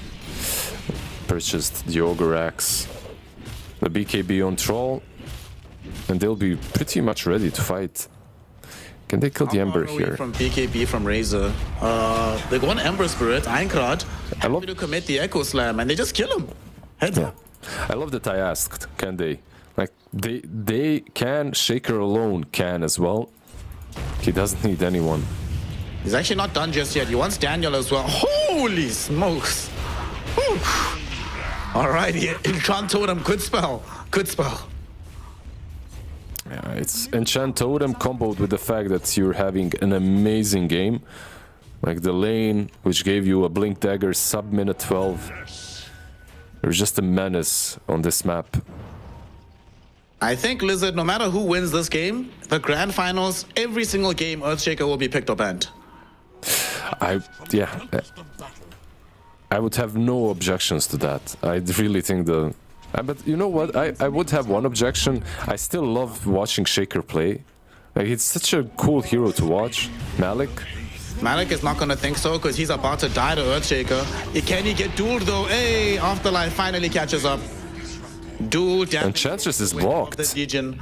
And LC is, this Enchantress is indeed blocked, but I don't think they fully want to chase just yet. They're going for it now though. They scout Malady. The hits are coming in. They even throw out the Demonic Purge here. But the Enchantress it's a tough customer to bring down. Razor shows up. Will immediately get disrupted though. So Pantomim can walk away. Even the Fissure dropped down just to make sure she gets to con chase. Meloyo is here. Pantomim was able to get out quite a lot of Shadow Poison stacks, but it's still not enough to kill Malady. The Pavis doing quite a lot of work to keep her alive from the physical damage. Yeah, Shadow Demon in the end, the only casualty for Radiant. You're kinda alright with that. And Shaker didn't get the region, right? Did he? Oh, he did, but he used it. He didn't get it bottled. That's what happened. I was thinking, why is he going base after picking it up? But there's a full BKB on Troll. He can start fighting. Razor doesn't have his ult. Dead. Yeah. Gets us dead. Static Storm out with the Battletrons going. How does he survive this one? The team is doing their utmost. BKB will now be popped by the Troll. He's still chasing on this Razor, but there was no follow-up. One move come in. There's the Echo Slam from Einkrat. They really want Shigetsu. They can't kill him off just yet, though. Shadow Poison stacks aren't going to be enough. And Meloyol gets glimpsed to the low ground, so he can't keep the fight going for himself. Finger of Death thrown in onto Einkrat. They want this Earthshaker. There will be a 2-hero usage of that young Earth Spike. It's going to be enough. And they get the kill. Duel onto Malik. Malik will die in the middle of the fight. Meloyo almost about to fall. Forced to pop the wand as she gets to still alive. Finish off the Shadow Demon. He's still alive. Somebody assassinate this man. Somehow he lives throughout the fight, turning it into a 3-for-1 affair in favor of Navi. Yeah, it's okay. You do have BKB on Troll and Battle Fury, but you're still not that crazy strong when it comes to dishing out that necessary damage early on. They get punished super hard. Razor, he didn't have Eye of the Storm early on. It's gonna kill LC as well. Yep. Easy kill for Shigetsu. Einkrad is here, doesn't have Echo though, so it's not nearly as scary. Yeah, one move they need to, you know, just regroup, chill out a little bit, go together. They're overcommitting at this point. Navi showing some strands of life, some strength on the map. The big thing for me as well is that Meloyo survives the entire fight, so a huge injection of gold for the Ember. He's going bots first before coming back for the BKB. Well, what do you make of that? I think it's okay. Not unnecessary to rush that hard. Troll, top lane. Is he dead? He's dead. Finger coming off cooldown, but they don't even need it. They just kill him heads up. They even tip him on the way down. Yeah, unstoppable. Taken by the Razor. This man suddenly is feeling really damn good. He's got the Manta. Does he have it? Let's see. No, he needs the ultimate orb and then he'll have it. Still though. It's in the inventory. Yeah, he has both. He does? Nice. Coming off the courier. So he's got a full Manta style complete. Can start thinking about going towards BKB. Radiant's top tower. This is very nice for Navi. It's only a 1k gold lead right now for one move. They've pretty much brought everything back to parity. Yep. The only concern is Meloyo, who still needs a bit of time to be a bigger factor in the game, but Navi feel very positive about how things have gone the last few minutes. Yeah, they do. They recovered at least, because the game was going really badly. Now the doors are opened a little bit. They need to open them completely. It's not done, that's all I'm saying, because there are multiple blinks coming from one move. Shaker obviously had his, and now you have the LC blink and the Disruptor blink, so taking these fights should become way easier for one move. Sitting around the Roshan pit down bottom, setting up for a fight, but they may be even setting up for a kill on Malik.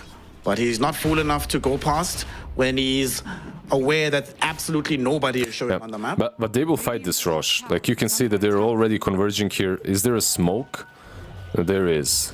Lion has two of them, and yeah, the question is, does one move fight here or not? I feel like one move could just let this rush go and move away. Pantomime is right inside of the scan, but he TP's out. Sadly, he TP's to the tier 2 middle underneath an observer ward. So they know that they have the numerical advantage. More than that, Lizard, they might actually try to take the Roche themselves. I think you just let it go. Actually, okay, they won't even try. Like, look, one problem that Navi has got is their rush taking is pretty bad. Like, they have Iron Shell to work with, Flame Guard, but Razor isn't the hero that takes rush on very easily. At the same time, why is this smart? Because they want to fight, and one move is probably expecting still Navi to be taking rush instead. So they can surprise them here. Ankar is not near his squad, so if they catch any of them, it's a 4v5 engagement. Shadow Demon Perfect move. Up the hill, they should be able to kill him. And they actually get the stun onto Afterlife as well. That's going to be 2 kills. But Ankar finds the Echo on the 3. They still end up losing both LC and Shadow Demon. LC has to buy back. Munkushi, though, he's right in front of the Razor's face. He really wants Shigetsu, and it looks like he's going to get him. A duel as well to ensure he can get the kill from the buyback. Malik looking for Munkushi, won't be able to find him. Not enough firepower with just him and the Ember. Let's see if they can run away from this fight. Hakoda has glimpsed back online. They get the fissure out onto Meloyo. Do they have the chain disable? He's trying to remnants this way, that way, but no more remnants available. They've caught him. They've killed him. Ember Spirit is gone. Hakoda's on the hunt for more, but Malik has already TP'd out to safety. Radiant's bottom tower. That's such a, you know, like, that's such a shame, because I'm a big fan of good moves on the map and reading what the enemy team is gonna do and like approaching the fight properly. Navi, I feel like they did everything right. They positioned themselves right. They read that one. What's the most standard trade right now? Roshan for Tormentor, right? Like, if you can't take Rosh, at least you can take Tormentor at that time. They read that one move will try to go to Tormentor. They stood on that high ground, but unfortunately they're all in one big ball that Shaker loves to jump in. That was, to be fair, quite sexy to watch, honestly. Shout out to Einkrad. Enjoyed while it lasts, Lizard. You said you enjoy watching Earthshaker play, enjoy it while it lasts, because grand finals, this is not happening. Who doesn't, right? Like, who doesn't enjoy watching Shaker? Like, Earthshaker, Enigma, these kind of heroes, they're always fun.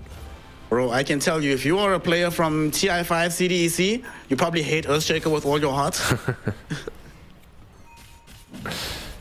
Might have a fight here where Navi gets to express their discontent against Earthshaker. They'll come across the Disruptor first, but he does get himself saved for now by Disruption. Hakoda not dead just yet. Malik will drop the wall on him. He does die, but he goes inside a Static Storm and gets killed off by an Afterlife duel. There was an Echo Slam, but it only connects onto the Enchantress. There's a buyback. Buys back into this fight. It's 4v4 so far, as the Darkseer will take the Twin Gates to re-emerge and join his team. They used a lot of their stuff, like the Shaker used the Echo. He's on 50% HP as well. I have the Storm still available. Like, They still have the BKB being held though by the Troll, so they could still potentially fight in this area. yeah. One move is kind of lucky that Roshan taking on the side of Navi is really bad.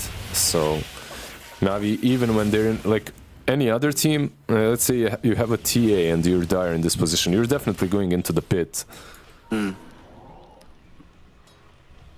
now, they might be thinking about going on to Afterlife instead. He pops his Blade Mail. Melody can't catch up. Yeah, I think if you're Navi, I'm not sure you're happy with the state of the game right now. You want to be forcing things, you want to be taking fights, at the same time you're just unable. Your initiation isn't really there. The Lion has a blink, but who follows up? That's the question. You need some Ember with Iron Shell. I feel like that's maybe the only way. By the way, he's not buying BKB. He moved away from it. Okay, he's bringing Sanjay and Kaya instead. Yeah, it's gonna give them more damage, but it also leaves him. I guess if you're buying the BKB, you can still get blown up by Shaker before you use it, or you can get dueled. So there are some arguments that this is better anyway. And I suppose maybe the idea is that if he gets Sanjay and Kaya, there's some additional status resist to protect him a little bit from these stuns. It doesn't protect you from Static Storm, though. It does not. Nothing protected from Static Storm, really, except BKB. But And eventually he's gonna get Axe, and so that goes away too. Eventually, it might be very soon, because he's got two pieces of it completed already. And he's walking around with a shovel, man. Get those bounty runes for free. Hakoda's gonna farm up. Both of these squads gathering in the top side of the map, because this is where Roshan will be living for the next while. Navi aware, like you mentioned, that their own Roshan sucks, but that the enemy team has fairly good Roshan potential with the Troll Warlord. And the LC for that matter, so they need to be careful about giving up positioning in this area. Radiant's bottom tower is under attack. Though LC's not here. Legion's bottom. She's trying to finish BKB, so this is a 4v5 at the moment. Yeah, she's so close to that BKB. This might be bad for them because of the LC being so far. Yeah. There's what, only the tier 2 or the Twin Gate that she can use, but using the Twin Gate in this situation, yeah, probably not the best play. Okay, she shows in the lane, she gets the BKB, she needs to TP ASAP. This is taking way too long though from Navi, so... Yeah, exactly. It's just sad how slow their rush is. It's at half HP right now. They're all clumped up in the pit though. Einkrad, if he could see this, he'd be salivating. He's trying to go closer. Oh, he broke his smoke. So close, it's so close, Lizard. But they're gonna get it. Radiant side, it's taken too long. They didn't allow this to happen. Hakoda, though, finding a very nice Static Storm. Afterlife pops BKB, is able to reach Meloyul and get off the duel. Can they find the kill? Oh, Troll is blocked. Troll is blocked. Blink dagger, but he's blinked in. He's blocked in. He cannot leave from the fissure. He does still get off the Battletrons, though. Only now is he given some freedom, but it might be too late. Pantomime bails him out of trouble for a second with the disruption, but he eventually dies. The buyback from the Ember Spirit helping to get the kill. And although Pantomime is able to leave, although they kill the Lion and the Ember Spirit, it's not worth it because they lose the big bad Troll. No, that was like the worst possible fight, I feel like, okay, not the worst, because they still got a couple of kills, but for Troll, that was the worst. He goes in and he just gets fissure blocked, my god. I maybe expected Shaker to jump in first, just use the Echo. Instead, he is on the cliff here, uses the fissure. Yes, it happens, you know. It happens. They kind of jumped in at the same time, I guess, but... Yeah, Razor is like, okay, that's cool. let's I'm so good, you know. Happiest Razor all time. Didn't have to use BKB in that situation. Was able to just stand up, keep the fight going, take the Aegis. Perfect timing for Na'Vi. And that's given them another lease on life. If they lose that fight around the pit, potentially lose the Aegis, the game feels extremely hard, but after that fight, the game still feels pretty okay.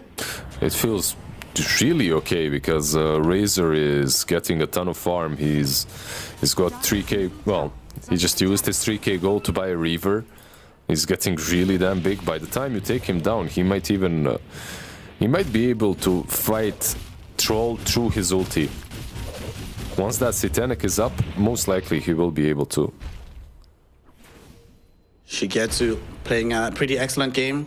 To be fair though, that fight is all on Einkrad. So he had to put his hand up and say, my bad boys. That one's on me, next one will be better. It happens from time to time. It's like when you're having Faceless Void in the team. You know, as great as he is against the enemy, sometimes it catches you out as well. It happens, like you said.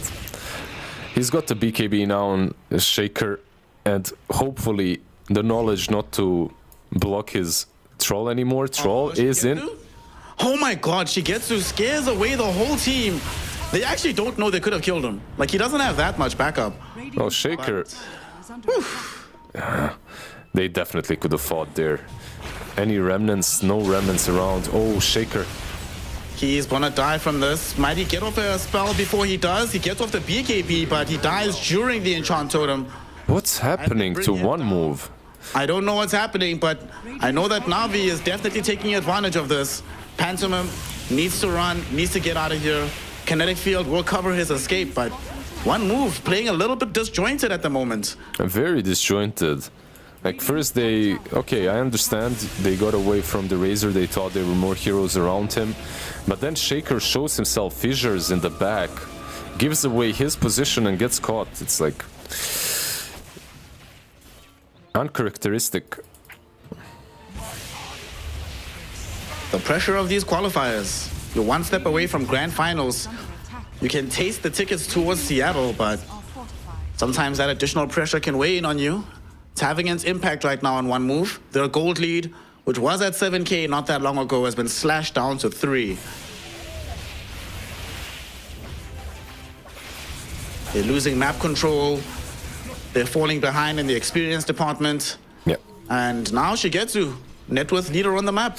Net worth leader, has the Satanic fully completed and operational. Doesn't have Aegis for way too long, 40 more seconds, but I feel like he's still... I don't know, I'm afraid of this Razor. That's all I'm gonna say. This next fight is gonna be interesting. Yeah. Radiant's top tower has fallen. What items are emerging right now for one move? Munkushi is getting in towards having a basher of his own. Einkrad wants that Octa. And of course the LC trying to get a nullifier. I mean, given that you're playing with this Ember Spirit with the magical damage from the Flame God, the Iron Shell, Nully will definitely help. I was muted. Yeah. No, it's that nullifier will be really strong, but what they're waiting for is probably the Aghanim Zone Disruptor, right? Like, that's a big one. He sells a full magic wand just to have it now when Aegis is reclaimed. So pretty much the perfect timing to finish off the Aghanims. All right, team, time to gather up. Let's go. They're waiting on the high ground. LC and the Earthshaker are taking a bit long, but they'll connect with the team eventually. Yeah, no basher completed by Troll. Instead, he just went full into Demon Edge. And he gets that. Very interesting. Yeah, he wants MKB and the basher, but I honestly expected him to get the basher first. It's pretty good for some extra control this game. Not that they're lacking control, but... Let's see, Radiant, they know no one is in the triangle, so... At the same time, look at Enchantress. Perfect positioning by Malady. Yep.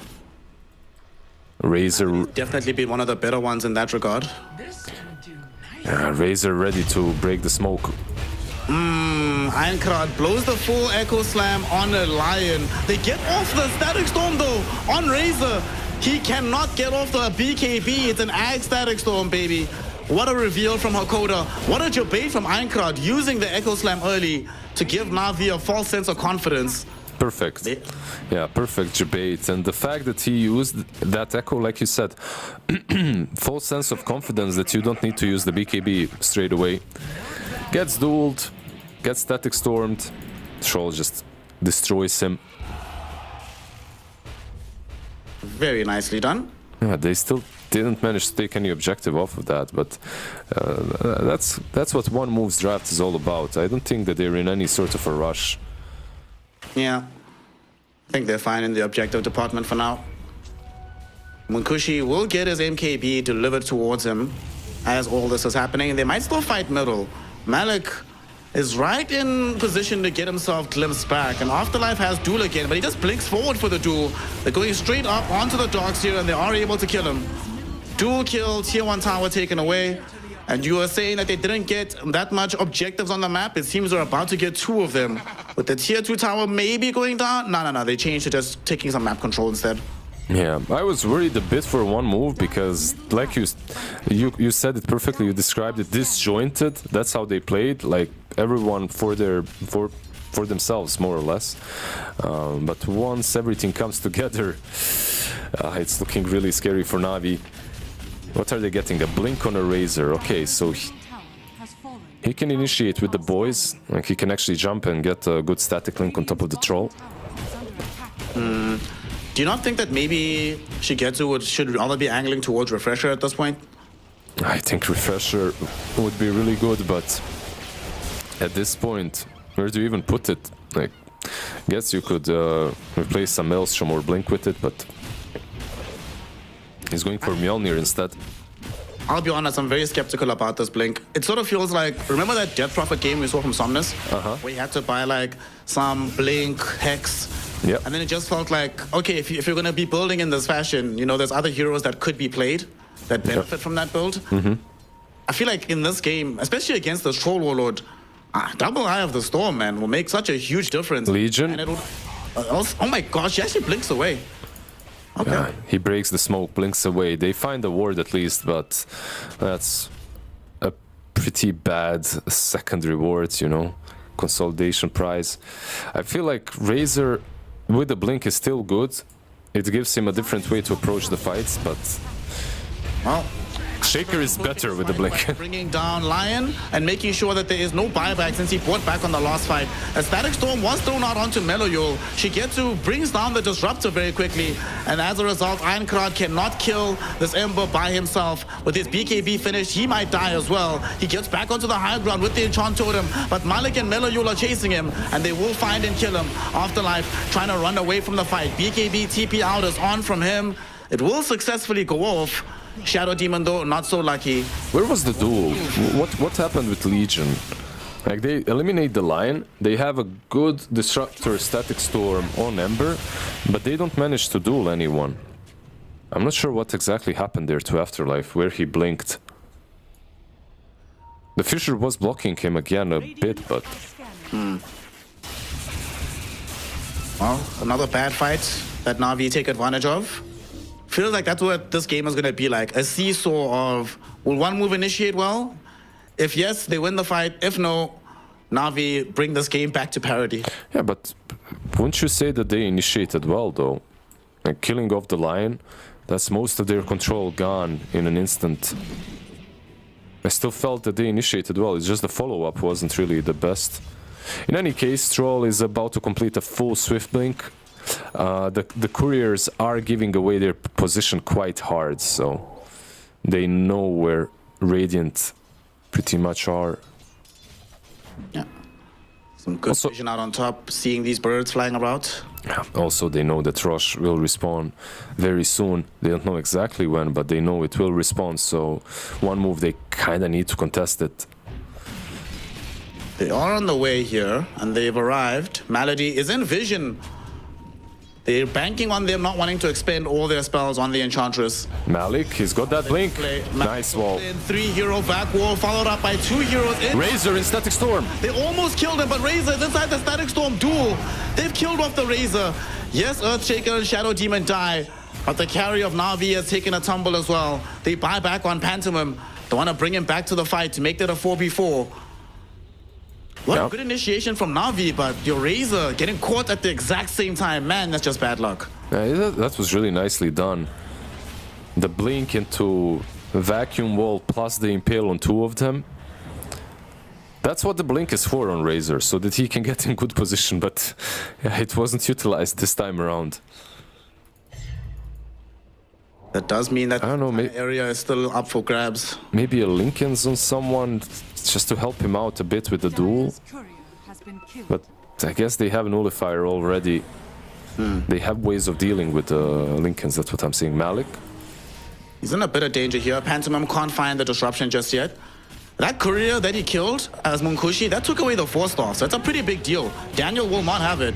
And now Malady getting himself dueled up. They're not killing. Finds another 2-hero Earth Spike. They're not going to kill the Enchantress. And now Meloyo thinking about engaging the fight from the back edge. Malik is still alive, gets the Battle Trance out on the Troll Warlord, but they haven't killed this Darkseer. Disruption holds him in position, and there's a Static Storm. It's massive. 3 heroes from Hakoda. All of them will die. They are buying back though. Was forced to buy back as Shigetsu has returned. He has respawned and now he's ready to flex his muscles, killing off Hakoda early on. Pantomim is going to follow into the grave after he gets held in position with the Searing Chains. Navi, yeah, they strike back. They strike back, but they aren't moving away. Afterlife and Troll. He's debating Shigetsu. Shigetsu did get off the static link, but he's in front of a troll right now, so he's gonna die. Forced into buying back. Munkushi doesn't have a BKB any longer though, so this fight Duel is there. Well for Navi. Duel going out onto Malik. They kill off the Darkseer. Meloyul with his BKB cannot solo Afterlife, but with the help of Malady, maybe this Legion will still die. Afterlife? Any help? It's best to do anything here. The fissure will buy him some time, but it's not gonna be enough. He ends up dead. 100 seconds in the grave, but he does have buyback. And maybe this is the chance for Navi to go straight into the pit. They still take it so slowly, but they will use the Twin Gate to go bottom. At the same time, Munkushi is gonna have his ulti. Once again, he has it already, so he'll be ready to fight them in the pit. And remember, this is on the Radiant side, so Legion, she can easily buy back and contest them. Or maybe Navi just doesn't even... Yeah, will Navi even... Wait, they take it, yeah. Yeah, they will try though, you see. They have to. They've used so many buybacks. They have to set something up around this cliff at least. They will try. The Radiant scan though connects flush onto them. Pantomim, he's gonna draw in the aggression with the TP. Legion buyback. Legion commander, but Pantomim will die without buyback. Ankrad, yet again, only finding the Lion. And look where Munkushi is. He's all alone, getting his damage drink. Oh no. Eating a finger of death as well. Does get off the Battle Trance, but it will not matter. The chain disable is there from Denial, and they kill off the Troll. Ankrad tried his best with the full combo from the Earthshaker. And although Meloyul felt a bit low, he's ultimately gonna get the turnaround. They get the fight they needed, and even if it takes forever, they're gonna get the Roshan as well. Lizard, we still have a Dota game on our hands. Yeah, man, this is so close and so insane. I honestly thought it was harder to lose that fight than to win it if you're Radiant, but somehow they managed, somehow it did happen. Like, Troll once again gets clipped and fissure blocked. Shaker, he jumps the Lion, but he has no detection. And Lion has Trickster's Cloak, so he wastes his full BKB not killing the Lion. The Shadow Demon as well, just TPing in to all of them. Oh. Yeah. I feel like if Shadow Demon has an Aeon Disc, you can make that TP. You come in, you force the fight on you. I mean, they don't have a Nullifier just yet on the side of Navi, but without Aeon Disc, without any kind of Glimmer Cape for yourself, that was very optimistic, especially because they scanned Lizard. They literally had a full scan. They knew exactly what was happening. No, they knew exactly. They read everything that we did, that Navi needs to contest Rosh, but at the same time, they're not strong enough to take Rosh, so they'll fight them before, right? It was obvious what's going to happen, but yeah, unfortunately, for one move, they just made so many mistakes in that fight. And now suddenly there is a nullifier arriving for Shigetsu. Oh no, it's not. It's a tier 4 token. I just saw a purple item. I thought it was nullifier, but he's what's he getting? Yeah, what's he getting is the level 25 talent. The static link steals attack speed. That's amazing versus Troll. Oh, it's pretty good. He gets on top of you to try and get the attack speed. You're taking it away from him all the time. It's not bad. And he also picks up a Trickster's Cloak, which is interesting. There's already an MKB on Troll, but still a good item, tier 4 to pick up anyway. They take a Tormentor right now, one move, whilst Navi is smoking in towards them. They want to try force a fight right now. Shigetsu still has Aegis, so he's very, very strong. But they arrive just as these heroes leave. They might lose Earthshaker's courier though. It's running right in front of Melayol. I think he was just debating. Yeah, he was debating. That's actually so smart. Makes them follow the courier away from the actual heroes. That's pretty cool. Mm-hmm.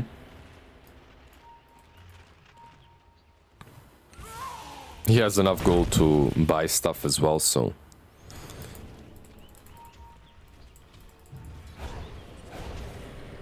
Let's see, MKB, by the way, on Ench, queued up. He's got the Hurricane Pike, he's got the MKB, 4,000 gold. Even this Enchantress is gonna turn into a core. I don't know, man, like one move... They had this game completely in control, but that might not be the case any longer. Yeah. This Ench also walking around with a Mindbreaker. So many sources of attack speed for her. Well, well, well. 1k gold lead, pretty much zero. We're back to parity in that department. Most of the map belongs to Navi at the moment. They have the win probability in their favor. And they're just having all these heroes get stronger and stronger. Shigetsu, not that far away from having his Swift Blink, so his mobility issues between this and whatever item he wants to put in after the Aegis expires, if it's just of treads again, so be it, but no more mobility issues for the Razor in those fights.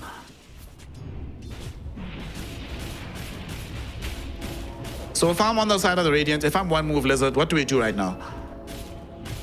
I still think that the game is, yeah, not completely in your control, but the initiations can make it very easy. Like you have this Shaker and Blink Dagger Disruptor Aghanims. I don't think it's that difficult to take fights, but you should probably wait out the Aegis. And let's see if they will. Ench, she's probably unkillable at this point. Has the Linkens on top of everything else. It's a nice pickup. They needed one. Instead of the MKB, she gets Linkens. Now you have a way of dealing with the duel. There's a nullifier on LC, but still makes it a bit harder to duel Razor. I like. Speaking of the duel, they got another anti-duel item, picking up the Wind Waker for Malik. Oh, that's actually really nice, yeah. Saving these heroes, whether they're getting dueled, whether they're being controlled by the Earthshaker. You can also elongate your own fights.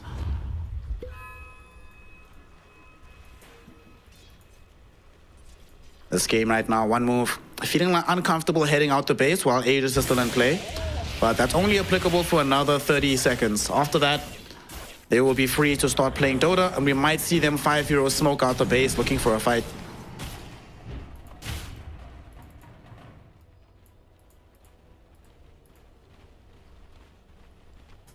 Yeah, a little bit of calm before the storm. Aegis will be reclaimed in 10 seconds. And for one move, that probably means time to strike, time to get out of the base, put some vision around your base, because at this point, you're just gonna lose the resources to farm that Navi is getting.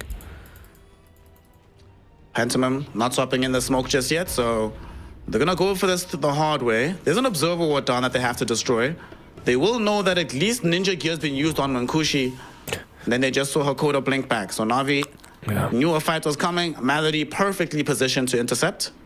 It's just Enchantress things, right? She just stands here, and what you gonna do? She's got that level 20 talent, plus 65 untouchable attack slow. You're probably not killing her no matter what you do.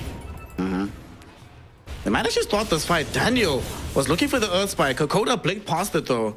Still an awkward place to be. They knew there was vision for a second. Afterlife dewards it. Okay. We still have calm before the storm. Action hasn't broken just yet. This is all they needed to do. They ward a couple of wards and then smoke up. Make sure that you're fighting without some vision disadvantage.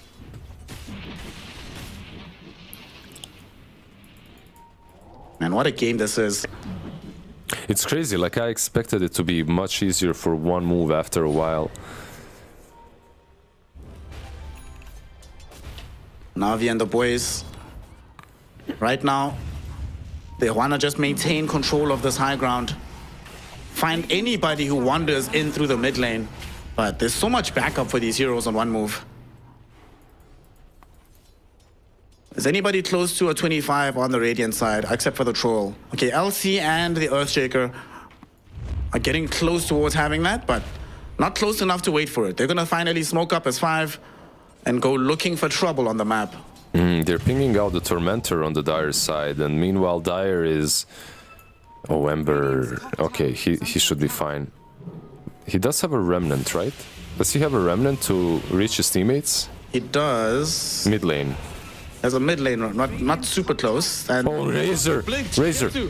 He has forced to pop BKB, but he's gonna get dueled right now. Munkushi is on top of him. They drop a Static Storm on the backside of the fight. The Fissure, though, it blocks them from killing the Razor. Einkrad, fix your mistake. He does with the Enchant Totem kill. Melody. Though, he almost griefed the team there. Enchantress. Tried to TP out, but getting disrupted.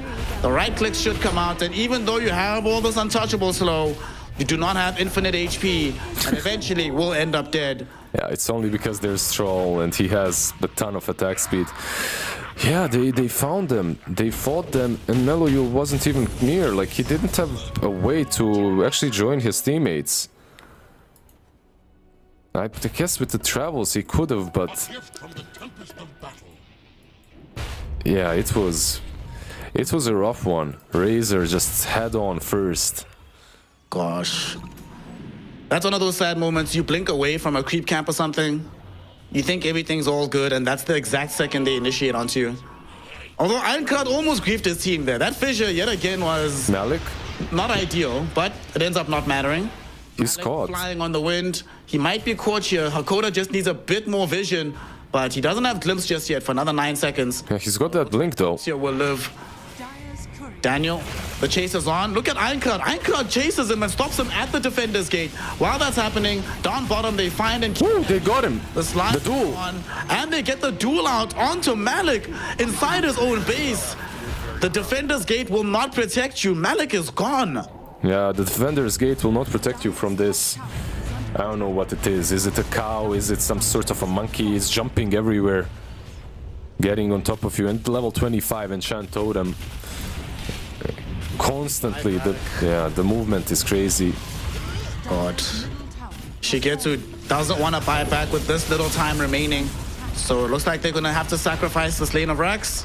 Dire's middle Malik and Lion did have to commit their own buyback, so if they die again, suddenly one move have a very clear path to victory.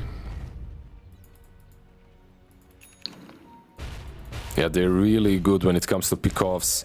If you're Navi, I don't know, I don't think you can risk putting one hero somewhere far away from the teammates, like to defend or split push and stuff like that, even though it's an Ember.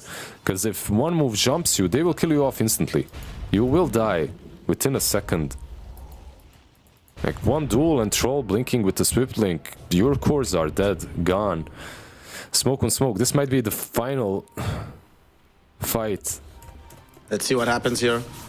By the way, did you see that Ember Spirit has changed his mind twice about his items, even sold his data list earlier on? Daniel, he's not able to find the Hex on Troll, but not the full chain disable. So he might be killed off here by this Earthshaker, and that is indeed the case. A straight up dieback. Munkushi has Battletrons. Meloyul right next to him, but Meloyul is getting bashed. Meloyul is getting killed off. He's gonna die on the Ember Spirit. Ember does have buyback, however. At the Razor. Alec does not. Gets himself dueled, while Razor with the BKB active is trying to at least least break up the fight. He fails in this endeavor because Munkushi and Afterlife are able to kill Malik. He does at least run down the Shadow Demon, but he gets glimpsed back towards Meloyol. So they have the numerical advantage for one move. Malady trying to TP out to safety. He will succeed, but Shigetsu is not so lucky. The Storm actually debates him out. Revealed where he's at, but he's able to blink away to safety. Yeah, but that's free Roche. The Roche for this. Yeah, not free, obviously. They fought very damn well for it, but yeah, they can go straight into the pit. Meloyul this time around, he was a little bit too deep. He gets caught by the troll, gets locked on by the troll, and there's just nothing to save him. Unfortunately, they don't, I guess, Wind Waker, but Darkseer was dueled, like you mentioned that as well very nicely. Because of the duel that Legion had on the Darkseer, they just couldn't do anything about Ember dying. And Ember not having a buyback, he just buys out. He's got Divine Rapier now.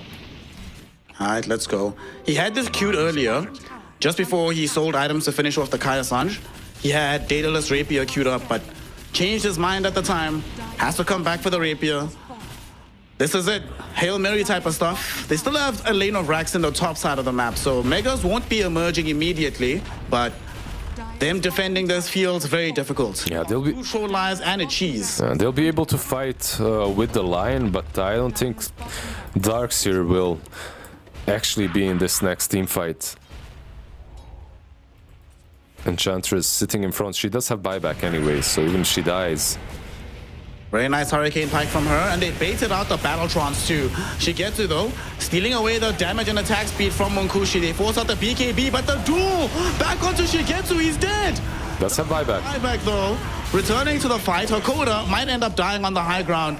Meloyul getting that kill, and now Darkseer has respawned, so they have the numerical advantage.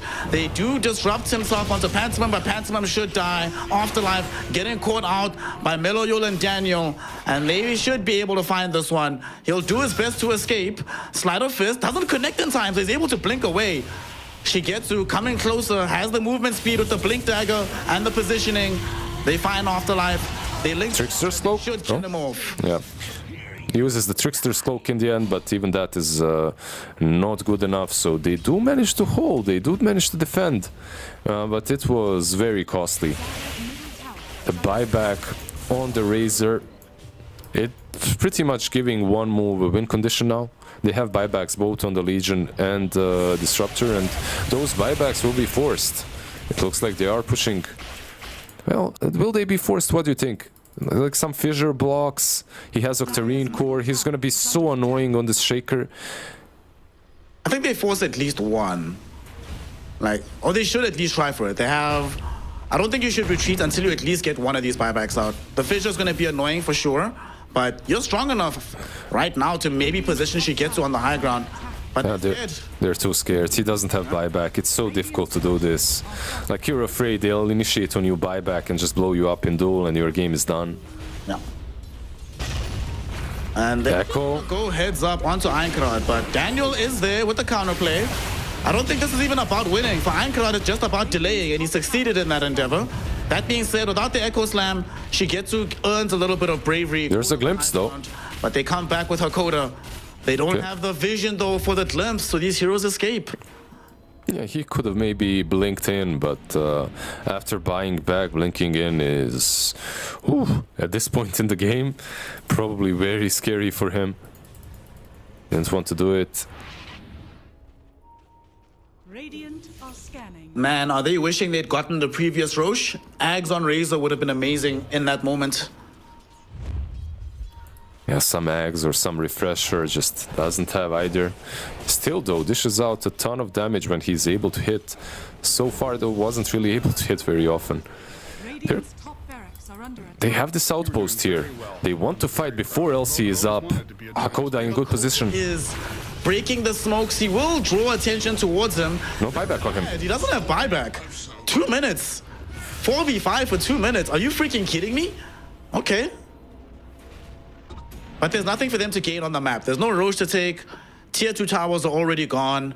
There's no way they want to play fully for high ground just yet, so he might have just gotten a bit lucky for Hakoda that he's not going to get hard punished for this. Yeah, they're going to get... Who gets the shard? He gets the shard. Here you go, buddy.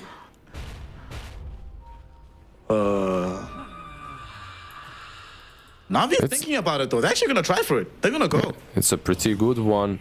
No mute now to prevent heroes from saving Razor when he's dueled or using that Lincoln's on top of him. Oh, Daniel finds two heroes in the Earth Spike. They get back together. They haven't de-warded this one on the high ground, and they kill. Oh, the echo is great. Slam. It's massive, but where's the follow-up? Munkushi finally here, going in with the Battle Trance. They kill Enchantress, but she does have buyback. She's gonna return into the game. Munkushi taking so much damage. He has buyback as well, but he also has an Aegis. First life getting popped. How will they defend him? There's no Echo Slam at the moment. He's got no ult. There's no BKB available, so Munkushi is just gonna die. Will be forced into buying back here. Navi finding a moment of opportunity. MVP ward on the high ground. It didn't get removed from play, so it's still available. Malik now, him and the boys will take the first lane of Rax middle. Man, I can't believe what I'm watching. They will force a buyback for sure. There's no... Okay, you don't have a buyback on Razor, but still. You go for another side, right? Yeah, definitely. Of course. They're on the Lion is in. They found the Hex out onto the Surf Shaker. Ironclad still alive. They're waiting for Disruptor to come back, and then maybe they'll buy back with a big troll fight. Navi is aware of this though, so they're positioning very carefully. They're gonna get the second set. No, they're too afraid. They decide not to full commit. And they're actually sticking around. They cancel the TPs. Melody realizes that there's still a chance here. And once they get the melee Rex, that will signal the retreat. They get out to safety. Yeah, they had to send the Ember back. The throne was... Well, throne wasn't falling, but the tier 4s were. Damn, what a crazy series of events. Like, literally just the Disruptor dying, buying back and then dying on that cliff. Made Navi feel like they're completely back in the game, even though they're 20k behind. At this point, it doesn't really mean a lot. If you kill off these supports on Radiant, the team fights become way easier for you. Bro, whoever planted that ward on the high ground, definitely my MVP. Like, that ward just gave them such an easy route to take this fight. Allows them to isolate Shadow Demon at the front. And then afterwards, they also know where Ironclad is. They know when to be afraid of him jumping back. Yeah, there is a 5-man smoke, so wards will not be helpful for now. Who's taking the haste? Afterlife, of course. If you get a good duel on the Razor, perhaps. Uh-oh. Because they took that haste rune, though, that means that the Observer, what they had, ended up being useful. Malady knows where they're at, but Malady... Oh, no! Ironclad! Not again! Okay. There's no buyback. Razor has... Ironclad? He found Ember Spirit? Do they have the Blink duel at the ready? They do not just yet. Still on cooldown for a few seconds. Malik finds 4 heroes into the vac wall. There is gonna be follow-up to kill off the Disruptor, who's the first casualty from this fight. Shigetu running around with Eye of the Storm. They're gonna go to the north of the fight and find the Shadow Demon there. And here's Afterlife getting in with the Blink duel with Nullifier on top of Malik. They kill off this Darkseer. Munkushi, he jumps onto Troll. He really wants to bring him down. Trying to bring down this Razor. Shigetu, will he die here? Yes, he will. 2 minutes, no buyback. Ironclad was holding back the other cores with his chain disables. And in the meantime, Afterlife finishing off Daniel. Making the Fissure, he catches Darkseer. 4 versus 3 situation. Darkseer getting caught by Munkushi. The vac back past the fissure wall. And the Hex. Briefing them all game. What the hell is happening? Daniel will end up dead here. That's a dieback on the Lion. Now that's game. Malik on the high ground. He's dead as well. With no buybacks available. Only Ember Spirit alive. Yes, he's holding a Divine Rapier, but I'm not so sure it'll be enough, Liz. He's gonna try his best, but it's a Hail Mary situation from him. Yeah, Razor has a buyback in 30 seconds, but that's 30 seconds too late. Even with the glyph, even with Ember giving his life, this throne will fall. GG, well played, and honestly, this was a good game, and well played to both of these teams. Some mistakes here and there, but what's Dota without mistakes? It was so much fun to watch. Yeah, honestly, very nicely done by Navi. Like, they had opportunities to win this game. They clawed themselves somehow back in it. Even when it looked impossible to come back in the game, they still managed to do it. In that last fight, why they took it so convincingly is they had the only tier 5 item in the game. It was on Razor. He had Ex Machina. He got a free refresher. So they were thinking, okay, with a free refresher, at least we can take this fight with the Razor. Maybe this is the play, but yeah, it wasn't. Troll and the LC, way too much damage at that point. These fissures though, Einkrad, my friend. Don't skill fissure. Einkrad nearly griefed the entire game for his squad with those fissures. Not the best blocks in the world, often blocking in his own squad. He had so many good ones as well though, right? Yeah, he did. It was a 50-50 situation from him. I must say, we could see why Navi decided to go for the first pick Lion. Daniel played out of his mind on this Lion hero, but ultimately just not going to be enough. He is not the game winner. He's just there to support. And they just don't have enough in the tank on their primary cores. And I guess it's also way too difficult for them to position Razor correctly in these fights, right? He has to avoid these duels, has to avoid the jump in directly on his face by Troll, has to deal with being purged by the Shadow Demon. It's really tough for this Razor. It really was. Like, the Blink Dagger as well that he bought was, I think it's good. Like, he got it so that he can actually join the fights when he wants to, and that he can keep running. Like, look at this. Like, he blinks in, you can see Afterlife, all he does is just he's running towards him, like running at him, and it was every single fight duel had to happen on the Razor. Maybe they needed some more save, I'm not sure. Like, they got the Lincolns a little bit too late, but you can't expect Enchantress to buy it really early on as well. Yep. Shout out to Monkushi as well. Good carry performance. We yet again see a victory from the Troll Warlord. And here at the end, this was almost really funny. Yeah. You almost kept Malik alive, but they have so much chase potential from the side of one move. Safe to say, Monkushi hit the wall a couple of times, but it didn't matter. He managed to win the game anyway. Yep. Meloyo tried his best, had the rapier in his inventory at the end, but it's not enough. The GGs come out and one move have their first grand finals in a qualifier for the international. They've been in these qualifiers many times. They've come third, they've come fourth. Now guaranteed, no matter what, at least top 2, but they are on the route to trying to grab a spot at their first TI overall. One move. All right, who are we giving the MVP to on this one? I'm giving it to Monkushi, man. You do whatever you want to. I don't care. I don't care. This man, he's playing against 6 players, 5 players and a fissure, and he still manages to win. All right, fine. You'd rather give it to Afterlife or Einkrad? What was it? Like, we can have the mention. What was it like? I was going to give Einkrad. I wanted to give Einkrad. I feel like as much as he did grief his team so many times with the fissures, there were some really good initiations from him. And he also did a very smart thing in that every single fight, he was willing to commit. Once they got Aghanims on Hakoda, he was willing to commit his full combo onto Denial. Yeah. Like, if there's no Lion, it's fine. Who cares? We have enough team fight left with the Static Storm to cover me not having Echo Slam. Yeah. For the most part, it really worked out well for the entire team. Yeah, it did. And the early game was just amazing from him. Yeah, he crushed the lane, he crushed the game. He was rotating left, right, and center. He had like about 12-minute or earlier blink. He was making some really nice plays. A couple of mishaps here and there with a fissure. A couple of places where he didn't manage to kill a hero because he had no detection. But overall, really solid Earthshaker performance. Great stuff coming in from him. And that will mean that one move take one step further in their road to TI, getting themselves in the grand finals. This is a place to be, a best of 5 between themselves and Virtus.pro to set the record straight and see who is actually the best team in Eastern Europe right now.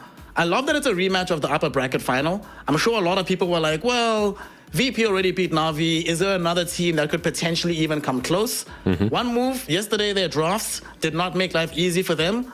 But a win like this over Navi, especially when Game 3 was a pure draft win, once you get back into the run-back matchup, you're going to be feeling a lot more confident and definitely prepared to play more high-paced Dota in the same way they did these last 2 games. Yeah, I'm worried a little bit for one move because Virtus.pro, they did just witness a way in which Navi managed to take a game off of one move, and the heroes that worked well and the heroes that didn't work well for one move. So in the end, I'm expecting a good grand finals, but I'm still expecting VP to take it. I wanted Navi to win. I thought they were my primary seed. So given that they lost to one move, you always root for the team that beat the team you think was going to win. Ah, okay, so, to justify yourself. Yeah, of exactly. course. I get it. So one move for me, from what I've seen today, I want them to go through. Besides, it would be fun to have new faces at a TI, a completely new organization coming in as well. It would be sad for VP because it would mean it's like, what, the 3rd year in a row that they failed to qualify, getting this close and then getting beaten out at the very end. But, you know, if the enemy team is better than you, what can you say? That, sadly, though, Lizard, brings us to a very unfortunate piece of business.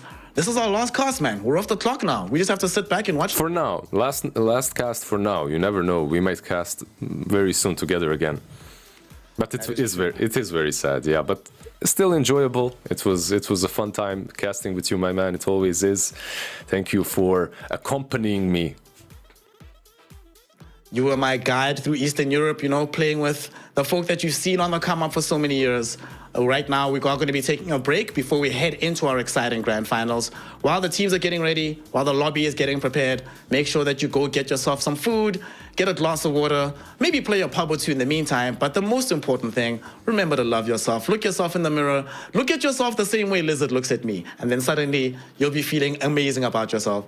Thanks, everybody. Small break, Lizard and Snare out. When we return, the grand finals of Eastern Europe, and we will be crowning one team to go to TI from this region. Stick around to find out who it's going to be in the best of 5 between Virtus.pro and OneMove.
everybody, and welcome to the grand finals of the EEU qualifiers for the International. That's right, we're down to 2 final teams of the region. The winners will go to the International and stand a chance of battling it against the best in the world to be crowned the best in the world. T Governor, how are you doing, my friend, and are you excited for this series? I mean, this is it. This is the series. 5 games can decide everything. That's all I care about. And yeah, I mean, one move, they're punching up a little bit now. Virtus.pro, of course. They'd look a little bit untouchable to some degree. Only Navi have been able to take a game off them. So this could be a 3-0. This could be a full 5 game. Who knows? I mean, if one move are to win, you know, are you assuming it's going to go to the full 5 games, going to be a back and forth, brawl it out, yeah?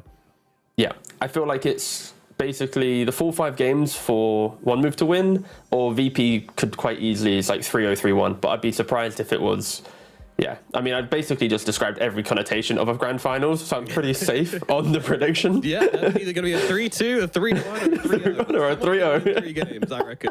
Yeah, no, safe bet. Yeah, Virtus.pro's journey here has been pretty damn strong. Coming through, you know, their series versus Navi did go the full distance, but they just beat one move in the upper bracket finals. It was a 2-0, and, well, they're looking to do it again. But one move, they did prove that they can play with their backs against the wall versus Navi. You know, they pulled out some clutch plays in that series, and they seem to have found a slightly more consistent style than what they had versus Virtus.pro, I would say. Yeah, for sure. I would say, though, if you were watching that previous series, that final game with the troll, there was a lot of fissures that were blocking that troll from actually getting into the fight. So it wasn't the cleanest teamfight execution from one move, even though they were able to convert on the win. So they had a 40-minute break. They're going to probably have to get the guys back in line, because if they're doing that type of teamfight execution against Virtus.pro, this will be a very big struggle for them. And but luckily, it is only a small little factor. It was a simple fissure, troll, Roche pit, you can't fight. And it might happen 2 or 3 times after as well. Yeah. Around 2 Roche pit fights. Yeah, I mean, the Shaker's going to be a big factor in this game. When we're talking about draft, we're looking at the Earth Shaker. That is a hero which has been favored by Virtus.pro. I feel like they were the ones immediately, straight off the bat, just taking it every single time they could. They recognized the strength early on. The rest of the region kind of slowly clocking on to how good it is. So I'm guessing it's going to be first phase material here. Yeah, I think at least one move, they banned it out against Navi, and then suddenly when they had first pick, they were like, oh, let's pick it ourselves. So I think they kind of learnt about the strengths of the hero during that previous series earlier today. And then Virtus.pro, they pushed one move to the lower bracket with the Earthshaker 2 games in a row. So this is going to be, I would like to think, just banned out, unless teams have been able to kind of construct some really cool counters, maybe some Queen of Pain to dagger spam in the laning phase, but is he too tanky? Does it even matter? Can he even beat the Queen of Pain? Like, yeah, can he it's like that's so many questions. Yeah, can he bleed? Because that is question. Yeah, I right now I don't think he can, but we'll see if some teams have found some cool scenarios. Because that's also the beauty of a grand finals. Use this game 1, give your opponent the Earthshaker, but you've spent the last half hour going, this will be our draft strategy. If they pick Shaker, we're gonna have this mid lane, this support. This is how we'll counter it. And if we beat it, we break them in the first game. They know they can't go for Shaker again. So I really hope that we do get to see Shaker, but more on a strategical level of the draft rather than it just being forgotten about and, oh, whoops, they've won again. Yeah, and in that series, you know, when they played versus one move Virtus.pro, they did take the Shaker twice, but it actually wasn't first pick back then. It was second pick, because Virtus.pro will always take one of 2 carries if they're available. They'll always take either the Nature's Prophet or they'll take the Chen. And as far as I'm aware, weirdly between one move and Navi, they don't really value the Nature's Prophet highly at all. You know, they single-handedly kind of sunk it down, at least Navi for sure. One move are more likely to pick it up, I would say. But yeah, Virtus.pro, they love the Nature's Prophet and they love the Chen as well. So those will be probably what we'll see as the most contested heroes between those 2. I won't lie, I was... Can you repeat the question, Nomad? I'm very sorry. I was having to fix some tech problem on my side. Oh, okay. It happens. We're having some issues with Steam as well. So, it's only me, but yeah. Yeah. But no, I was saying that Virtus.pro, they've massively prioritized the Chen and the Nature's Prophet. That has been their prioritization even before the Earthshaker as well. So, you know, why do they love these heroes so much?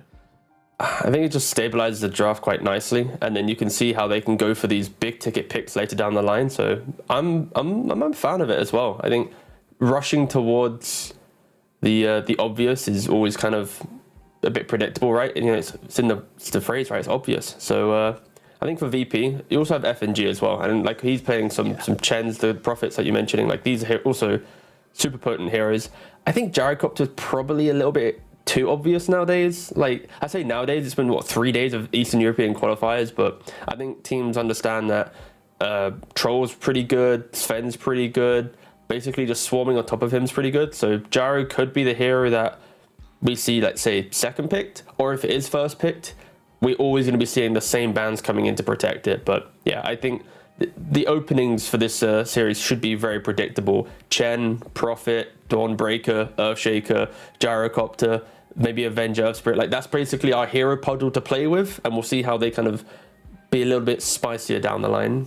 So let's say you're in OneMove's position, right? Like you have the choice to either let Virtus.pro get first pick on Prophet, Chen, or possibly the Earthshaker as well. Which one do you let through? And is there anything you think you can pick, or any way you can play to kind of directly counter that that obvious opening from VP? I mean, I've got to pick my poison here, right? It's like yeah, exactly. I'm putting you in the position of OneMove here. Yeah, I think if I pick the Prophet, I'm going to lose out on rune control. So if I do that, I want to make sure I have a good mid. So that's probably option one. I don't know if I want to give FNG his Chen. Like Eastern European Chen players, they're like a whole nother breed. So I'll probably ban that one out just to be safe. And then, yeah, the rest I can deal with as well. So probably ban Chen, and I have strats for everything else. Just because, yeah, I have too much respect for Eastern European Chen. It's scary, especially FNG. And, you don't want to put him in a position where he can kind of lead the game. I think that's why this Chen and Nature's Prophet are so powerful for him, because he is the leader of this team. And if you put him in that position, then he just gets to make the calls. He gets to have a lot of objective pressuring in the early mid, which I think is what Virtus.pro thrive off. Like, if they get the stranglehold going in the first 50 minutes of the game, it is so hard to wrestle yourself back from that position. But what about OneMove? What are their poisons? What do they have in their arsenal which they can pull out against Virtus.pro? Possibly what they did against NAVI. I'm just looking at some of their games. I think they've played a lot of Troll, at least recently, even in the series earlier today. Against HYDRA, they played it again. I think this is a really fun hero that is countering quite a lot of the new meta heroes that are coming through. But it is very kiteable, so that'll be one thing. And on top of that, I think Afterlife, he's played a pretty stable qualifiers so far. Of course, getting to the grand finals, you need to be, somewhat stable. But I think his Legion Commander and Dawnbreaker have been two of his biggest heroes. I remember the first series that we ever got to cast from them, it was against Team Sexy, I believe. It was 3 Dawnbreaker games in a row. The first game, atrocious. Like their first ever game in the DPC European qualifiers for TI was very, very bad. But then suddenly, game 2, it was the complete difference. They were like OP, and then Dawnbreaker now has been banned or basically respected the entire time. So I think the Dawnbreaker, super high value, and then Legion Commander. So I think Afterlife, he is a player to look out for, and if he can step up in this series for sure. Yeah, and in OneMove versus NAVI banned it out twice. The one time they didn't ban it out in game number 2, well, OneMove picked it up as their first pick. So we can see pretty much what's going to happen there when it comes to the Dawnbreak. That is their prioritization. That is the number one hero they want to play with. Of course, outside of those big meta heroes, of course, there's heroes which are banned every time, like Beastmaster and such, which could be let through. I think that's a pretty good chance that Virtus.pro just let the Dawnbreaker through and try and beat it in game 1, because that's going to set them up for a very, very strong draft through the rest of the best of 5. Like, I feel like if Virtus.pro are going for the jugular, if they're going for the 3-game win, letting through the Dawnbreaker first game and then beating it is the way to do it.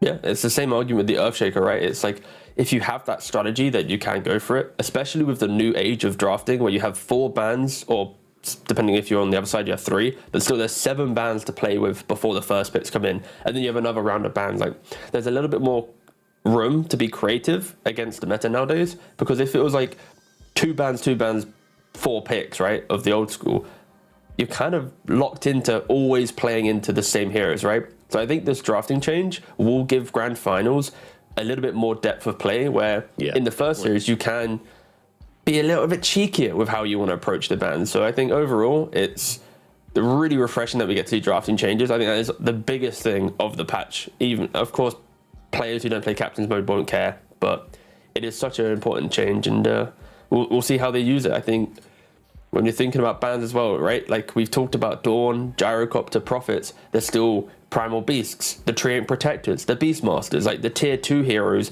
of these teams that are still so strong that need to be first phase out. Like that's the joy, right? You'd always argue for more bans. Like sometimes it's like, okay, we have 7 bans now. Maybe we need 10. Maybe we need 15. How about we just half the pool and just do random draft before we get to the final? Because there are always going to be a lot of good heroes coming into a grand finals. Yeah, there certainly will be. And yeah, seeing which of those you can break and then free up an extra ban slot as well. Because, I mean, there's like 2 ways of looking at it, right? Like there's more first phase bans. Therefore, okay, well, maybe you don't need to break the Dawnbreaker because you can just ban it out and you'll still have either 2 or 3 more bans anyway.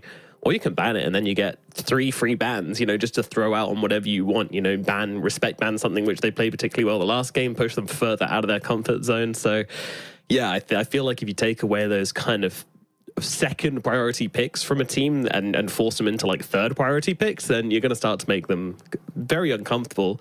And this means that also it punishes any team which has a more two-dimensional kind of play structure. You know, you really need to push it and make sure you have the depth in your team, the experience and the versatility to move to different strategies if you do get completely banned out or broken in your first couple of games, especially when it comes to this best of 5. And that is what this tests. It tests your depth of play more than anything. Well, I got a trivia question for you, Nomad, as of course we are waiting for the lobby. What do you think is the head-to-head matchup score between Virtus.pro and OneMove? They have played 5 series over their time as organizations. The first series was in 2022, halfway through the year, and of course they then played about yesterday. So 5 series, what do you think the score is between the 2 teams? I'm going to go 2 to 1 move. Wait, 5 series, yeah? 2 to 1 move, 3 to Virtus.pro. Wrong. 5 series wins, always to Virtus.pro. There has only been a single game win for OneMove. That was 5 months ago, but VP still won the series. So that is 10 game wins to VP, 1 game win to OneMove, 5 series wins to Virtus.pro. This is a best of 5 grand final where OneMove have just never been able to best them. Maybe this could be the time for them to start doing it because TI is just there.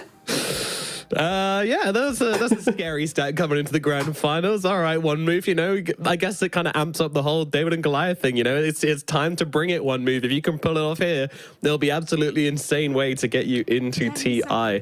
Beating Virtus.pro here feels like a monumental mountain for them to climb. Will they be able to do it? Let's find out as we jump into the draft for game number 1.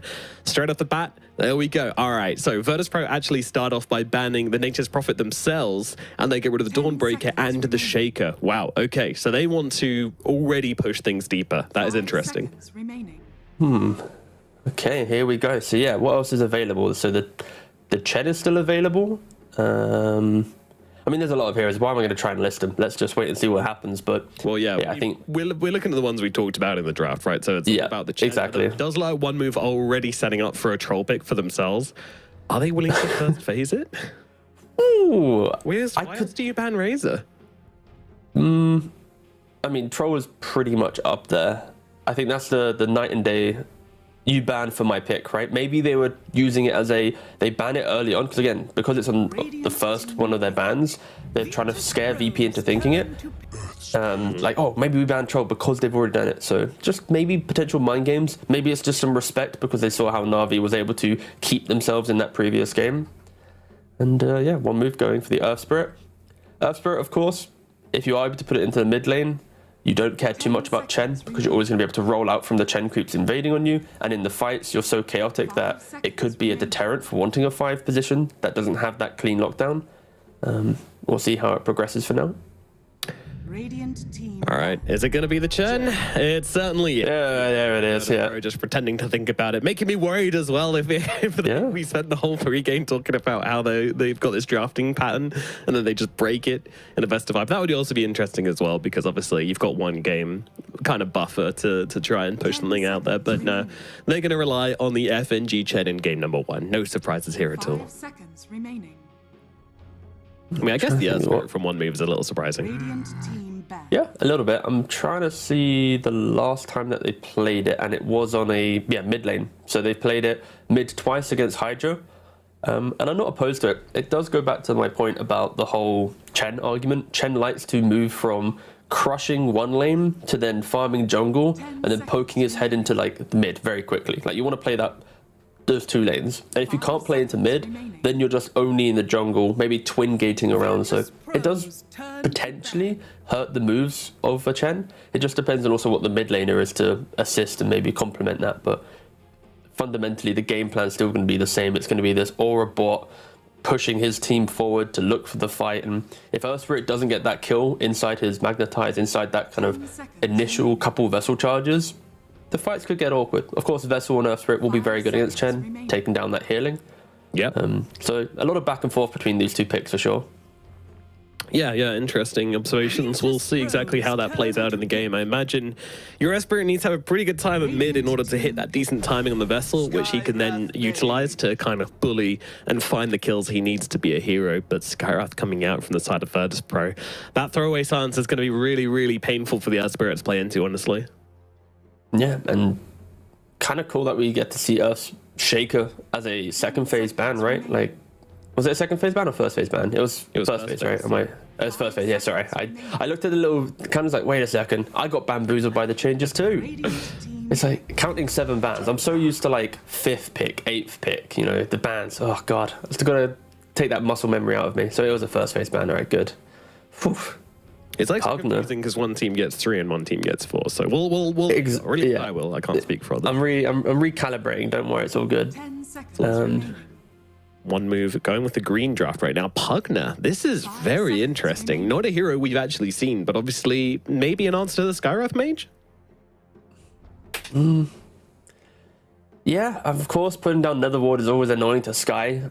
It's not a hero that you want to actively pick into Chen normally because of the fact that you lose your towers and just there's a lot of noise in the fight, so you can't really stand your ground. There's going to be some like Centaur running at you. But if you've already got like an Earthspirit rolling in first, then sure, it should work out quite nicely. Life Drain Hill, I'm yet to actually see Life Drain versus Mystic Flare. Pretty sure Mystic Flare will still eat through it, but it's the small things that could help out. Of hopefully he doesn't decrep during that one. But yeah, it's have they even picked Pugna this entire qualifiers?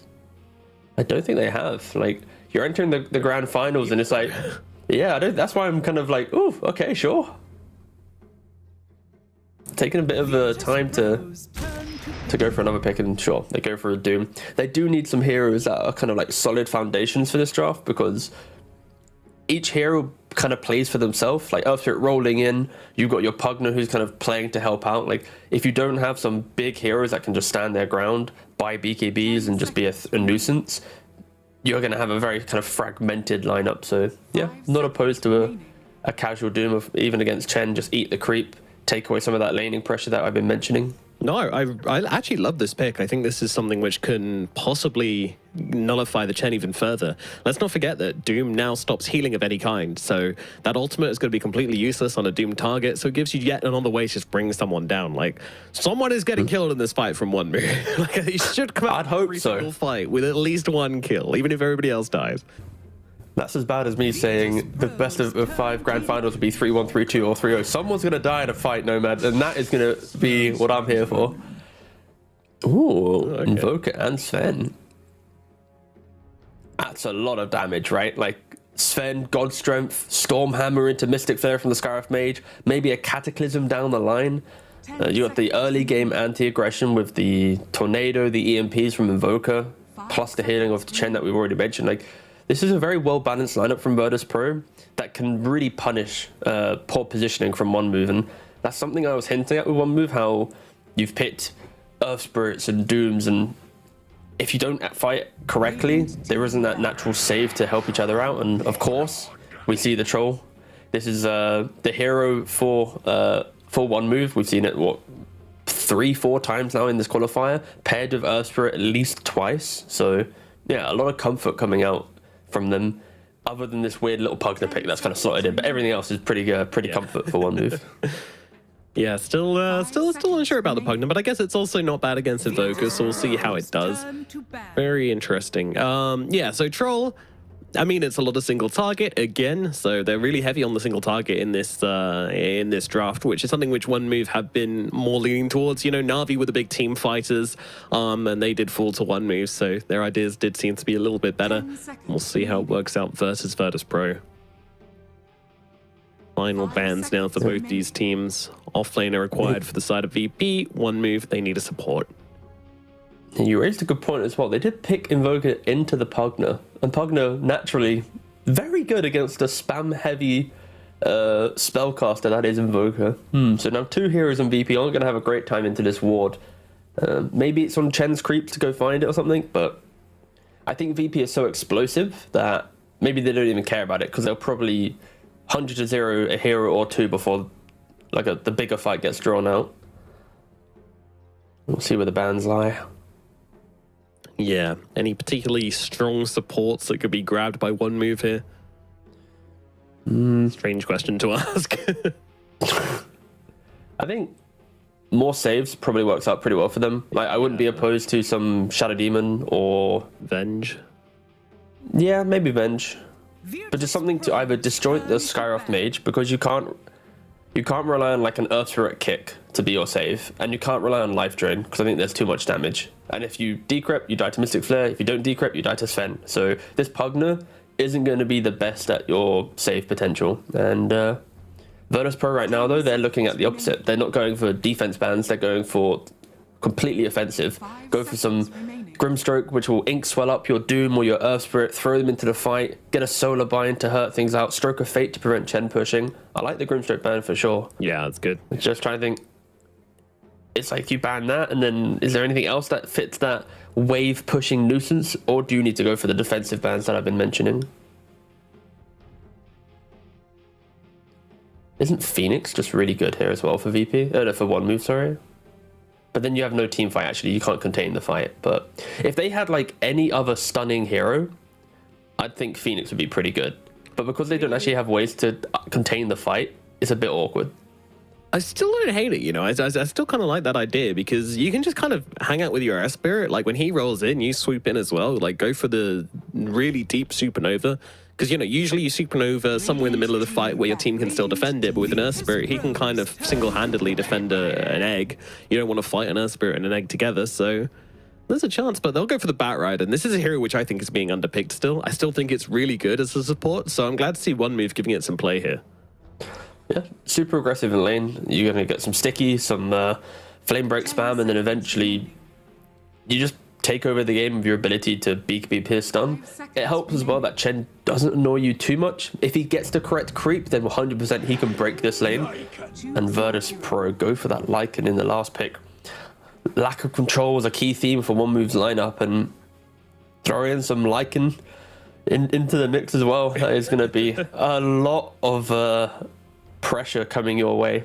And we finally get to see maybe the Lycan can buy Ags and give it to the Sven. Like all the games I've seen Lycan so far, it's been like with some Morphling or some really boring hero that can't actually use Lycan Ags. But this game, if it goes late, we could see it. Yeah, in game 1 of One Move versus NAVI, we did actually have the Sven Lycan combination, and the Lycan did build Nags in that game. So, yeah, Virtus.pro may be learning something from NAVI, and that's something which beat One Move previously and bringing it back to haunt them for a second time around. But yeah, do you need lockdown and stuns when you have this amount of speed on your Lycan and your Sven, is my question? I think for VP, it is going to be that fluid motion of push out your lanes, play kind of the macro game where Lycan's pushing waves, Chen's pushing waves, and then opportunities will arise themselves, because you'll see heroes split on the map, and then Invoker will be Ghost Walked or Sven will be blinking on, you get a kill, you have numbers advantage. So I think VP, they just need to be very comfortable and calm with their draft, because it scales, it's punishing, it plays the map, it just does everything in that regard. It doesn't have the best team fight, but it does all the other things really well. But One Move, they need to be just decisive. Like, they don't push lanes as easily. They don't kind of pressure the map as well. So they need to make sure if they are to smoke up, it's we got a big core kill, hit that tower, reset. I think it's traditional Dota from One Move, get kills, win the game, whilst VP, they can be a little bit more annoying with their draft until they're truly online. Yeah, I think there is definitely greediness to exploit here on Virtus.pro as well. You know, they've got the Sven, they've got the Invoker, they've got the Lycan. Like, no one's going to control the tempo in the early game other than the supports. That is something which one move I want to see them abuse. But let's get into it. Game number 1 of the EEU TI Qualifier Grand Finals starting right here, right now. It is one move versus Virtus.pro, the rematch of the upper bracket finals. Can one move pull it out the bag this time around? I feel like this first game is their chance to prove what they've got.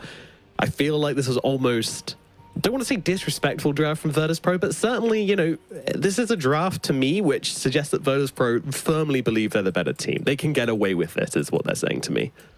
I just think this is a strong draft. I think there's, at the point in which they pick the big heroes, it's kind of too late for one move to pivot their lineup, and it's because of that Pugna pick. And of course, we'll see if one move can execute on a hero that they haven't played in the qualifiers so far.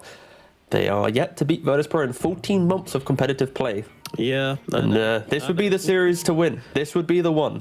Certainly would. What a story that would be. But yeah, I feel like it's all on Aincrad, you know? This Spirit, no one's going to challenge him when he hits his timing, but he has to find the plays. He has to find the movements. So Bounty Rune is going to be grabbed nicely there by Pantomime, and that's going to give them 3 Bounty Runes coming into the game. Yeah, nice start. I think for Aincrad, he's playing an Earth Spirit. It's kind of like an Earth Shaker, not in regards to how much damage he does, but just mobility in the fights. When support show themselves, the Shakers, the Earth Spirits, they have that repositioning to lock on, easily do plenty of damage to get them out of the fight. Of course, Earth Shaker is just a better version, so I'm not opposed to seeing them go for kind of like the tier 2 equivalent here. In this game, Blade Mail probably not going to be the best pickup, but I could see him going for some Vessel to punish the early Chen heal, and then just try and join the fight, give his Batrider and Pugna kind of purpose to play behind. So you're taking some heavy blasts from Akoda down the bottom side. A lot of trading going on, as expected for a Pugna Skywrath lane. These guys are going to be taking chunks out of each other for sure. This should be a very farm-heavy laning phase. Like, Sven doesn't really get kills in the top lane. Doom also not really a killer. And then Lycan and Troll, yeah, quite a lot of farm. So I think we might get, okay, quick prediction. First blood, I'm going to go with 4 minutes 50 due to a support rotation to offset the the stable nature of the laning phase. Yeah, no, it's I'm kind of leaning towards 3 minutes 40. That's where I'm going. Just undercut me. You could just say 4:29. You don't have to be all. I don't have to try and dress it up. You're playing for the exact second just to look even cooler. Yeah, gotta be a step ahead. I mean, I think there's a lot of kill potential in this bottom lane for the Troll and the Pugna if they can get the lane aggro to the right place. Obviously, they don't have any stuns, but they do have those axes. They do have blasts and the crab fires and such. So there's a chance they could bring down Sire if he steps too far out of position. Don't think the same is quite true for Hakoda, though I could be wrong. Lycan and his wolves are pretty damn annoying, but you got the blasts to kind of clear them out. You got the crab fire defensively as well. So yeah, we'll see. We'll see. It's going to be nice, I think, for both teams. Especially entering the best of 5, you want this kind of laning phase where it's that kind of hit your stride, get the early creeps, don't allow either side to start snowballing with some cheap kills. And this will also be where Aincrad on the Earth Spirit, he will be able to maybe set the pace of the game in a very stable laning phase, because he will get maybe that 6-minute rune, 1 TP with a roll. He should be able to offset everything that we're talking about right now. And it'll be interesting if one move are going to be able to assist him with that 6-minute rune, or if he's going to have to do it by himself. But yeah, Aincrad could be the key factor for one move to enter this game. Yeah, I think we'll need to see some brawling in the middle lane for the 6-minute rune. We have to. There's no way both teams just let the Spirit pick it up for free. Squadex obviously doesn't care about it too much himself, but that's just Invoker things as Aincrad rolling across and going to go for the 3-minute bounty very early here as well. Just shoves out the lane and immediately goes for it. What have we here? Got scared for a second. He was channeling the Watcher, but I thought he was TPing. I was like, oh god, you're only level 4, mate. That would be interesting. All over on the top side, a bit of action taking place as Kiritich being jumped a little bit here, but nothing more than some gentle harassment. And meanwhile, FNG is doing a little bit more than gently harassing them with the right clicks coming through. So Kiritich completely unbothered by all of this. People, now finally, after 4 minutes of fight, like chipping away, they are dropping quite low. Even Hakoda in the bot lane, the Wolves plus the Howl plus the Mystic, not the Mystic, the concussive shot. He's getting pressured. They need to kill him now. If the mischance comes through from Mankushin, that might just be enough to save the day. Certainly. Tower. There we go. Ooh. I was hoping he would survive another 18 seconds to then die at 4 minutes 30. That would have made me look really smart. Didn't happen. Got 9 seconds until my prediction is just incredibly wrong. But the important thing. Hakoda, step up right now. Incredible. Oh my god, SquadX is fortifying the creep hit. Oh, and he didn't actually get it there, Ankrad. That's pretty painful. SquadX is starting to get a pretty big advantage in this middle lane, and yeah, considering he has the extra wave here, this is going to be quite the CS advantage going the way of the Invoker. Yeah, it helps. He's got the EMP, the Cold Snap. Like when you go Quas-Wex and Invoker, you have a lot of laning nuisance. It's the Exhort Invoker that is potentially more punishable because he's always looking for that Sunstrike kill and doesn't have as much control within the laning phase. So yeah, Invoker 28 for 7 to the 24 and 2 of Earth Spirit. And this is not good. This is absolutely not good. Meanwhile, up in the top lane, we've got some fighting going on. FNG seems to be in some trouble. Pantomime needs to stay on top of him here, but can't quite seem to do so. FNG giving him the runaround, just trying to keep him inside the flames. Now the stun comes out. Pantomime, he's going to be the one to go down first, and finally your first blood will come through, and it goes to FNG. They get so low on VP, but it's not quite enough for this job. And even Hakoda coming in through the twin gate, but wasn't able to find the wraparound and make the connection there. That's going to leave the Troll Warlord alone, and yeah, Sayu and Natus immediately get to work, just harassing him down and getting him off the wave. It's really nice movement from FNG there. Not only he had the tornado from the Wild Rings as well, so he's applying the move slow. He was then kind of moving in such a way that Batrider couldn't just go straight on top of him. Yeah, really nice stuff there from Chen, and yeah, you get the first blood. It did take about 5.5 minutes to get there, but the first kill is on the board. And that 6-minute rune that we were talking about has been picked up by Ankrad. It is an arcane rune. Very good for Earth Spirit for spamming the rolls. Maybe not as damage dealing as a DD or a haste rune could be at this stage of the game, but should be able to utilize this in some capacity. Oh, the poor little guy. He's just a little green dude. He was like, I'm going to stay there and get some XP. They're diving. Kiritich. Oh, nice movements around the camp there. They don't catch him out. This rotation from Ankrad, if this doesn't work out, it's going to feel very awkward indeed. Sees FNG, tries to go for the roll, misses. Where is the help? Where is the support? But it's just a Doom in the lane with him. Doesn't really offer the lockdown or the catch, and Kiritich is kind of inviting them. He's saying, come on, come under the tower, see what happens. And yeah, they're going to get punished for this. SquadX, he just rotates across, and they're going to be able to easily bring down Pantomime. The predictable play, right? You get the active rune, you want to look for the fight, but also FNG, he has the Sota Banisher, so he's able to instantly dispel the arcane rune. At no point did Earth Spirit connect on one of his rolls. So get rid of the arcane rune, punish the positioning. Batrider's by himself. They've also got a really nice ward on the high ground steps of the Dire jungle, so they're able to see these rotations come in. So at no point was VP really, oh no, watch out, they're ganking. No, it's just fully controlled, fully scripted play for Virtus.pro, and they continue to hit their creeps. Of course, repercussions, Sven, having to dodge engagements. He isn't really hitting the creeps as effectively as the Troll Warlord right now, who is building a slight lead by about 600 gold. Yeah, it's a troll in lane. He's always going to do well, especially when he's laning up against a Lycan. Those wolves just don't really do anything to the Troll Warlord. He can kill them pretty easily, so he's chilling. He's definitely having a great time in this bottom side. Let's see, Afterlife being thrown back. Wow, Kiritich actually popping the ultimate here. God Strength coming out as he wants to bring down the Doom, and I think he might just be able to do it. The Surge is there, the damage comes in. Kiritich, one more hit will be required, and they will find it. Down he goes. FNG on the Chen as well, just supporting out his spend so hard here, proving why this is a first phase ban against this player. He seems to just always have the correct creep from the jungle. He has the Dispel in that engagement, he has the move speed aura, and he has the repositioning of the Wild Ring Ripper. Like, he has every single option available to kill off the Vanguard Doom.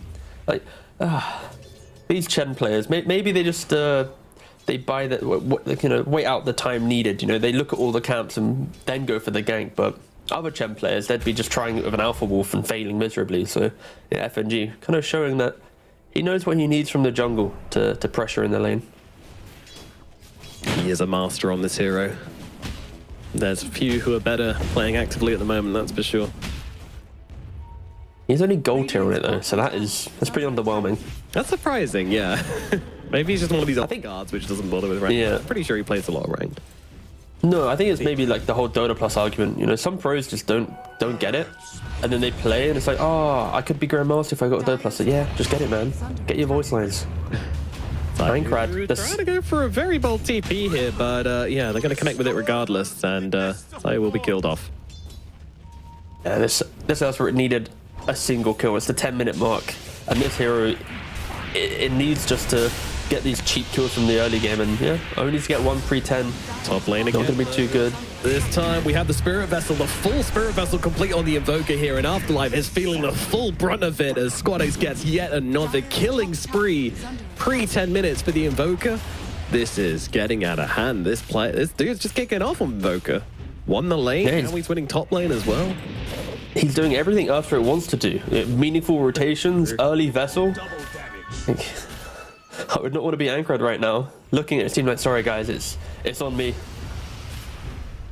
Tough, it's tough, but you know, there's always going to be the Munkushi factor who they will have to look at eventually, but you know, Kiritich, he's got this Mask of Madness and Power Treads up already, so he's not slacking. In fact, might even overtake the Troll Warlord pretty quickly, considering Troll is nowhere near his Battle Fury at the moment.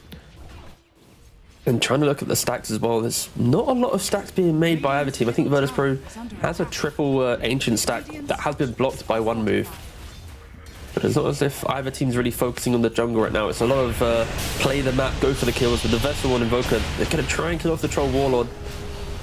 Yeah, the Grubfire coming out onto him, but it does mean he takes a ton of it. The tornado! Nice cancel. SquadX comes through with the tornado landing onto both the Pugner and the Troll. They'll bring down the Pugner. They'll look towards the Troll as well. Do they have any slows for him? Well, in comes the Arcane Bolt. Concussive shot to follow as well. Has to pop the ultimate. Turning around, just hitting the creeps. He wants to leave, but he can't. He's going to be charging into this fight. Silence out is onto him. He will now fall. Down goes the Troll Warlord. And Virtus.pro continue their stranglehold on this early game. I think Squad 1X is just lifting his team on his back right now, commanding the game. This early Vessel pickup, just moving from top now to bottom. This is exactly what EEU wants. He wants to have heroes come to his lane, push out that hero that's defending the tower, and then he will with ease progress that map state. So yeah, Virtus.pro, super calm gameplay right now, not really doing too much. And then Sven, throughout the noise of that aggression of bot, he's like, all right boys, I'm gonna go hit the jungle thanks to the stacks. And now top 3 net worth are all to the VP cause, all heavily, or like healthily, sorry, in that kind of mid 5k range. Ankrad, it's hard to say, but he needs to connect on a gank. He's now smoking up with his team to try and get something going his way. It's now what, his 3rd move on the map, and he's only killed a Sky. That's the one kill one move has, is a single Sky. It's not great. It is not great. I mean, no. Lycan's noticed that they're ganking him. Yep. Good one.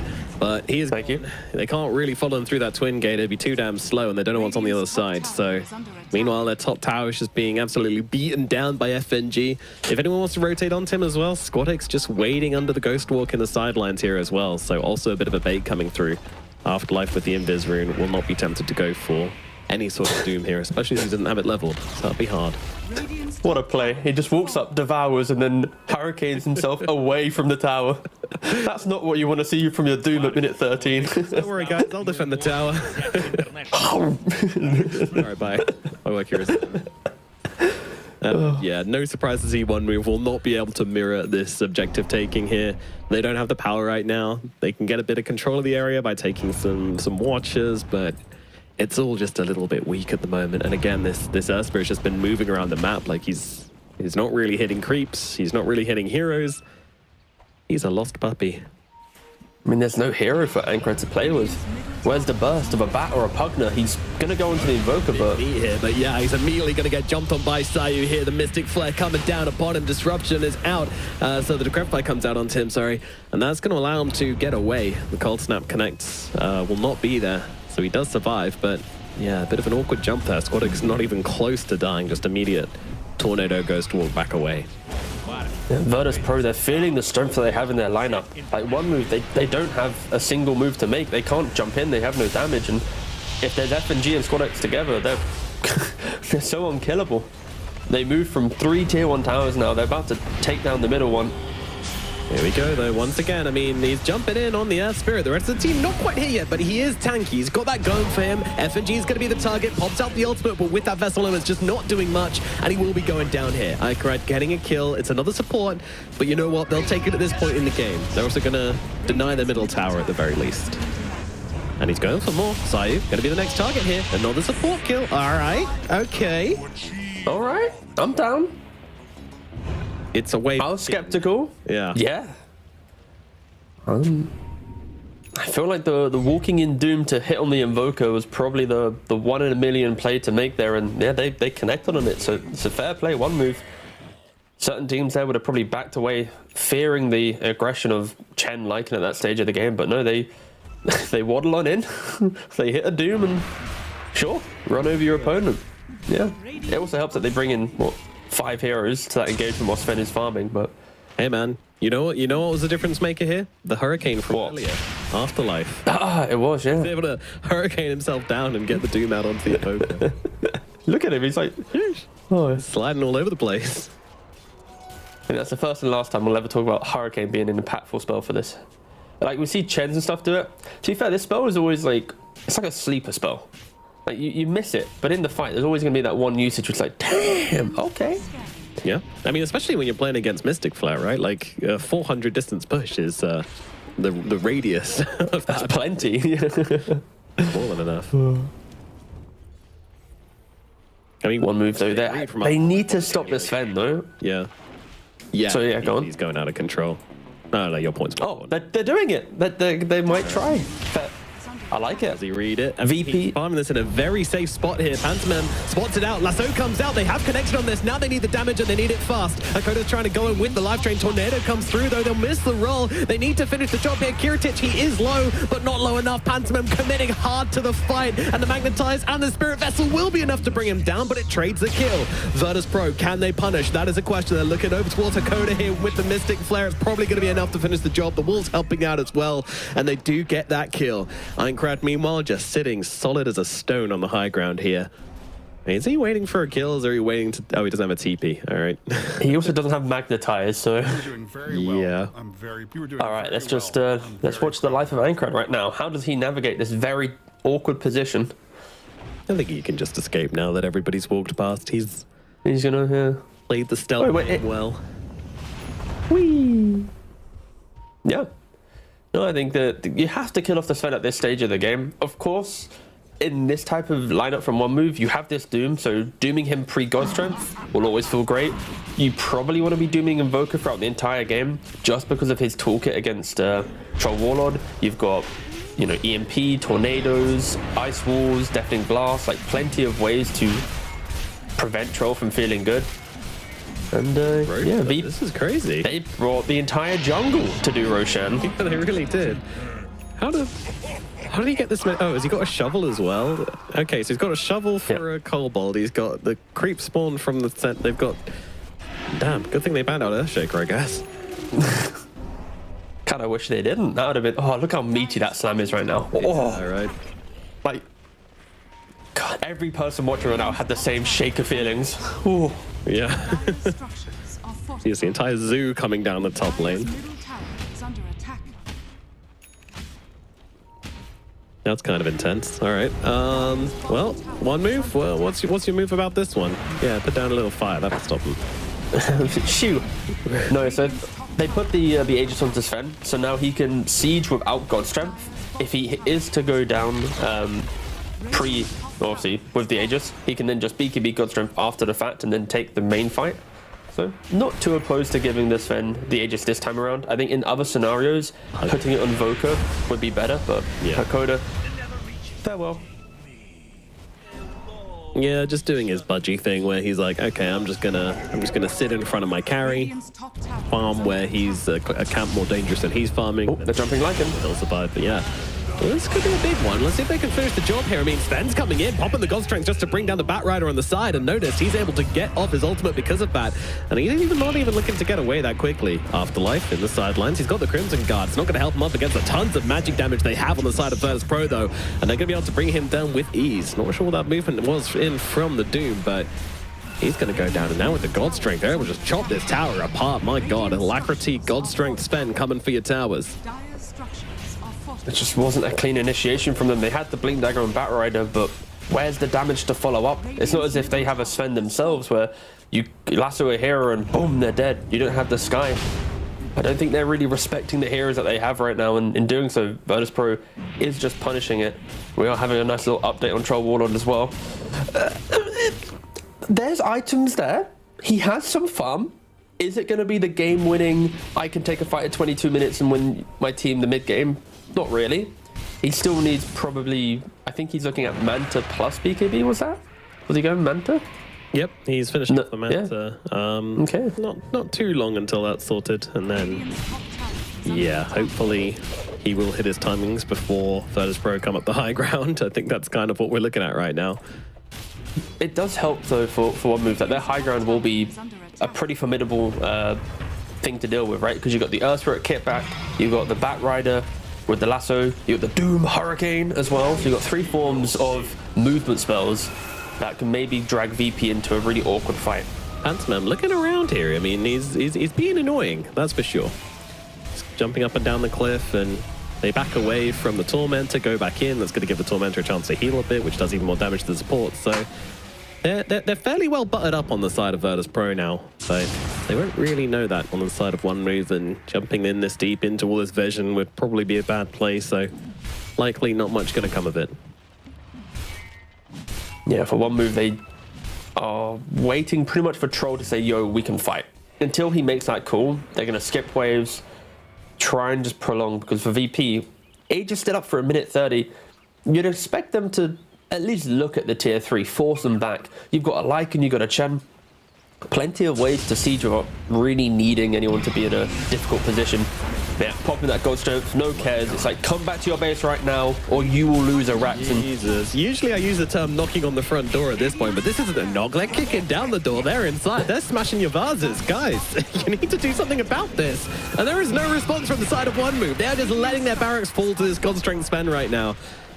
They have no answers. At least that's what they believe. So, yeah. Free barracks, I guess, T. Game 1 of the Grand Finals, did you really expect a Sven to walk up 21 minutes into a game, take a whole rack for free, and even looking at mid, but they're going to jump in now. Yeah, no. Sven Godfrey in it out. There's a chance, but look at the storm coming on down. What the hell? They just melted. Where did they go? Flyback comes out from Minecraft. I mean, he needs to. They need to hold on to his barracks. You can't be 2 barracks down at 21 minutes. There's no God Strength. Aegis is 24 seconds to cooling down as well, so... But yeah... If we can load up the Death Summary of Batrider, then we know that FNG is 100% the MVP of this game. Look at that War Stomp. He starts that counterplay. He hits the Earth Spirit and the Batrider as they double jump the Sven without God Strength. The speed in which he was able to do that completely demolished one move. Fair play to Chen. FNG, he is having a stellar game so far. And Chen. Because it kind of looked like the Sven just hit the stun himself, but no, it really was just the Chen setting up the Sven to then rebuttal and disengage. Whew.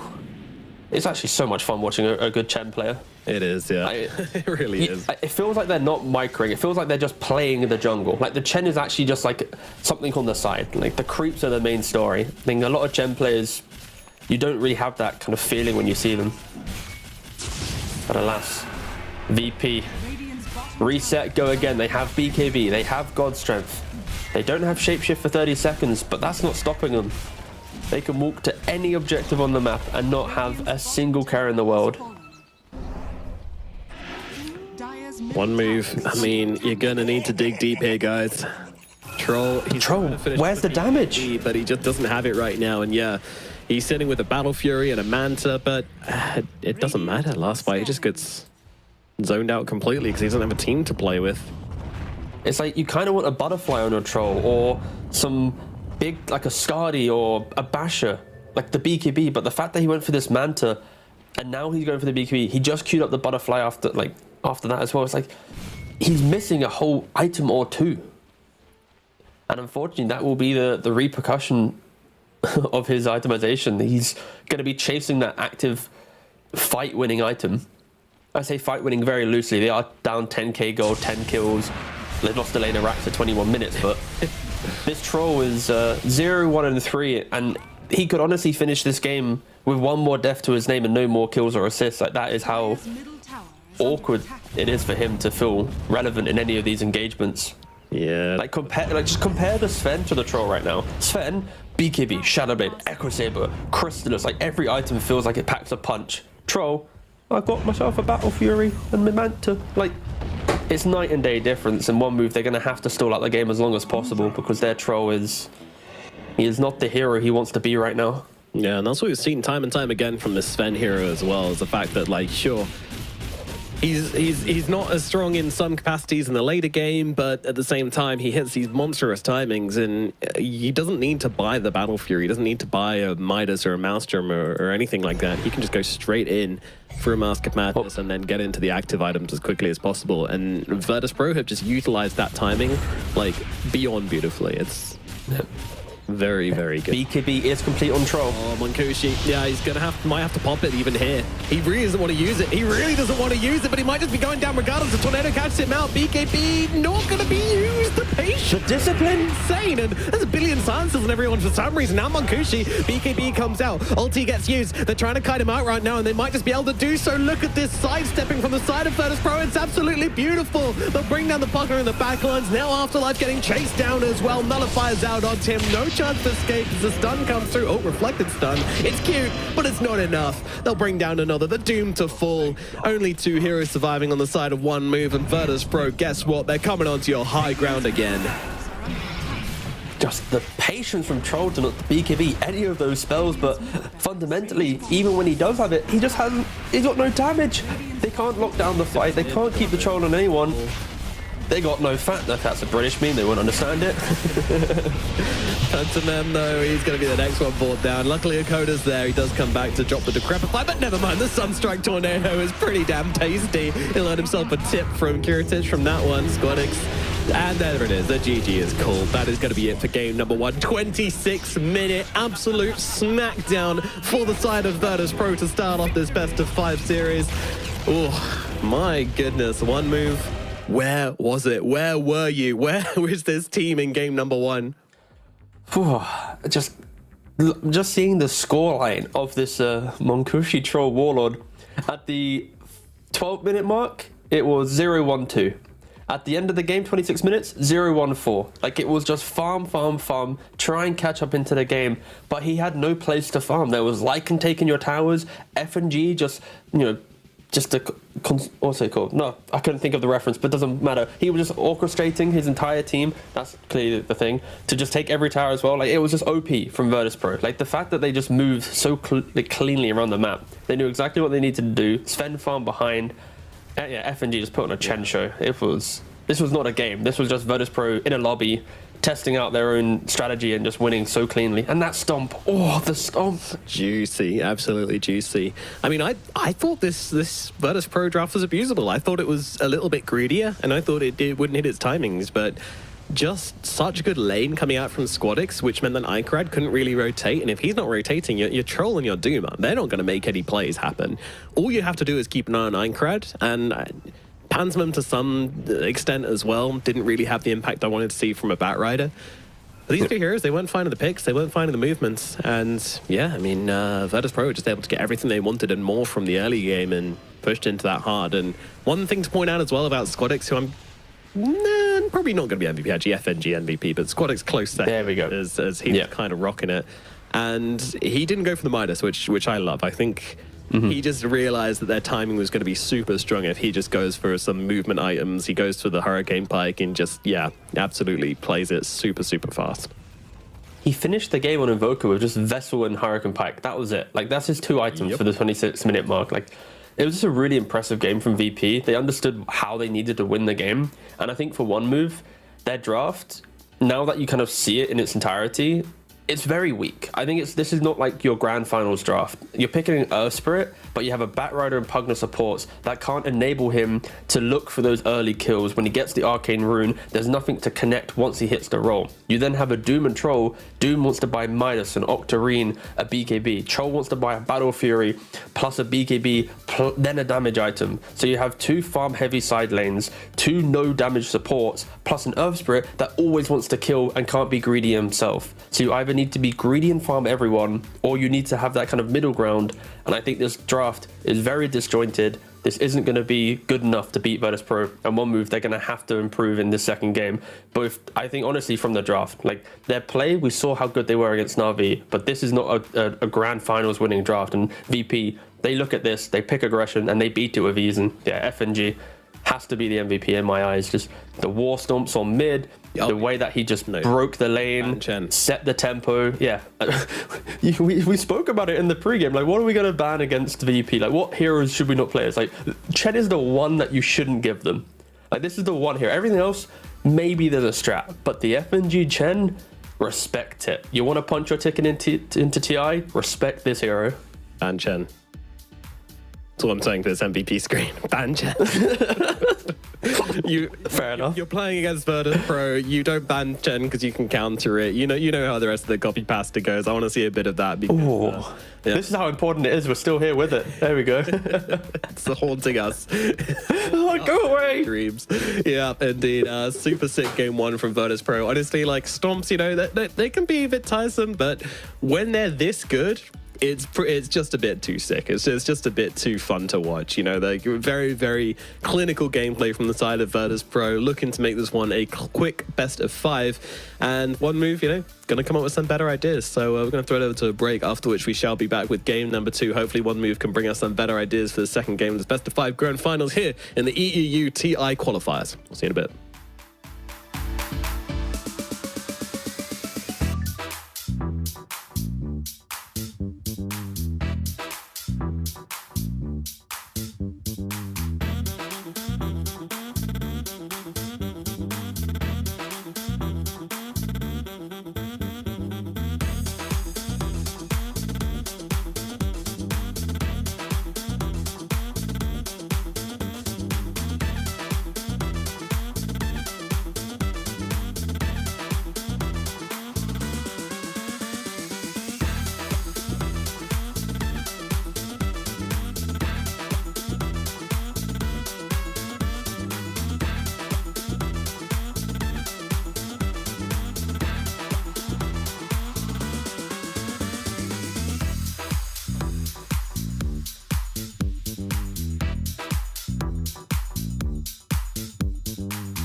Hello and welcome back. We are jumping into game number 2 of the grand finals of the EEU TI Qualifiers. I'm Nomad. I'm joined by Mr. Merritt. How's it going, dude?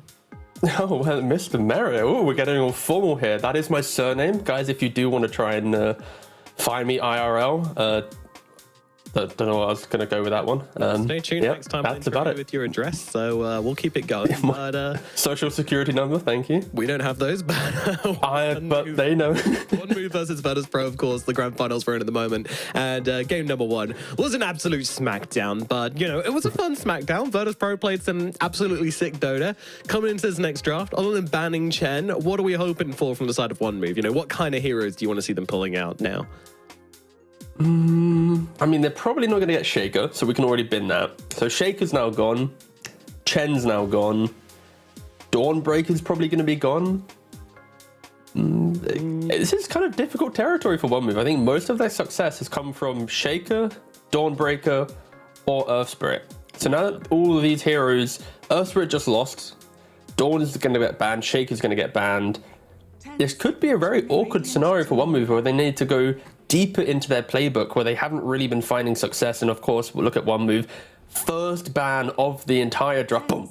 Throw in the Chen. Do not even entertain it. I'm pretty sure when they left, gone. Yeah, I imagine just about everybody was calling for the Chen ban and they get it. So FNG probably smiling to himself right now. But yeah, I mean, beyond the draft, this is a huge mental battle for One Move now. You know, they've struggled with Virtus.pro since their creation, since their inception. They've been struggling against Virtus.pro, and now, you know, one series, and you could be making it to the biggest stage in the Dota world. But you have to face your final boss. You know, you have to face your inner demons, and they've just now taken you down in such a convincing fashion in the first game. Like, the mental strength you have to come back from this is pretty huge. You know, you have to have a lot of confidence. You have to have that ability to, you know, come back after getting knocked down and keep on swinging. And that's what I see from One Move here. You know, even if they don't win the series, just for the future of this team, I want to see them. I want to see some life from them here. I want to see them bring the fight to Virtus.pro. You know, bring some new ideas and just start swinging. That's what I want. I'm sorry, no, but I got to pick up on what you just said. The future of this team, if they don't qualify, this is Dota 2. This is the TI qualifiers. Yeah. You don't qualify, whew, everything gets shuffled up. That is the beauty of Dota as well. Like each year we get that every player into a mixing pot. You go there, you go there. Welcome to this team, and we get to go again. So this is, if these 5 players really want to stick it out, then obviously winning this is going to be key. And they ban out the Razor again. Like, do they have this much faith in Troll being like the carry for their grand finals that they're opting to throw a Razor ban in the first phase? Like, Virtus.pro clearly showed that they just don't care about this hero. You know, we'll see if they go for it again, but it'll be interesting to think about. It's worrying. It's worrying, but they're going to also give away the Earthshaker over towards the side of Virtus.pro as well. So the Dawnbreaker is a possibility. I think I want to see it from One Move. This has been their bread and butter. Sure, they lost against Virtus.pro with it game number 1, but I don't care. 10 seconds. Give me the DB. Virtus.pro. Yeah, I think There we go. they go for Dawnbreaker, which is 100% fair. Like, they're excited. They're like, yeah, we got it. But isn't Earthshaker a pretty good hero against Dawnbreaker? Because when you think about the fights, Shaker, instant initiation with Echo Slam, explosive damage. Dawn kind of likes to keep heroes alive over time, throwing out like the heal through Solar Guardian. And then if you have a waste Solar Guardian, because you see, let's say Shaker blinks in, instant Solar Guardian, Shaker then uses his Totem Axe to then jump back out, it could be a pacing thing. So I think perfectly fine that when we go for Dawnbreaker, it isn't just a simple Dawnbreaker game. There's going to be a lot of things to think about because of how potent Shaker is. He is a monster, and you're going to have some good ideas in the lane. You know, that's kind of the thing I'm looking at now. What mid laner do you bring against this Shaker? Because you know he's going to get the denies. He's always going to get the denies with that enchant totem. So you either need to force him out the lane somehow, but he's so damn tanky, that's kind of hard to do. We'll see what they bring to the table versus this hero. It's just crazy to think that we got the Shaker as well. Like, the fact that Shaker actually got through. Like, this is where the Razor ban is going to be the real question mark for me. It's like, was Razor a better ban than Earthshaker? a hero, like Raze is a hero that we haven't seen teams rushing towards, and yeah, again, well, this will be the post-series discussion, I guess, but yeah. If this Shaker rocks and absolutely destroys the mid lane and then destroys one move, then we'll definitely be pointing at this Razorban and going, should this have been here? Is this what we wanted to do? And I'm wondering if one move want to consider a Sven ban here. No, they're going to get rid of the Lycan. Alrighty. Virtus.pro's turn to pick. Disruptor, okay. So Disruptor's relatively good against Shaker because, of course, with the Ags, you can prevent him from BKBing. For pre-Ags, you just have Glimpse to bring him back when he tries to escape. There's a lot of containment, but Virtus.pro always having some... Look, you ban Machen, I'm going to go for Enchantress on FNG. He'll still have access to the jungle, and these lanes are going to be so strong. A Willow to back up some big tanky offlaner, some Enchantress to bring the jungle to the lane as well. One move... Yeah, they go for the Pangolier. We've been seeing teams go for Pango against Earthshaker. You lose out on CS. I think most heroes lose out on CS to a mid-shaker. But in the game, of course, you can still cut through the backlines, be as annoying as a Shaker. So, yeah, not too opposed to this from them at all. 5 seconds. Yeah, we see this matchup against the Shaker like reasonably well as well. Like he doesn't win the lane, that's not going to happen. But you are a hero which can still play the game afterwards. You can match and outmatch the Shaker's rotations. I mean, sure, Shaker has some tools. He can lock you down long enough to kill you before you can get off the Rolling Thunder, which can be annoying. He has a Fisher to block your Rolling Thunder as well. But overall, you know, it's a hero which can survive the lane and then provide the same amount of aggression that a Blink Shaker can provide. So that's why I like it. It's a good enough answer for me. And, well, fourth pick coming out now from the side of one move. They've actually used almost all of their reserve time as well. So it's time to start thinking and time to come up with some better ideas. And why is he going to be Troll? Please not Troll. Okay, yeah, that's fine. That's not what I expected. Hero hasn't been super popular throughout these qualifiers, honestly. What do you think? You pick Mirana to obviously arrow the Enchantress creep. It's a pretty basic concept, but it could be enough for them to be happy. They also have the Moonlight Shadow now, with the evasion talent to then just get around the map and be even more aggressive. With heroes like Disruptor Pangolier, you want to be constantly kind of chasing your opponent down the map, Dawnbreaker covering you from behind to then Solar Guardian in and Blink and Deso. So yeah, I don't mind it overall. It just feels like one move are going to play a very in-your-face style of Dota this game around. Not opposed to it, they just need to make sure they execute on it. And they still need the big carry to secure them the game. But VP, they answer this by going this Sven themselves. It's like, if you want to be aggressive and you don't execute, there's going to be this 15,000 gold net worth Sven just emerging from the jungle, ripping you to pieces. Not a lot of carries left that can actually match up into Sven as well. Yeah, this is kind of scary. I just want to see them hard answer this Sven with something, but I don't know. That's a Troll, of course. No, please no, not again. I mean, the hero's good. I don't think the Troll was a problem last game. I just thought it wasn't a solution either. I think TA could be okay for one move, just because of the pacing of the game. Yeah, that like quick Desolator, get Aegis. You'll, of course, run into the issue of, what if we die a couple times? Does the game get really hard? But I like the idea of really leaning into your timing, so I think TA could fare well. I meme about Troll, but it's not that bad, especially if you survive the initial blink jump from Sven. You get your ultimate off, you actually lock onto that one-on-one duel, you hit him with a bash or something. It's not the worst, but yeah, I think Troll, TA are the two that come to mind. For me, I'm kind of leaning more towards a range carry, like not a fake range carry like TA, but a real range carry. You know, looking at Drow, possibly something which can utilize these two big frontliners you have in the Dawnbreaker and the Pangolier. You've got some glimpse back saves from the Disruptor as well. I kind of feel like that could give you options. Pretty good lane as well. At least, well, we don't know what the offlaner is, but if this was Shaker, where it's like a supporting Shaker, not this like Ags hypermobile Shaker, I'd maybe be leaning to agree with you. I'm just always afraid. Help with the silences as well. I don't know. Yeah, I think it's too easy for Shaker to identify the position of a hero who wants to jump and then just get on top of them. Like, yes, there could be some Gust pushback and stuff, but I've just seen Scarif Mages, any of these like fragile ranged heroes, just get 100 to 0. And yeah, Drow can of course itemize to deal with it, but maybe buy like a Shadow Blade to force Shakes to have detection. It's just, do you want your carry to do? I think we actually had that as well. What was the series yesterday we were covering? It was it NAVI HYDRA in game 3? It was the Shaker versus Drow, and the Drow was always so afraid to show that she was just playing on the tree line. At no point could she stand her ground, but yeah. Sorry to dismantle your point, but no, that's what you're here to do. Kind of spooked about this pick for one move. And VP, they ban out the troll. They respect it. The first phase Razor. What is it for now, huh?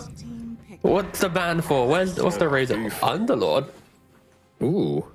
Okay. Can't complain. Big beefy boy to give Willow.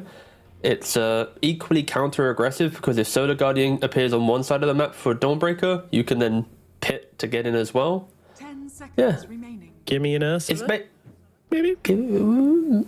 maybe. 5 seconds A little Ursa coming out instead of one move. I don't know. I think they have options. Some stuff looks good. Oh, Slark. Yeah, this guy. I forgot about this guy. All right, so you have the ability to ultimate into Sven and also drop Depth Shroud on the targets he's jumping as well, which is kind of nice. The leash is kind of annoying for Shaker. Yeah, I like it. I do like it. What do you think, T?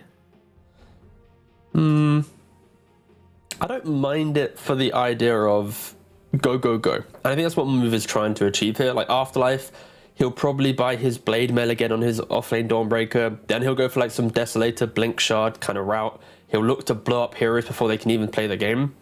I'm just worried that One Move are all in on this strategy. Like their draft doesn't really play the late game very well. It's all about early game, get that Slark to a couple items, keep chasing for the glimpses, take the fight. They can't really hit buildings with their draft. Before like Deso and Dawnbreaker, their high ground isn't too strong, so they really just need to completely crush Virtus.pro's spirits so that they can't farm as effectively.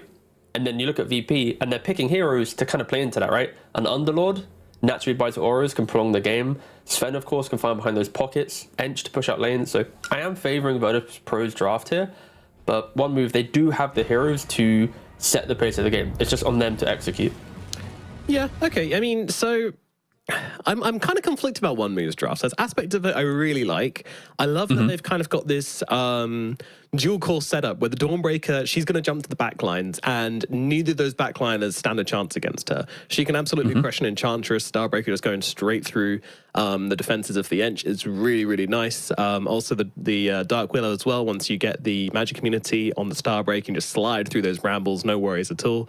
So you've got some really nice matchups for the Dawnbreaker, just jump the backlines and own these supports. And then obviously you've got the Slark, who's hopefully going to be able to stand at the front and deal with the cores. But that's the part I'm kind of worried about. And I don't really know how the Marauder fits into this draft. Pangolier is just kind of going to do his thing, but I'm worried about the impact he's going to be able to have. Yeah, it's a very interesting game. I do like One Move's draft, I'll be honest, but I said this last game as well, so it doesn't seem to matter too much. I think VP is just doing a very good job at making their drafts feel like they can play both, basically all stages of the game. And that's kind of what you expect from kind of the favorite coming in. Virtus.pro was always the team that finished 4th, basically. They were on the fringe of the major, but not good enough to qualify. And then One Move was the slightly worse version of VP, right? They were always 5th or 6th. They were never really major contenders. They were never really elimination contenders. They were just kind of present in the DPC. And I think at least a couple drafts that we've seen so far, VP is showing that they have a little bit of better fine-tuning, potentially. But of course, One Move, they've got themselves an aggressive lineup. It's on them to execute. If they make a couple mistakes, it will be a very difficult game. The bounty runes. Yeah, Kurdish just hold to stun up and secure that one. And there you go, 2 for 2. I was like, where's wait a second. Yeah. All good. Yeah, so how about our side lanes? I mean, Slark versus Underlord's pretty good, right? It's not... It's deceptive, I think, this matchup, because there's a lot of AoE damage from an Underlord with Firestorm, so you can kind of stand your ground and mirror the damage early on. And on top of that, you have Dark Willow with Bramble. So there's a lot of, it's not the easiest of Slark lanes, and we're already seeing it come into effect here. Hit by 1 Bramble and 2 right clicks and half HP. Ouch. I think this lane is actually pretty good for VP compared to other Slark versus melee matchups. Well, it's kind of worrying then. Could come out of the laning phase with a bit of an advantage again, which wouldn't be ideal. Hakoda got to get the damage in, because you usually like to see Disruptor in these more kind of kill-focused lanes where the core you're playing with has a bit of kill threat, and then you can just use the glimpses and the kinetic fields to kind of enable that. But I guess it's just going to have to be Glimpse used as a harassment ability against the enemy support, and yeah, we'll see what he can do about that. Has been killed. Meanwhile, over towards middle lane, it is of course a Shaker versus a Pangolier, and as we mentioned before, this should be a case of the Shaker having a pretty nice time in the middle lane, and the Pangolier just trying to get what he can, and then eventually kind of come back with the rotations or counter rotations throughout the early mid. I just realized that Shaker could potentially be the next Arbid hero. That's what forces him to play. I don't know why, I just kind of clicked. Yeah, well, Wadix has certainly been the one playing this hero a ton. Wadix has kind of cemented this Shaker in this region and proven himself to be a pretty damn effective player on it. Slark gets very, very low in the bottom side, going to be forced to sell up in the tree line here. Again, just the brambles plus the clicking of the Underlord is a pretty brutal combo. Needs to get even getting the packed just to get away from these brambles. Oh, nice jump back though. Sayu could be in some issues here. They've got He has realm. Oh, kinetic field doesn't catch though. That might mean that he doesn't get the kill, but still just harassing away onto Natus here. Munkushi standing his ground. Is it going to be enough? Yes, it is. Gets first blood, does go down, but Sayu's going to fall as well. No, he's not. Fairy Fire comes out. South That should keep him alive. Or Glimpse. It's not in range just yet if Sayu goes for it. He's managed to catch him, but no, he's got the Shadow Realm, which means he's going to be able to survive a little bit longer. And now with the Salve coming through, the tables have turned, and Agoda's the one who's going to back himself away from this one, but Slark coming on through on the side. Oh, do I get the creeps? Do I get the hero? Every carries dilemma, but does go back for the creep wave. Yeah, and Lotus is up in about 10 seconds time. You'd expect one move to be able to get it. A nice little back and forth there. You're seeing the strength of Underlord Willow against this Slark. Sure, the Slark does get the kill, but Willow is able to turn it back around. And the CS looking very healthy for all of the VP cores. Slark having to do a lot of fighting in the lanes, only 8 for 2. Yeah, he's the one who's struggling at this early stage. Maybe this kill will help him out though, get him some items and allow him to be more of a hero in this lane. It never gets old just looking at Shaker CS, by the way. 17 for 9. Oh, FNG! 1 point in heal. Actually enough. To the high ground, Phantom, he wants it. Blood Grenade comes out, the deny's not going to be there. Phantom gets the kill. One move, finding some action across the lanes at the moment. It also helps with this Dawnbreaker pick, right? Like, Dawnbreaker is such an aggressive hero. You have 2 very high damage spells with Celestial Hammer and Starbreaker. You throw in anyone to kind of add into that combo, the Morana with the arrow, a Rubik with the Lift Fabot, like, it's such a kill-heavy lane, so good to see one move starting to get that kind of built up into their off lane, because they need one lane to go well. You know Shaker's going to crush mid. You kind of seeing the Slark, not underperforming, just actually just in a bad matchup. So it's all on Dawnbreaker Morana to get some pacing in this Radiant lineup. Yeah, it's kind of, you know, the last hits are definitely going the way of Virtus.pro, and I'm very worried about this middle lane. On the side lanes, one move are keeping themselves in it with the kills at least, so.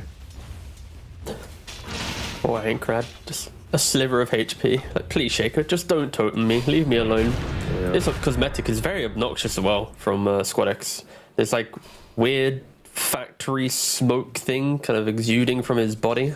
Yeah, is that the new one with the TIs, with the anniversary rewards? I'm not sure. All I know is kind of annoying to look at, but so good at the same time. It's very cool. Earthshaker first. Well, yeah, as we said, I mean, it's going to be bad, but we'll see if they can rotate. Maybe 6-minute runes. We'll see some movement in from the supports towards the middle lane, and then we'll see how things are looking at that point. You know, down the bottom, there's just a centaur in the bottom lane annoying them. I'm guessing this is FNG shenanigans. Yeah, he's doing the super annoying Ench play, which is you grab the creep, send it through the twin gate, and now you're kind of like pseudo tri-laning. Just another form of FNG annoyance when he's able to play up the Chen or the Inch. Oh, I hear a glimpse. Very obnoxious. But it does nothing. Yeah, it's just Hakoda not wanting to trade anymore, so just winning the trade by using glimpse. Very cool. And at the moment, doesn't look like there's any rotations coming out for the runes. Never mind, Hakoda's on the way. Sayu in giving chase as well. The Ankrad's all the way back in base, so he's going to have to TP in and hope that it's top. Yeah, he really is, because Virtus.pro have this bottom side in control. And it is top. Gonna get lucky, yeah. 2 games in a row now. He's betted on top, and it has come out for him, so... Yeah, immediately starts walking up to... Oh, never mind, just gonna go place the ward in the fancy spot. He's not level 6. Yeah. Well, there's a dire ward here, plus he's not level 6, so not the cleanest of plays. Oh, nice fortify to prevent the level 6. No, Squadex might still be in some trouble. Swashbuckle available, but not chasing this one under tower. Doesn't feel quite that confident in it, but this is going to give him space to get a 6. Meanwhile, down to the bottom side, a nice pick up there onto the Willow as she tries to get herself back to the lane, and Hakoda and Mankushi cut her off with the pass. Very nicely done. What a play from Squadex though. Like, I'm assuming it's him fortifying there, and it's not just like the accidental plays of side lanes, but that was insane. Like, just the instant fortify, prevent level 6 from the shield crash and swash, gets to disengage. Yep. Big plays. You're not allowed to fortify if you're not a mid laner.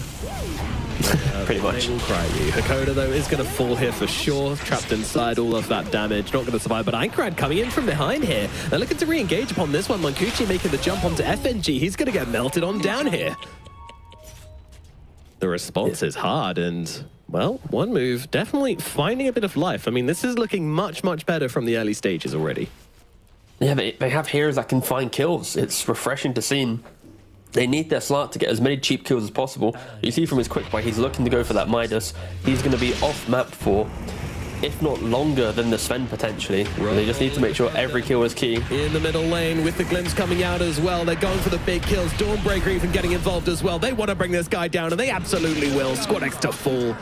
That is a huge, huge kill from the side of one move, and this is a Pangolier effect as well. Doing a lot with not a whole lot is absolutely the MO, and seems to be a great answer to this Earthshaker in the middle lane so far. Yeah. Now just keep it rolling. Just keep looking for those kills. As soon as you have Rolling Thunder again, connect your supports with him and look for the fight. There should be no point in this game for one move from start to end where they're ever too relaxed. They always need to be chasing that next pick off, that next kill.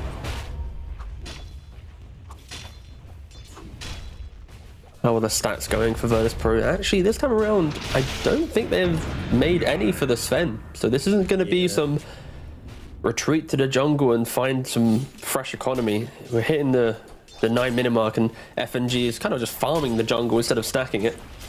Sven might not be too happy with that one. Sayu and Hakoda have just kind of been tickle fighting this whole time. They haven't really been focused on other things. They've just been fighting between here and the rune, and Hakoda is going to have to drop. Very nice connect field, actually, but I don't think it's going to save his life as FNG gets involved as well. Damage coming through onto Hakoda. The one's going to help out a little bit up to the high ground. He'll need a miss, and he won't find it. Mankushi tries to come in and get a kill out of this, but won't be able to do so, so it'll just be a death on the Disruptor, and that'll be about it. God, look at the dire wards in the middle lane. Is this overkill? Yeah. It's the anti-Slark strat, you know, you find one, either you assume it's then not warded, so no, yeah, this is a bit overkill. Let me double check, did they all get placed by the same player? No, they're placed by separate players, so all 3 players off beat on their warding. To be fair, who places the ward in the river? That's unhinged.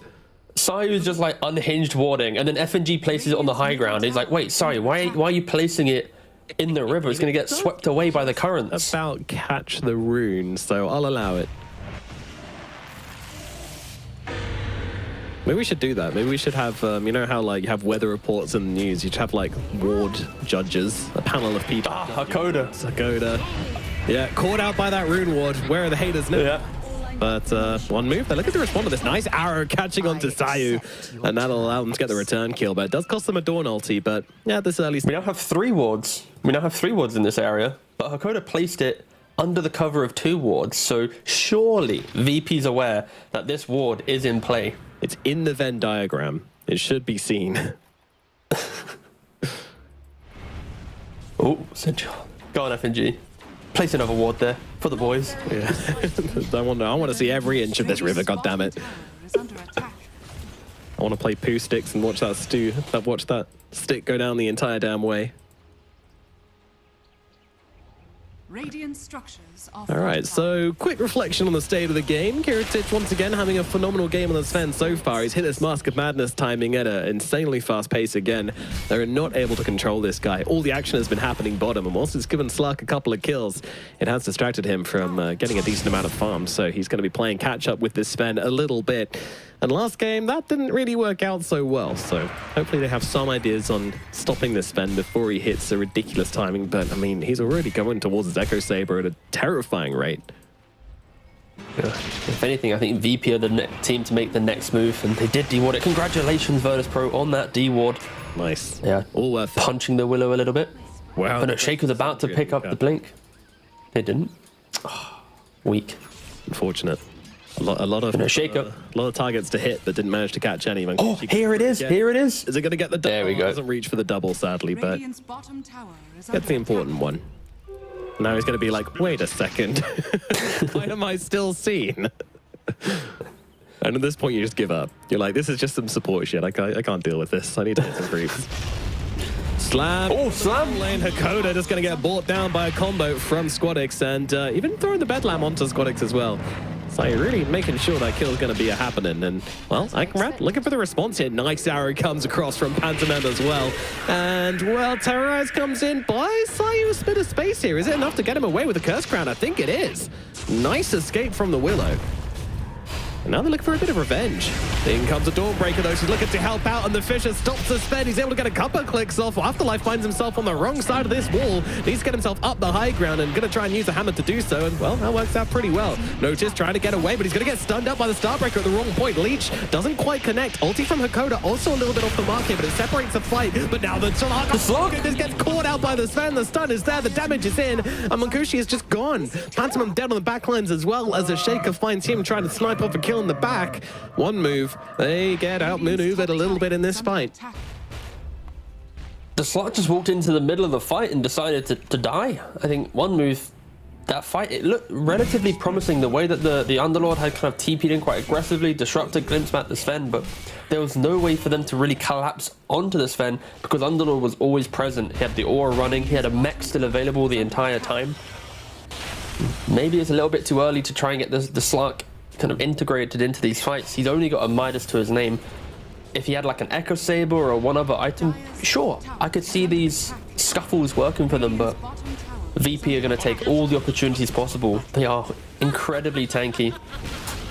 Actually, all of their heroes have a defensive toolkit built into them, right? The bonus armor of Sven, the Realm of Willow, the heal of Enchantress, mobility of Earthshaker, or just the innate aura buying nuisance factor that is Underlord. So all 5 VP heroes, if you don't cleanly kill them, they're going to have some way of just making that fight last a little bit longer. Sustain is such an important thing in this game for both of these teams, honestly. But again, sometimes that never matters against Sven because he just 3 hits your carry in one stun. Yeah. And then, yeah. It's unfortunate. Yeah, I forgot to mention that part. Shadow Dance. There's no way you can get Storm Hammered pre-Shadow Dance on Munkushi. Not at this level in the game. VP did actually smoke up, but yeah. I mean, he also did the voice chat line, right? He did the little double haha laugh. It's like, yeah. Don't think his team were laughing though. Oh, here we go. Prospector in the middle lane. Kobold dug up by Hakoda. Put it on a carry. Make him rich. That sweet, sweet GPM. Oh my god, he's just being left to do nothing in the middle, and I've never been more offended.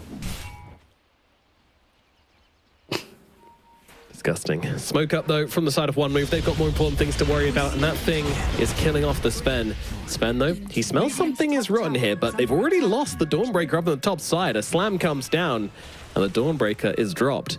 So this leaves the Sven kind of.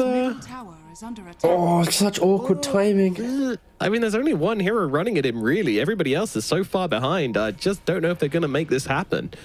They need more than just a Pangolier, and he now sees Kiritich, and Kiritich just immediately turns around, drops the God Strength upon him. Rolling Thunder is going to connect, though, but they're so slow. They're glimpsed back onto FNG, so he's not going to be in this engagement. They need more to bring down this spend, and they're going to find it as a Dawnbreaker comes flying on from the heavens, and they do kill off Kiritich, but it costs them a lot.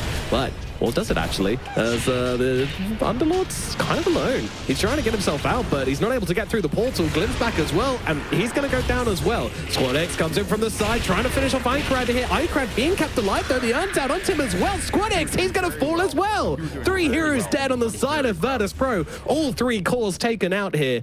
Huge, huge win for the side of One Move. Just one by one, VP. Even getting a glimpse into the Willow.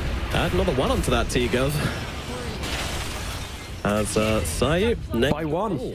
Thank you. FNG, yeah. Look at FNG right now. This is the key thing. He's got a Pervis, he's chilling in top, he's been hitting this top jungle the entire last 4 minutes. He doesn't have a TP. He just hasn't been present in any of these. Did he get glimpse? Oh, he did get glimpse. He did. But still, it's so important to not get glimpsed, Crapper. Need him in the fight. They need him there. They need him in the fight, and of course, yeah, Disruptor showing his strength and able to have numbers, but it's kind of surprising that VP killed the Dawnbreaker. The smoke from One Move lasts long enough that the Dawn respawns to then get the kill on Sven. Like, I thought killing off the Dawn would prevent that smoke initiation. One Move might have to just disengage, but no, they committed to it, and yeah, VP very much punished. I also maybe a bit surprised that FNG didn't try and run to the fight. It kind of lasted such a long time, but yeah, last VP struggling.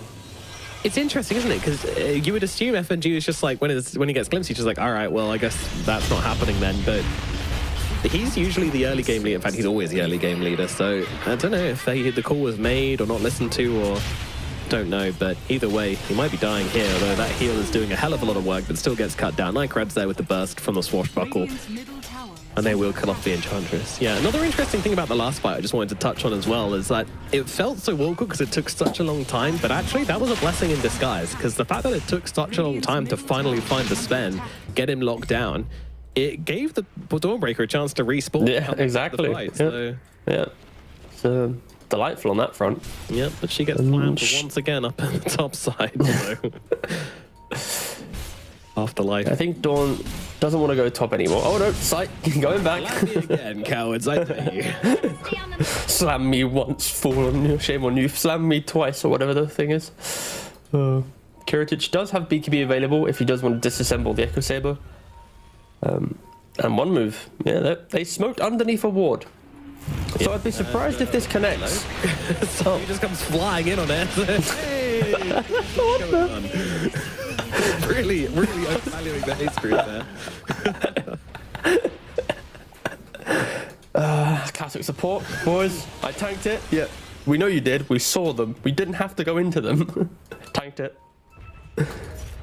I'm so fun. The real question, though, no one can catch me. but the real question is One Move doing enough to put this game in a winning position? Like, have they really broke down the Sven's farm? No. Have they stopped Sven from, also Earthshaker, from getting to his Aghanims? Not really. Like, they're getting kills, they're doing good moves, but they're yet to really hit that tier 2, hit that Roshan, and start doing the motions towards winning the game. There's a lot of equalizing it so far. Yeah, I think what you're saying is they're doing enough to keep themselves in the game, but they're not doing enough to start winning the game yet. Is that correct? Correct. Yes. So what is the big play? You know, just going and finding the Sven, finding areas of the enemy map to play in and assert yourselves in? It would kind of be along those lines, but now they're in the difficult position of the 20-minute BKB timing, where they can't have the same mentality of their team fight.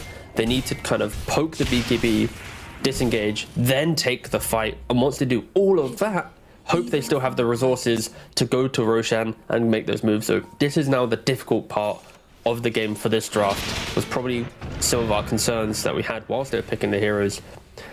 But they're playing with that forward mentality. They're still looking and hoping to find something. Like Underlord, he even bought a 4-staff. He identifies how key it is to just kite out from that pounce, to get away from the Rolling Thunder, to save his teammates. Rarely do you see this scuffed looking build, but it's pretty good this game. Yeah, it's you know, we'll see how it works out for him. It is a bit scuffed, isn't it? But it's cool. I mean, what else are you going to go for, right? Underlord is a hero which can just build what the team needs, and this is what the team needs. So be it. VP. Yeah, they are in the pit right now. Interestingly, Underlord's not joining them, but hey, he's got lanes to shove out.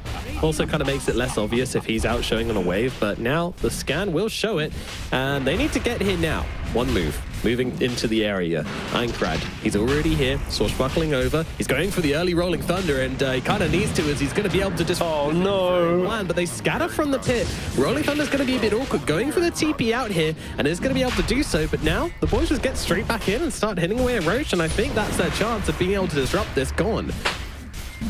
Virtus.pro so good at these Roches, and one move, well, just not really keeping their finger on the pulse with this one, has to be said.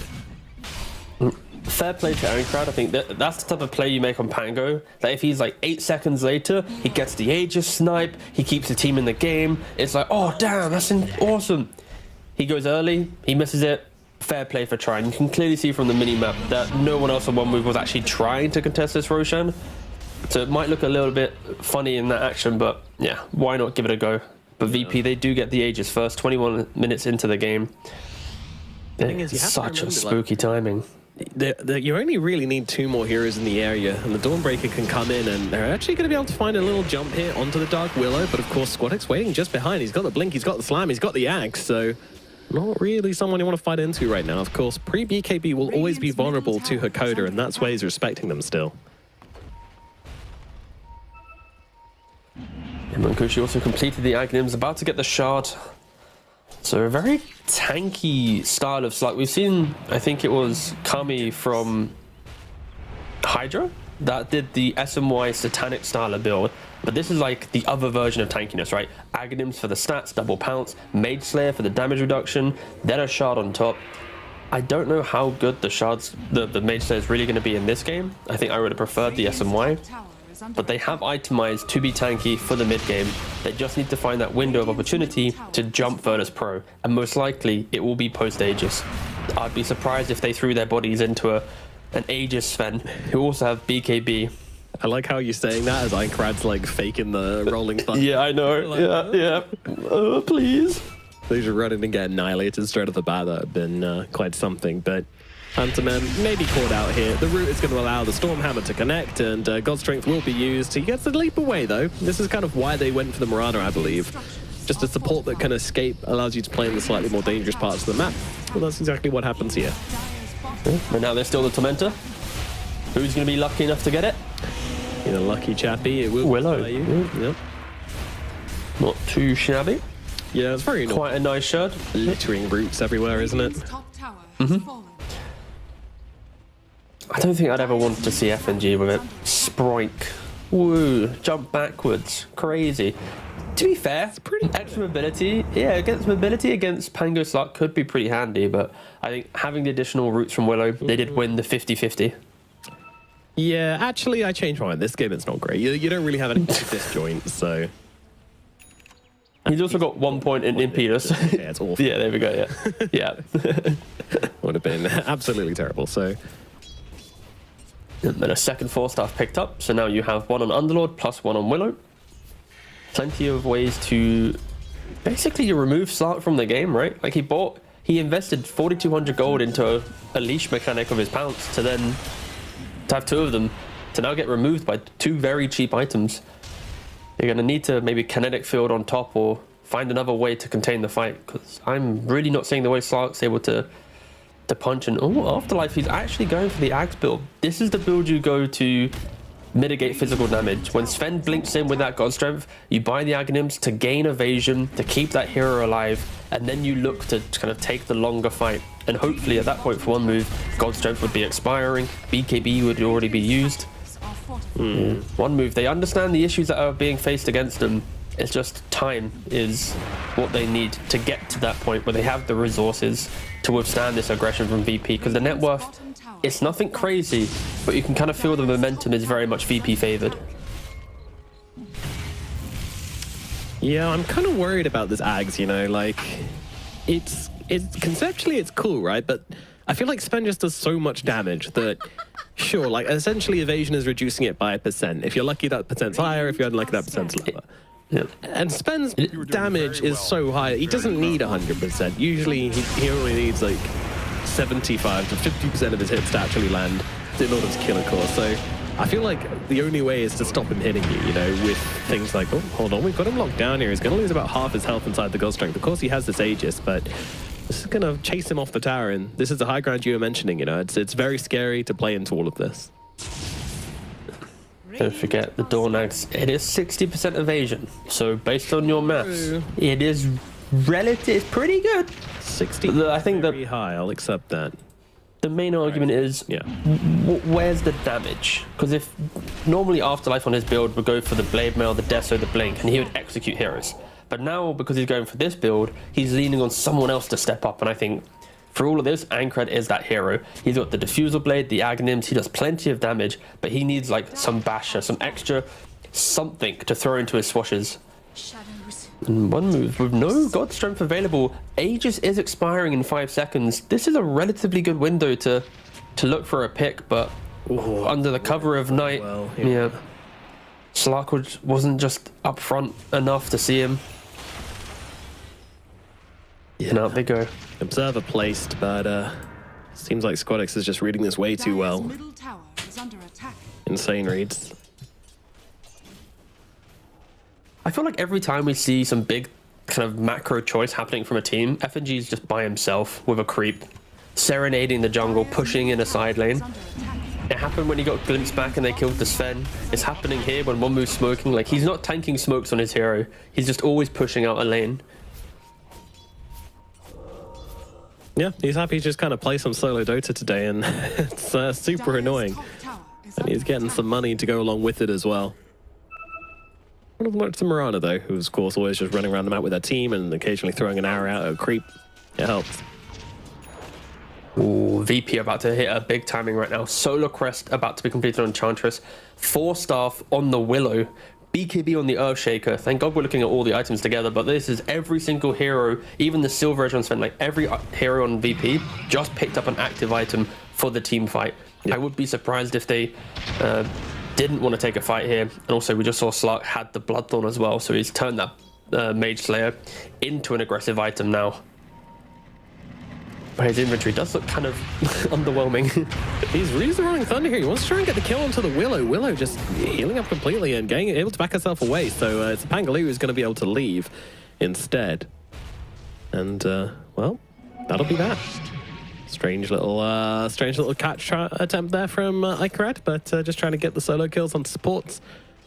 But draws out the rest of the team instead.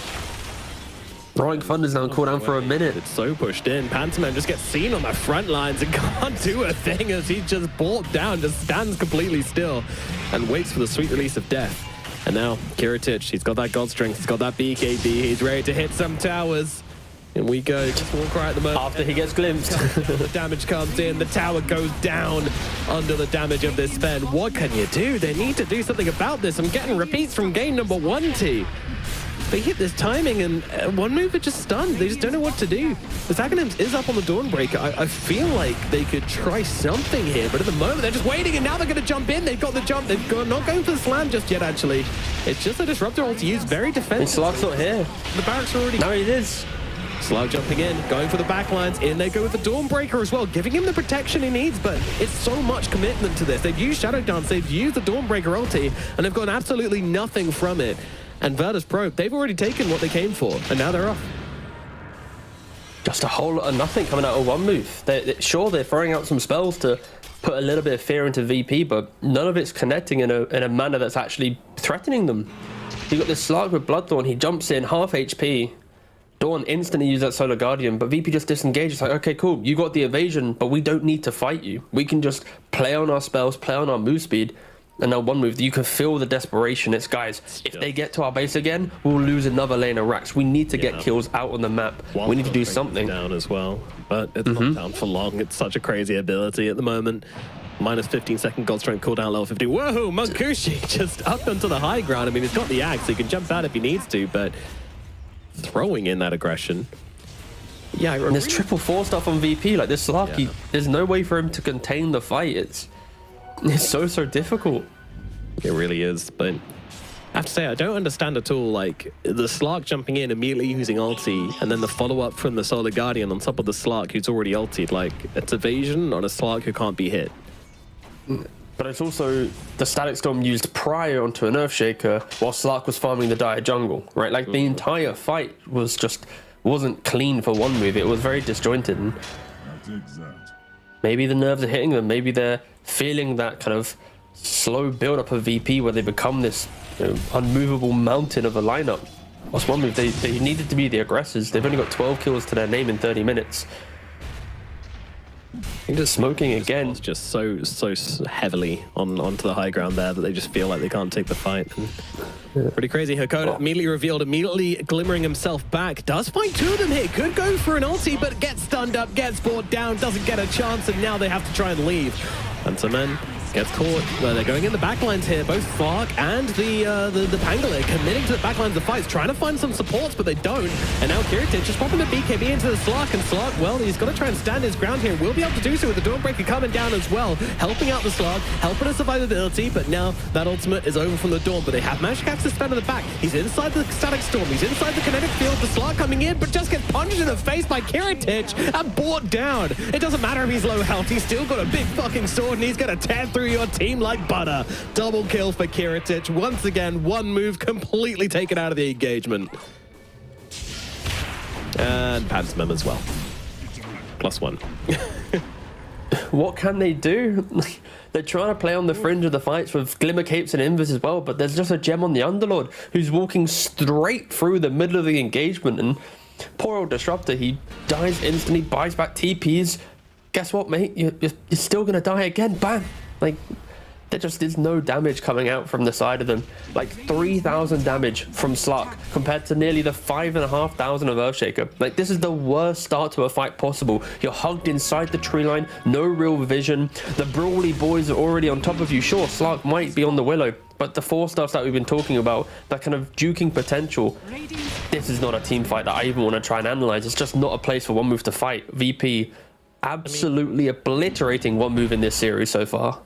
I mean, what about the approach from the Disruptor being in the front? You know, is that what you want to see? Looking for the glimpse, looking for the like instant Static Storm? You kind of need to offer up someone at this stage of the game, because when you're behind, it's not as if Static Storm, he doesn't have an Axe, right? If he has an Axe, this is not the position to be in. But because you don't have that natural body who can exist, like the Underlord, someone has to tank it. So I don't mind Disruptor doing it, especially because he has buyback. And don't forget, you waste a Solar Guardian, you're probably going to lose the fight. You waste a Rolling Thunder, you're probably going to lose a fight. So someone has to be that body, and unfortunately Disruptor is going to be it. I think if Slark was the first to go in, you're really asking for trouble because he isn't that tanky. Again, just the product of the draft are really causing issues as we get into the kind of the late game stages. Aegis falls again for Virtus.pro. Now a 13,000 gold lead. It's looking a bit spicy at this point. Aegis, they got this gold lead.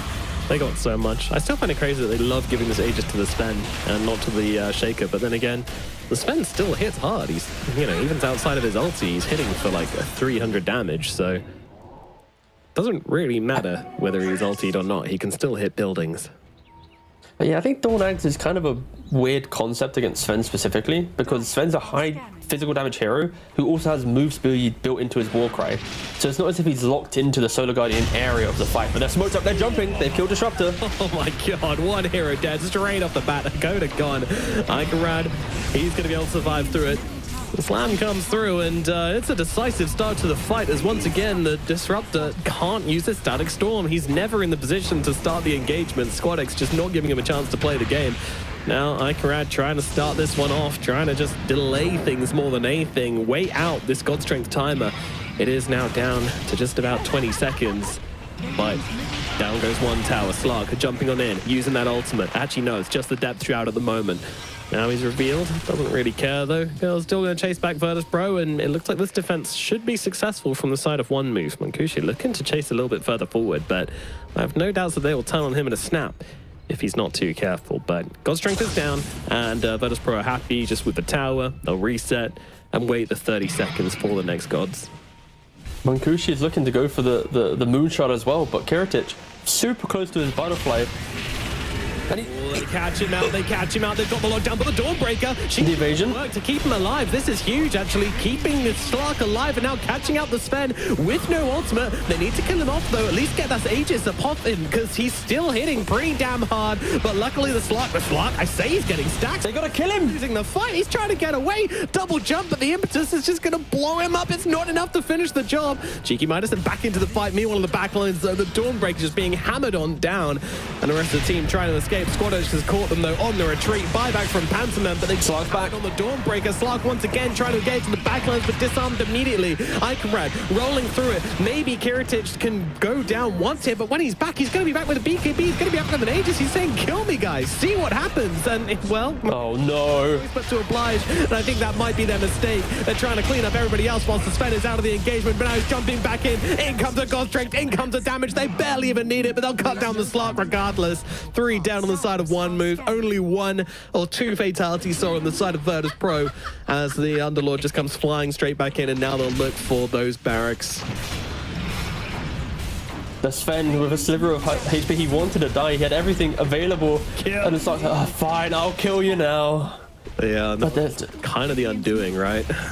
yeah, Slug also doesn't have buyback. He bought a Hyperstone. Oh, okay. He was looking to buy the Moonshard as well. It's like they're going to get mega creeps here potentially. Game 2 looking to eventually go the same way as Game 1, admittedly much closer this time around, but with Megas, I can't see them fighting back. In Kiritic, no God Strength, no worries. Still trying to just turn up to this fight regardless. Dawnbreaker ulti coming in to try and save out the Pangolier, and will do the job for the time being. Healing him up, giving him that evasion. Now Squad tries to jump in, won't finish the job onto the Pango. They know where he is. They're just going to turn around and block the Dawnbreaker instead. No more Afterlife. Afterlife is gone. Iconrad rolling on through, trying to find the targets. The Mega Creeps have been gained. Oh, popped. Oh. Ooh. Death into Don't Be Mad all chat or voice line into then GG. Virtus.pro showing how they are a formidable force in this finals. They just draft solid lineups. They know exactly the timings that they need to hit, and they don't make unforced errors, it feels like. Whilst one move, their drafting is a little bit offbeat today, I feel. They're going super aggressive, but not mirroring it out with the execution. I said it after game 1, I'm going to say it after game 2. They need to find something, because this doesn't feel like a grand finals right now. This just feels like another day in the office for VP. It's a very one-sided affair. Yeah, it is. It is. And, you know, we saw some fight coming out from one move this time around. You know, the game relatively even up until about the kind of 25-minute mark. And then Virtus.pro just walked up the high ground. And it's like, I'm so shocked when it happens, because they don't have that much control over the game. They don't have that much of a lead, and yet they just feel their power. They feel their timings. And it feels like they're almost like installing fear in the side of one move. Like, actually, guys, we can't fight this. Even though there's not a significant advantage on the side of Virtus.pro, but with the timings they have, they just know how strong they are. I mean, do you want to see them take that high ground fight there when they're losing their barracks, which they just kind of gave up because they didn't have Slark? I think it's kind of difficult to take that fight, because your Slark's gone for the Midas Mage Slayer Ags build. So it's not as if he's even gone for like the Sanj Yasha style of play, where he can at least have a bit of status resistance to tank up. And we're going to see plenty of highlights here where he gets into the middle of the fight. There's AoE damage from Willow, Sven Cleave, Earthshaker, Firestorm. Like, the Slark isn't the Slark of other games where he's able to have a clear understanding of what he's doing in the fight. Like, this is a Slark where he has to kite out the fight, but his team, they aren't the same. They commit or they don't. Like, Slark's the only hero in this lineup, outside of maybe Mirana, that can commit to multiple engagements. Like a Pango, Rolling Thunder's available or not. Dawnbreaker, Solar Guardian into the center of the fight, or you're out, you're dead, you know? So, yeah. Again, it just feels like one move, they either have to control the entire game for this draft to work, or they just need to find some like incredible pickoffs. And they weren't able to achieve either, just because they're running into an Ench who's pushing up bot lane the entire time, a Shaker who can at any minute manipulate your Rolling Thunder and Pango to stop you from being effective, as you see, for example, here as well. And then you have Sven farming for free the entire time. So it really is quite a struggle. And yeah, maybe it just wasn't the Slark game. It's hard to say. It's hard to say, indeed. I mean, it's hard to analyze this one move game because, again, it just feels like Virtus.pro, they just decide when they're the stronger team and they just come in and they beat them off. And it's very hard for one move to do anything about it. I think we need to see better positioning from Hakoda in these fights for sure. Like, I don't think he's the one you offer up as a sacrifice. Maybe Mirana, because she stands a chance of at least getting out with leaps. But you need that ultimate, you know? Like, the one time we saw one move put up some sort of fight was when he got that ultimate onto the Shaker and stopped him from being able to get up the slam on the backlines, and then you can kind of force the fight from there. But for the most part, yeah, it's just been the Virtus.pro story all over. MVPs, who are we looking at here? I mean, Kiritich had a great game, Squadix was all over the place, Natus playing pretty damn well. I think I'm happy to give it to Kiritich. What about you, T?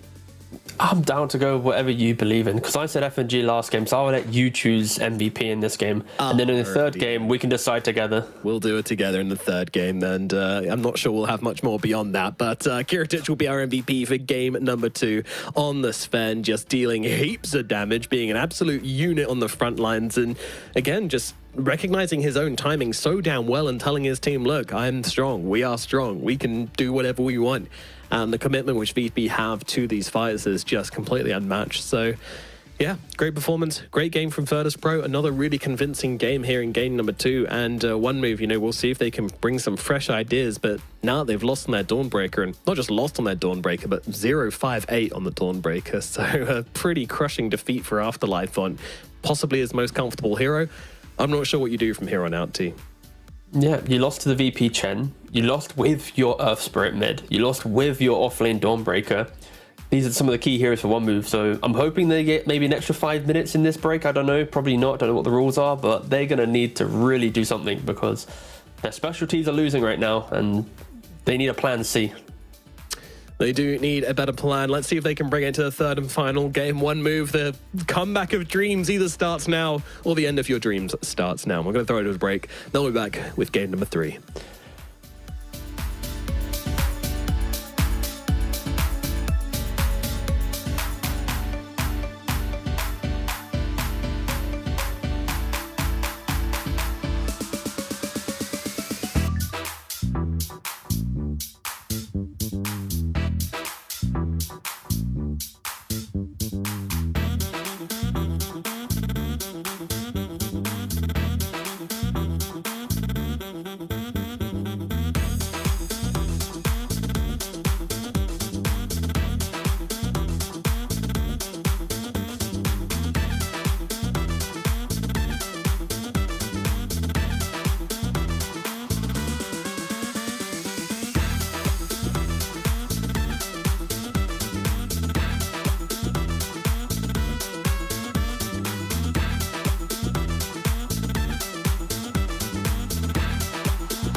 Every day for 3 years, a secret team met across Europe to hack one of the most technologically advanced cars in the world. Meet the Deloitte cybersecurity team that developed new state-of-the-art automotive software defenses, making the world safer for drivers, passengers, and pedestrians.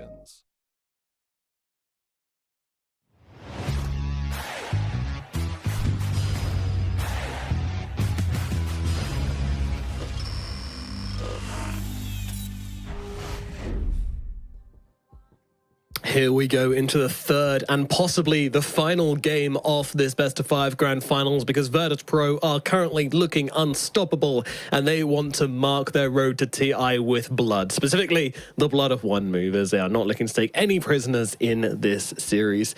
T-Gov, I mean, it's been a rough road. Has this been a Sven problem or is it deeper than that? It's hard to say. You know what? It's not even hard to say. I just think VP is the better team, and I think if one move are to win this and come back into it with a 3-2 sweep, then this is the story for all of TI. Because I just feel like VP is just a level above this team right now. Not to try and put a dampener on this finals, but the ideas coming from one move, the plays that they're making, it just feels a little bit slower than VP. I feel like VP are just better prepared. And I am really hoping that one move have some master plan coming into this third and potentially final game, because if they replicate what they did in the first two, then we potentially could be crowning our champions in nearly an hour's time. Yeah, absolutely. It's been a very convincing road. Behind the back of their Sven, behind the back of their Chen, and then their Enchantress in game number 2, you know, they've had a very specific idea on what to bring to this series, and they've just been able to respond to everything which one move have brought to the table. Game number 2, you know, they bring a little bit more punch. You know, one move did improve a lot between game number 1 and game number 2, so we're going to need to see that jump again, and then maybe things will be a little bit closer, but it's still hard to see what one move can really do. I think we just need to see some nice active games. I want to see them either getting their hands on the shaker or banning it. If those two things happen, then maybe we're going to see a more competitive third and final game here. Or how about don't ban Razor? Because one move, for some reason, in 2 games in a row, banned Razor in the first phase. And the key thing for me is when you are second pick, you have 4 bans in the first phase, right? Mm-hmm. And then you have 1 ban in the second phase, 2 bans to conclude. So if your first 4 bans aren't calibrated for what your draft needs to be, you have 1 ban to fix everything before your opponent has 4 heroes locked into the game. And that is where VP is excelling, because it's like, wait a second, they haven't banned out Invoker, they're not banning out our Sven. So I think one move, they need to be careful, and they actually go back for the Razor again with another ban. Crazy to me, that is absolutely wild. But to be fair, when I do look at the history of bans, you know, Matreshka banned Razor against them, NAVI banned Razor against them. So maybe every team's afraid of the VP Razor. Maybe scrim information is what's happening here, because in regards to play, they've never been given Razor, so we're not really able to gauge if VP is the GOAT Razor team of the region or something, but clearly the teams know something that we don't. But crazy to see that this team of all is forcing a Razor ban every single game. Yeah, it's pretty crazy to me, but we're going to see the Earthshaker picked up from Virtus.pro once again here, and once again, one move will answer with the Dawnbreaker, and despite Afterlife not having the best KDA in the last game, he still had good impact on this Dawnbreaker, I would say. The ultimate did save their fights quite a lot of time, at least not from being over in the first 10 seconds, but overall it wasn't enough to turn things around. 10 seconds remaining. And I think we also saw how Earthshaker was very good against Dawnbreaker because of that kiting potential, choosing when to actually take the fight. Whilst Dawnbreaker, you have one option, commit or not. Earthshaker, multiple options, and one with, you know, they steal away the Enchantress, so ban the Chen, pick the Enchantress. What are you gonna do now, FNG? Huh? Your best heroes are gone. They're picked. Of course, he plays plenty of other heroes, but the big ones are now removed. Look at him, hand on the chin, doesn't know what to do. Got screen brightness set to 50,000% apparently. He's blinding himself. Maybe he's got Cottle open right now. He's like, yes. God, if only. Testing how 1,000 Ignis Vartuses work in demo mode. I think Witch Doctor would be pretty good here. Like they always want some like random 5, right? To annoy in lane. Against a Dawnbreaker, Maledict would be pretty powerful. You then have always kill threat within the game with your ultimate. And on top of that, you have Coconut deal with the creeps of Enchantress. So for a little stable pick, but ooh, I kind of forgot this hero existed, I'll be honest, because it's always been banned from other teams. But a very strong laner as well, so I'm happy to see it picked up. Leech Seed, Living Armor to help out. One move. This line of draft that they're replicating again, it's all about getting kills, progressing the map, and I can see the kill potential, but still not really seeing the hitting towers. For a tree in the enemy team, that will remove that. So one move can kill, but can't hit towers. That's the big breakdown so far. Yeah, we can definitely get behind that. We're going to need to see something coming out for the final pick, which can do both tower damage and, of course, move around the map and put on the pressure and can lane against Earthshaker. So no pressure. Man, leaving your last pick to be your carry, you know, used to be this thing which was like very commonly done, but in this meta, we haven't really seen it happen a lot because there's just doesn't appear to be that many mid laners which people are favoring. It's like Ember, Shaker, and then, you know, the other ones which are kind of popular. One move have gone down some weird mids this series. Had a Spirit. Are we going to see just Sven again for VP? Pango, yeah. I hope it's not 3 Sven games in a row, but I have a feeling it might be. This could also be the Drow game that you were asking for in the previous game. Like, I could see some Terrorblade, Drow, Sven. They're kind of the 3 that I'm thinking of. Not the Troll. The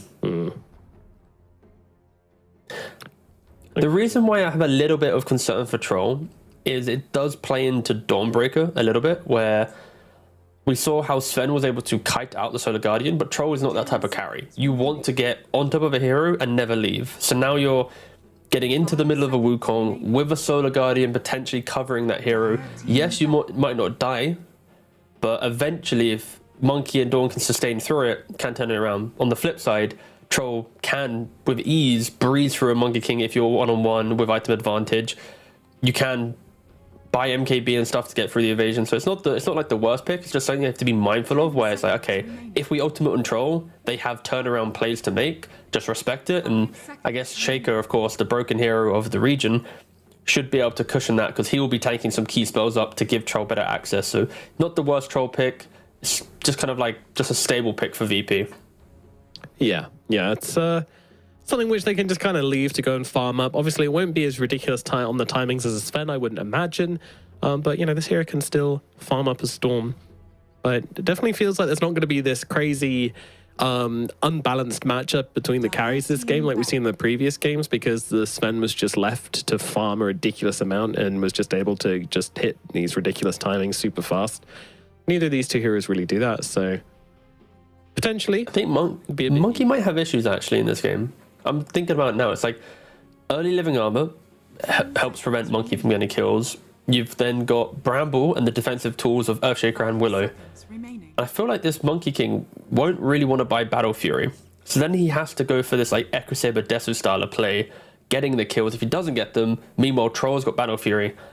I think itemization will be key in this matchup, because at about 18 minutes into this game, there'll be a very pivotal moment where it's like, is Monkey getting all the kills, progressing, or has he itemized 4 kills, not getting them, and he looks at Troll just breezing through Ancients, and that could be a cause for concern. But of course, one move, they can still play around that. I like the ban of Pangolier from Virtus.pro. I think Ankrad needs to be on a active mid laner to kind of amplify the kill threat on one move's lineup. Yeah, I mean, is there any other build the Monkey can go for? Is the Radiance into Aghanim's build ever viable? I miss those days. You want to play for like an hour and hope for the big boy players, or? Yeah. All right. Make up for the other 2 games we've had, which are like 27 and then 37 minutes. I guess this one should be 47 minutes if we're following that formula.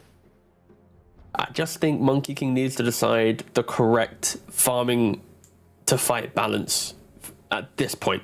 If he's deciding it in game, they might have issues, but if he goes for Battle Fury, play around that farm. Don't be the active style where you're always primal springing around. If you go for some Echo Saber Desolator instead, then sure. But VP, they go for a Death Prophet. One move, they just don't have any damage. And I think that's why they pick up this Death Prophet. They identify the fact that how do they kill heroes? You can kinetic me, you can enchant me, but that's a little bit of soft control. That's all you got. So I think Dawnbreaker Blade Mail was like the biggest source of damage pre 15 minutes right now. Yeah, you still don't have your mid laner though, so hopefully they can get a bit of burst coming out from this, but we also said that they need a lot more than that from their mid. They need burst, they need ways to kind of find the troll, they need a hero that kind of goes in, they need a hero which can control the tempo, and all of this doesn't come cheaply. Maybe you just get a spirit here, maybe it's just Ember. I mean, OD is a pretty good pick for Troll, Shaker, Tree, but then it's like, don't forget that the Earthshaker is actually the mid laner, so now OD, which could have been a good matchup in a different meta or positions, now probably isn't very good. This is a weird pick. Zeus would get overwhelmed, even though it has the high magic damage that we're talking about, the wave push, you'd probably just lose your tower and your game. Like finding a hero that can stand your ground, have high damage, maybe Lina, just like some casual Lina could be pretty cool. Lanes pretty well. Okay, they go for Quap. Right.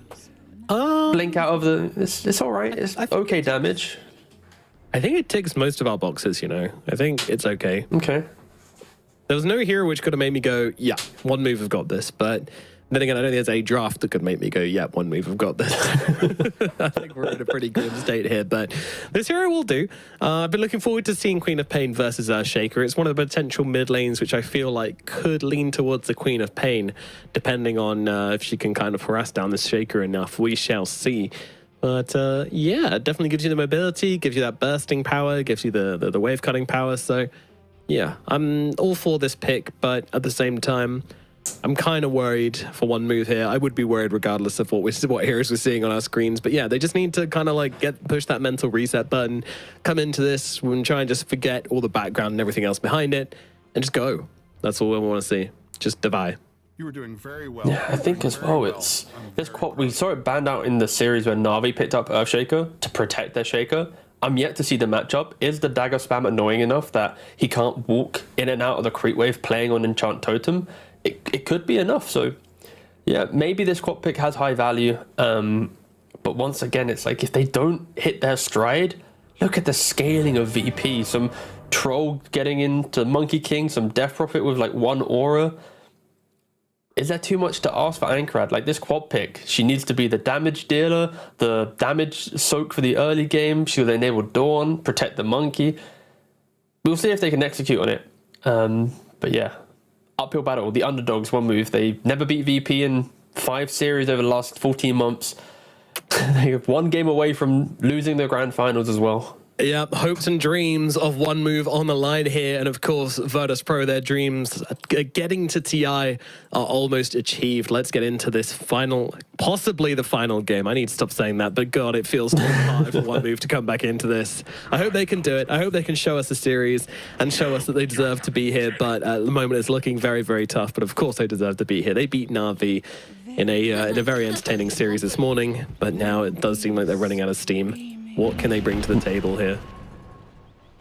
Ooh, already some pretty cool stuff happening here. Afterlife using his hammer to eat through the trees, which will prevent FNG having some free pathing.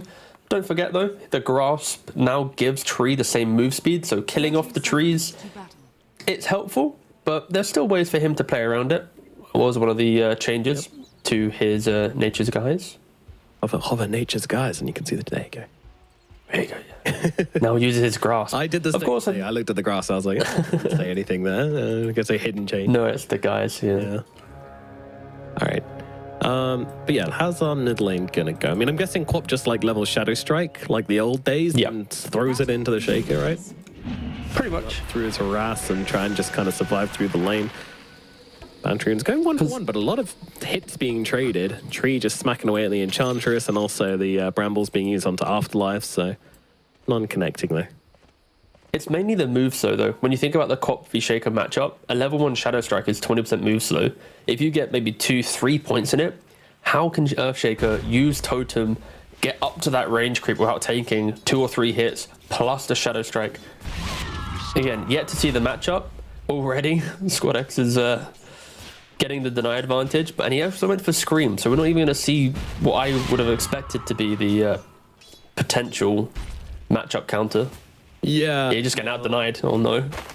Yeah, it's kind of going to happen. I mean, I did mention that the dagger build is kind of like the old school stuff on quad. Like recently, they've been leaning more towards not really bothering with dagger early.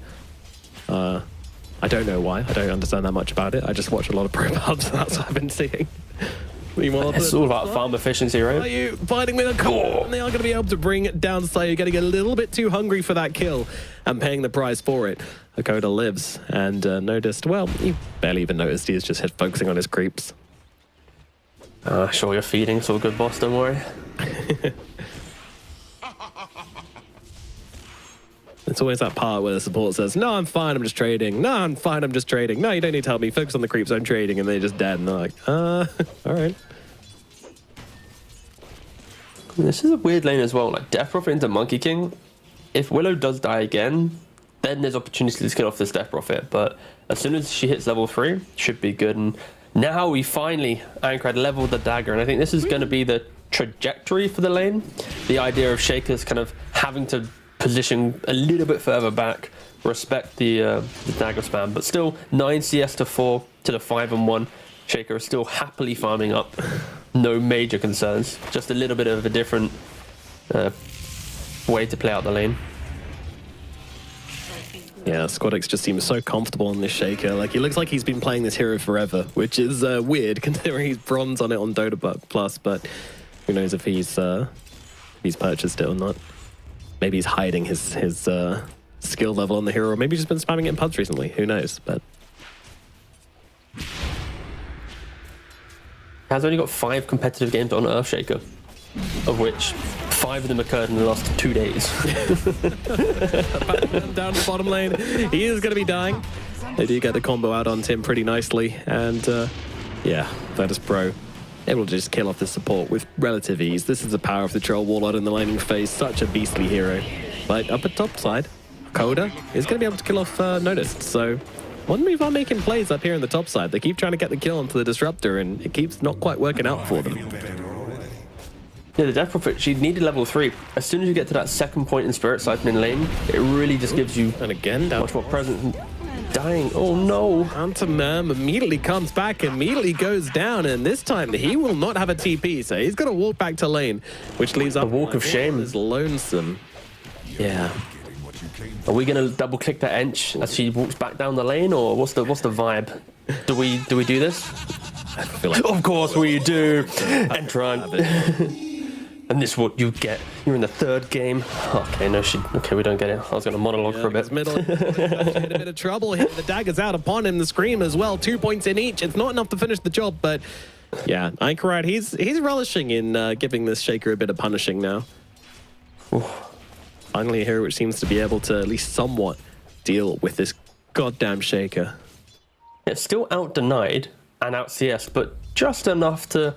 At this point, normally Shaker's like 29 CS to like the 14, 15 denies. So yeah, so it's pretty impressive. And also it helps out that Pantomime. Even though he did feed twice in a row, he comes in, secures that bottom water rune, prevents the regen coming in for that Earthshaker. Gotcha. Relatively good start, I'd say. Ankrad, the key piece of the puzzle for one move. Up the top side, SIBE tries to engage with the Bramble Maze, but misses, unfortunately, onto Hakoda as FNG comes in around the backlines here. Get the hell away from me, you disgusting tree. But Wankushi looks like he might be brought down here, tries to get the Jingus off onto the Willow, but the Shadow Realm stops that from happening. And Wankushi will be killed off. That is tough. Carry dead on the side of one move. Nice rotation in from FNG. Even though he didn't actually connect for the kill, he absorbed the glimpse, and that was what they needed to finish the job. Yeah, absorb the glimpse, absorb the kinetic, and he's also lingering a little bit, staying in this northern tree line. Mankushi's just kind of walking straight back down the lane. There's a chance for him to die again.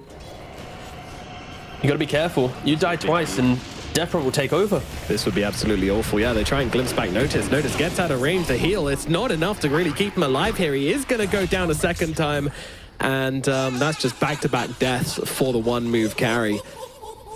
Oh dear. And they get the pull. Oh dear, oh dear. God, this is a lot of creeps, which the Monkey King just stands no chance of getting. Actually, it's only a pull into a half-killed camp, so that's a small savior at least. But range creep's gonna fall. Just there's no way of cutting this, which makes it feel good for the Monkey. He's just got to run back to the Another walk of shame.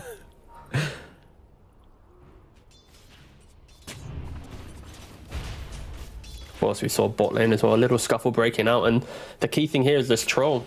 Relatively unkillable. Like, the time it would take for you to actually kill, TP should be able to turn in. That's why you're seeing FNG make this map feel super open, making these moves. Hakoda going down as well. Sure, he denied the double damage, but his life got traded in return, and FNG maybe gets the no deny. Yeah, didn't quite close the gap in time with that enchant totem, so down goes the Treant. They get the return kill. Pretty nice, honestly, for one move. Like, they'll take that for sure at this point in the game. Look at the net worth. Troll versus Monkey, it's 1100 gold difference, and in the draft, I spoke about Monkey having to make the right moves, but Kiritich, hold that thought for a second. Whirling Axes connects on 2. Yeah, he has a stick and a Lotus, but I'm not sure it's going to stop it. Let's see. Lotus comes out. They're getting on the tower. Glimpses there as well. My God, how long is this kill going to take? They need more time, and they're not going to get it. Rotation in from FNG, and Kiritich just chilling. Fine, he's chilling. He's just continuing to see us under the tower as if absolutely nothing's happened. Unfazed, unbothered, hydrated, moisturized, relaxed in his lane, flourishing right now. Damage is an issue for one move, and the best thing is, I'm like, Troll's unkillable. Like, the Whirling Axes will do everything. 2 seconds later, they're ganking him. It's like, he just doesn't care. He brushes it off. Yep. More importantly, how is Monkey approaching this? And the answer is not really. He's got an Orbital Corrosion, and he's looking at treads. He's not giving us any indicator how he's going to approach the itemization for the mid game. I think for one move, Blade Mail and Dawnbreaker, Quap having any item is probably the key to go, because right now you cannot rely on this Monkey King to do anything for you. He can't kill the Death Prophet. He doesn't really want to start ganking the map. And if anything, he's just getting ganked again. FNG is being an absolute nuisance on this map. I've not seen a tree be this active before. He's going to be able to bring him down here, I think. Life Drain connects along with the Exorcism, and that will be a dead Monkey up in the top lane. Oh, it's getting so rough. Kiritich as well. He's just chilling down here. I mean, sure, they're probably going to take his tower, at least get it low, but I don't know. Here comes FNG. It's a DP following. No, she is not. They might have a look for a kill here onto FNG, perhaps, as a glimpse does come back onto him. Starbreaker to follow, and that big old bonk comes down on that tree's head. And, you know, Kiritich still just kind of watching. Kind of feels like he's ascended this game, and he's just like a god watching. But Munkushi just go. Ooh. Look at top lane. Yeah, they've taken the tower already, and Munkushi, wow, TP back in on this? Yep. Well, the support is coming across. Iconrad's here, but it doesn't quite connect with the dagger, which means that Natus will just be able to run herself away. Iconrad and down at bottom 8. Okay, is this the time where they bring down the troll? But he's got the ulti. I don't think it is. And how he's going to pop it? Panzer Man, he's just going to get chopped up. See you later, son. Down goes the Ench. And finally, well, sure, they don't even take the tower, and they just give the troll a kill eventually. Sayu killed off in the side by Hakoda and by Iconrad, so it's something. Sonic Wave committed for it. VP are just controlling all the moves right now. The Death Prophet hitting the tower top. Munkushi, he TPs back in, gets the rainbow TPs, but there's no dagger slow, there's nothing, there's no glimpse to bring that Death Prophet back into a kill state. So very awkward moves coming out from one move. And Troll, we've seen it, what, 3 times in a row now? He just continues farming bot. How often do you see a Troll Warlord protect his tier 1 tower this easily? 2,000 gold already built up by Virtus.pro. All 3 of their cores about in that kind of 4,000 gold bracket. Monkey King now 1,400 gold behind. He's queued up the Midas. He knows that this game is going to be about the big comebacks. If there ever was a game to mount one, it obviously is going to be this one. Yeah, I don't hate the Midas Maelstrom build, but definitely not what he was looking for at the beginning of this game, I don't think, but what he's now have to commit over to. And now they're going to try and go on Kiritich again here. They are going to be able to stop him TPing away. Can they stop him getting off the ulti? It's on cooldown, so they will get the kill onto the Troll Warlord. Okay, this is a great start to getting the game back into their control, and a tier 1 tower to go with it as well will certainly help. So this makes a dent in the advantage on the side of Virtus.pro. But now I'm watching at this Death Prophet whose Exorcism has just come off cooldown. What is the next move from Noticed, and will it be successful? I'd argue it's probably sync up with the Earthshaker and look towards taking mid tower. Shaker is only 400 gold from Blink, and Sayu dancing in the river as well with Queen of Pain. You can feel Virtus.pro, they're like, oh guys, we're so strong right now. Like anything we do, as long as we're together, we should be able to net the kills, and yeah, instant smoke up again. Oh, they found an Enchantress. Hello, welcome to the jungle. Yeah, well, she got a creep, and she might get a whole lot more than that. Oh, she used the creep to force herself down to the low ground, but Squadix still in range, and the buff to Enchant Totem with the range, they're certainly helping out with that kill. Allows them to bring down the edge. Creep immediately. I kind of wanted her to live there. I really wanted her to get out, especially because, you know, using the tornado, but very quick for Earthshaker to identify the fact that slam or no kill. Yeah, we're big Tornado fans here, but unfortunately it's not that strong. The range... Looking at Monkey King... Damn good. Yeah, it wasn't really fun looking. Like, every time I look at Monkey King, I get a little bit sadder. Like, just knowing that he's the carry, with no real farming tool. Is this a Midas on his career? Is this... No, Is this he's a recipe away. No. No. He's a whole recipe away. He's also got Echo Saber, like he's... Maybe if he spray paints that glove gold, it can look like one. Pretend. I don't think he can even afford a can of spray paint right now, mate. He is... Yeah, it's tough times. The economy has hit us all hard. Squadix, he's got the blink dagger, he's going to go for it, looking onto the Queen of Pain, but immediate ultimate comes out from the Disruptor, but it's not going to save Iconrad's life. He's already gone down. Now, well, in comes the Dawnbringer as well. The Monkey King ultimate is down. Squadix taking some hits, but is it going to be enough to finish the job? Jumping from the Monkey, they need to finish the kill here, and they will eventually do so, but now they're in the middle of the DP ulti. It's a lot of damage. Mancusi trying to fight up into this, trying to use the Jinko, and honestly, he's doing a good job, but eventually he will get run down by Natus regardless. Gets himself 2 kills, and then goes down himself. And now Kiritich arrives. He's the pushing power they need on top of this Exorcism to really take this tier 1 tower in the middle lane. Fortifiers are coming out. Iconrad is going to come back from the dead with a Sonic Wave, and that will be enough to force back the side of Virtus.pro. So you've got to be careful as well. Low health means you're in Sonic Wave range, but they back themselves off successfully, and Virtus.pro again coming out the victors. But you have to take the small victories though. For one move, Monkey King gained 475 gold. That's way more than he'd have got from the jungle that he was currently living in. So small victories. Willow was the other victor for VP. So luckily for one move, the cores aren't getting the gold in these big scuffles. They are able to keep the mid-tier 1 tower alive and survive another Exo. Yeah, VP, of course, building the lead, but you've got to find the small margins if you are one move. This game is, at any minute, could just fall apart if they are to take the wrong fight, and Monkey King stalls out his Midas progression. God, I do not like saying that actually in a game 3. Yeah, especially not 30 minutes into the game and we're still looking at getting this Midas up, but yeah, he went for the treads, he went for the Orb of Corrosion, so it's not like it was a complete rush. But yeah, not feeling super confident about his position in the game, but hopefully he finds a way back into it. Those kills will certainly help in the middle lane. Now Kiritich, guess what he's got flying out to him right now, almost exactly on the 14-minute mark. His own Midas? No, Battle Fury.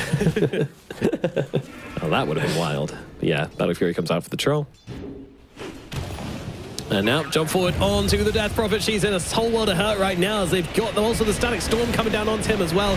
Dawnbreaker even coming into this fight. They want to bring him down, and Natus will eventually fall. FNG lands the 4-man ultimate. There's a lot of damage coming through. Squadix to follow up as well. Looking to try and bring down Afterlife. Afterlife limping away, but the tower finishes the job. Mancusi up to the trees, trying to get himself out, jumping away. Willow's wrapping around. Yeah, do they have the vision in the high ground? That is a question. Mancusi's actually committing here. He wants to try and bring down FNG. He's going to need a bit more help, though, if he's going to be able to do this. And with Squadix on his tail, he is just going to drop. See you later, friend. That is a dead monkey. He could have escaped there. That's the thing. He could have escaped. He could have just hit a few more creeps to get his Midas, but instead he wanted to try and come back into the game with Panache. And that's just unfortunately not the way to do it. He should have had his Midas before he died, which is unfortunate. But FNG falls. Queen of Pain might have committed too hard to this one. Terrorize going to land onto her, and Iconrad's going to fall again. Quab just put straight back into the bin. They just keep going for the kills. They keep trying to, whittle down Virtus.pro, but it's just not really happening. They use so many resources. FNG, beautiful overgrowth to start that fight off, and yeah, fundamentally, this Monkey King, I think he was trying to get a little bit too much from there. He should have been content with the initial kill, disengage, get Midas, continue farming, but gives another opportunity for VP to kill him off, and yeah, the net worth still continues to grow. That it's the overall lead isn't building, but the cores are just scaling quicker than one move, and that is going to be the issue of this game. And Munkushi, if he dies here, which he will, it's gonna really. Oh no! Oh, I didn't click on him. I clicked on his courier to see if it had the Midas on it, and it did. Oh. So it's 15-second respawn. Does he have TP when he's alive at least? No. His TP is also on cooldown for 10 seconds. Bring him a creep. So he's gonna have to dig up a creep. Shovel anyone? Start digging. Whole team right now. Sharon creep now, mate. That won't even work. Oh crap. Is under attack. Yeah, well, I'm clicking on Monkey King. I'm watching. Okay, he's Primal Spring in. Yep. Hup. Hey! First Midas usage of the game at 16 minutes and 19 seconds. This was the turning point in one move. There we go. We thought it was over. It only just begun. 10 minutes later, and VP are your Eastern European champions. Oh, it's looking tough. It's looking very, very tough indeed. The final bosses of the EEU TI qualifiers are proving not to be holding any punches against one move here. Swallowing up this map right now. 4K gold advantage. Troll is just farming his little pants off. Noticed also just rocking up with a full grease, looking for a yields as well. Just wants to sit in the middle of the fight, heal everyone up, and then jump into the air. No cares. I think if anything, one move need to continue just hitting creeps and protect Roshan. Don't do it themselves, but just be in a position where they can maybe look to take the fight. I think Dawnbreaker is going to be the X factors for me. She has the Blade Mail, really yet to use it, but if she can get on top of the Death Prophet, eat through a bit of that damage, maybe the Willow with the Bedlam, like there's ways for Dawn to put people into awkward HP territories, and then Quap can capitalize. In no way will it be easy, but I'd like to see one move not smoke up, play kind of the wider map, and then just keep Roshan at the front of their minds. Yeah, I'd like to see him not give that up for free. And up in the top line, Squadix just comes in, slams down onto the poor old Enchantress and claims a freebie. That was brutal. 100-0 in less than a second.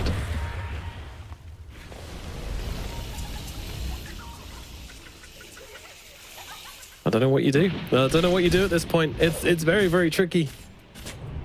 It's just hit creeps, wait for Roshan, or play for Roshan, and that's about it. Your draft's not in a position to fight in. You might get a free pick off an FNG if he's to step up, but there's a Greaves available. Maybe, but they're coming in to help him out. No man left behind, but they will be able to finish off FNG with the Sonic Wave coming through. The long damage does finish the job. And Afterlife now going to pick up his own Echo Saber, so...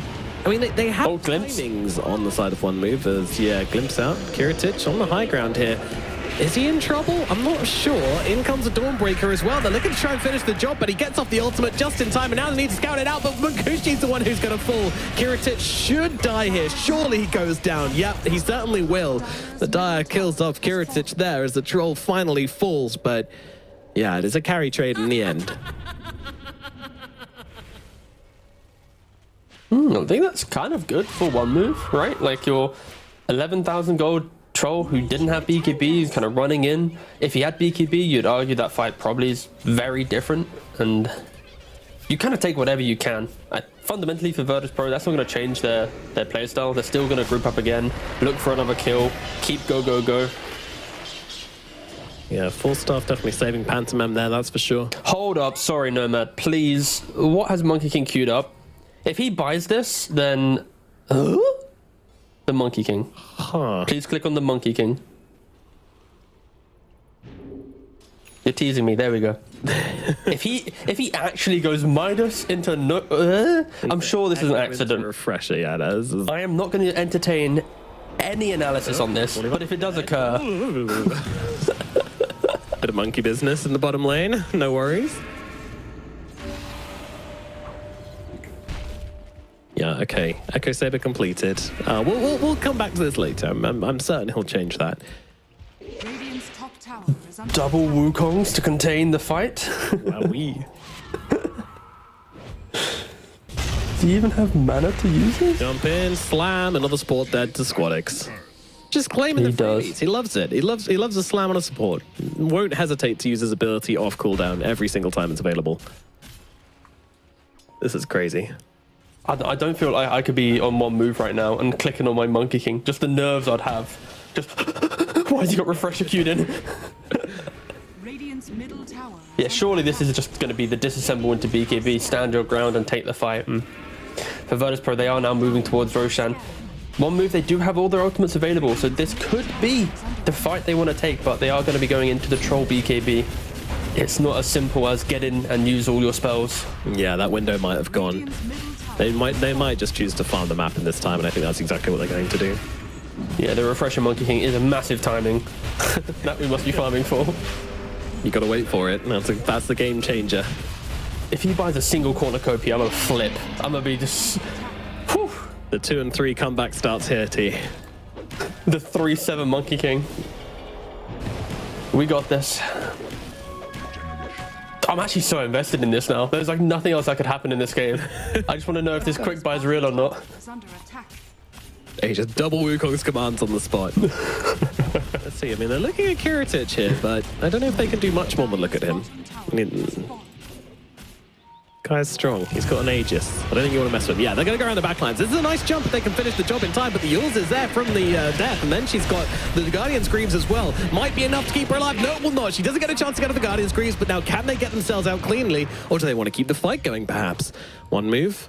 They're going to hold their ground, and it's going to be VP to back away, but over towards the one move side of the map. Nice pick off, though. Gotta say, that was one of the cleanest assassinations we've seen from one move in a while. Yeah, just utilizing their heroes beautifully. You've got the setup from the Disrupt to the Monkey King. Then you bring in the Dawnbreaker Corp from a distance, and they're also kind of TPing into this engagement. They're looking to maybe even fight them. Death Prophet is dead. Pantsman just wandering up the high ground. Hey, friends, how's it going? Well, she's going to get slammed once again. Squadix just using it on supports off cooldown. Trolls on the Monkey King.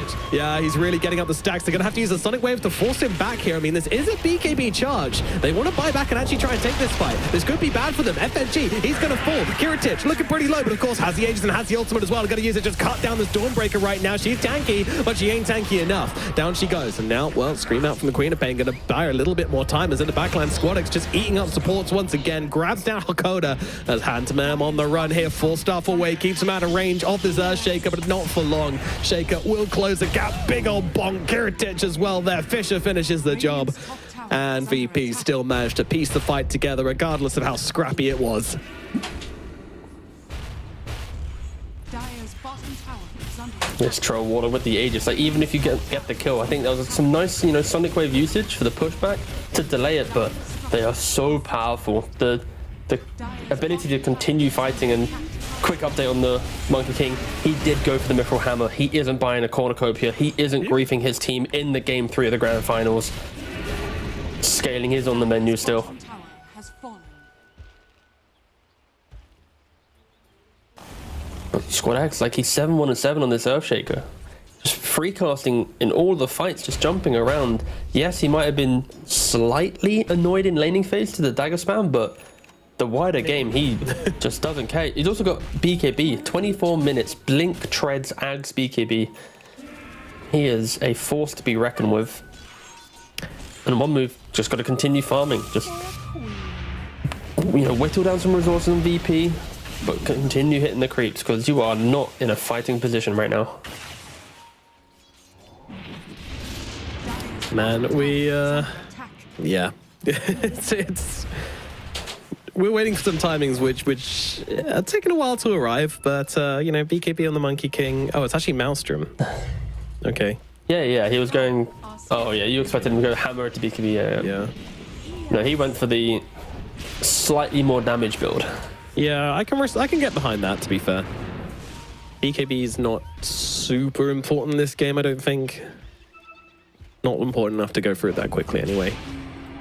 and more like desperation. They just need the damage. The slam comes down onto Queen of Pain. Immediate answer comes out from the Dawnbreak and from Hakoda as they drop both their ultimates, but it's not going to be enough to save Iconrad. And now they'll move across towards the Monkey King as well. Monkey falls too. Munkushi's just gone. Pantomime also in a spot of bother here as Squadex closes the gap and slow as you like tries to go for the hit. It's just one hit. Long for the rest of the team are there to do the damage regardless. 3 dead on the side of one move once again. When the Dawnbreaker ultimate isn't enough to save the day, then things just get very sad very quickly for the side of one move.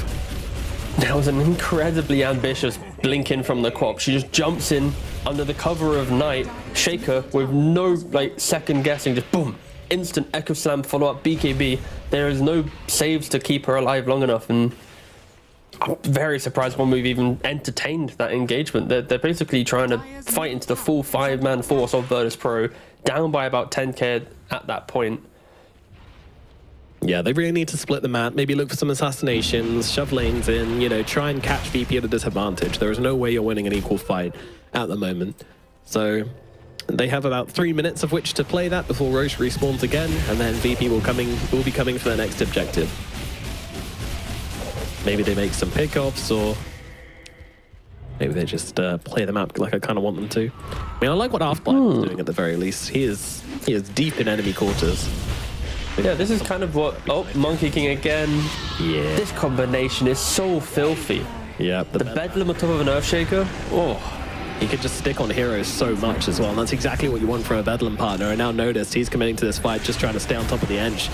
And sure, she's got the healing coming out, but with the Spirit Vessel coming through as well, it's not going to make a difference. Nearly TPs away. It gets finished off regardless, and that's another kill going the way of Virtus.pro. And not to mention the Monkey just getting slammed in once again. Not even committing slam for this one, it's just right clicks and fissure. As much as I'm scared of playing ranked again with Shaker being so powerful, there is something awesome to see that like spirit heroes and like super mobile mids are now fully countered by this hero's existence. Like the concept of blink slam, instant lockdown, it's like, oh god, the mobile guys, they're gone. But Virtus.pro, they're not gone, they're up in the high ground. They're hitting this tier 3, one move. You've got to mount a defense. You didn't do it in the previous game. And here you go, exactly what you were talking about. They catch out the Queen of Pain ultimate coming down. The damage is too much, even for the Dawnbreaker to deal with. They take down the Quap, but immediate buyback comes down. And Virtus.pro, they're going to respect it, backing themselves away. They don't want to finish. Oh, FNG! Yeah, but if you take a step too far for... Oh, yeah, he's kind of caught on the... Oh, they missed the dust! Come on! Shiver Sentry? Oh, no! Just a second earlier on the Boundless Strike. That summarizes the entire game. The entire like that series. single play, the entire series. FNG, what a goat. No. Baiting out the dust. Leaving just in time for the Boundless Strike. Best in class. Yep. Reading them like books. 20,000 gold at that 30-minute mark. This is... The scary thing as well, it's not as if like, for one move, they're like, okay, our Monkey King, he's a good matchup v troll. You know he's going to get to like 45 minutes and this is OP. That just isn't the case. This Monkey King, when you pick it, it's like you pick to play tempo, but not for the scaling into troll like this. This is what I was scared about. Like I was saying it during the draft and I'm still feeling it now. Troll's a very good pick to put the pressure onto a Monkey King. Like you have to execute. It's probably why Munkushi was always looking for that extra attempt at a kill, making the moves, even pre-Midas and pre-anything that was securing his game. But of course, it just didn't connect. You gotta find a way back into the game somehow, and you're not gonna find it without taking some risks. So I definitely respect it, but didn't really work out for Munkushi. He's still so far behind. It's tough. He also looks pretty scared to even try and split push here because with the tree with that shard, being invisible with nature's guys. Deep dive, they know exactly who they want to go onto, and it's Afterlife inside the base to take him down in a matter of instance. Bedlam into slam, and well, Dawnbreaker is put to bed. And now they just go into the high ground, the VP Classic, going for the deep kill whilst everybody else is out in the base, and all of a sudden you're a hero down trying to defend your barracks whilst they're already set up here on the side of Virtus.pro. You're not making a high ground defense here, because they're already on your high ground. It's just a straight up fight, and not one they can really take. Natus just absolutely chilling here. Greaves, Pipe, Yules, all available for Natus. They see the monkey. They placed another observer, so they see the monkey jumping on the trees. Yeah, if they get the right tree, that's a different story, and not much to cut him down with. But still, they Well, can that's get him looking. fucked up, that's for sure. Pinged out. Looks like he's going to be able to survive at least for now, but the barracks are gone, and that's what matters. Glimpse back onto the troll. Warlock is really the target you want to go to. Well, they decide yes, but the screen, it boosts him out of everything, and now just pops the roar, turns back around, and just chops up the Queen of Pain. One hero dead, two heroes dead. Hakoda eats it, then comes a whack with the enchant totem onto Afterlife, and that's going to bring them to TI. Virtus.pro will win the EEU TI qualifiers, securing their spot at the greatest tournament of the year, T. Hakoda also, just, I have to add, he sold all his items to buy an axe at the very end. He really wanted to try and get one fight for them, but no, VP, at this point, way too strong. I think this entire series, it has just been the VP show from both draft and play. This was a bit of a mismatch. Unfortunately, one move not able to kind of punch up into the grand finals. And yeah, Virtus.pro also, they've been 4th, Tour 1, 4th, Tour 2, 4th, Tour 3. They've been in the shadows of the top 3 Eastern European teams. Not good enough to get to majors, but good enough to absolutely demolish the rest of the region. And we're seeing it here again. Yeah, 3-0. Going to be going to TI. Yeah, absolutely, and absolutely the team of this region deserving of it as well.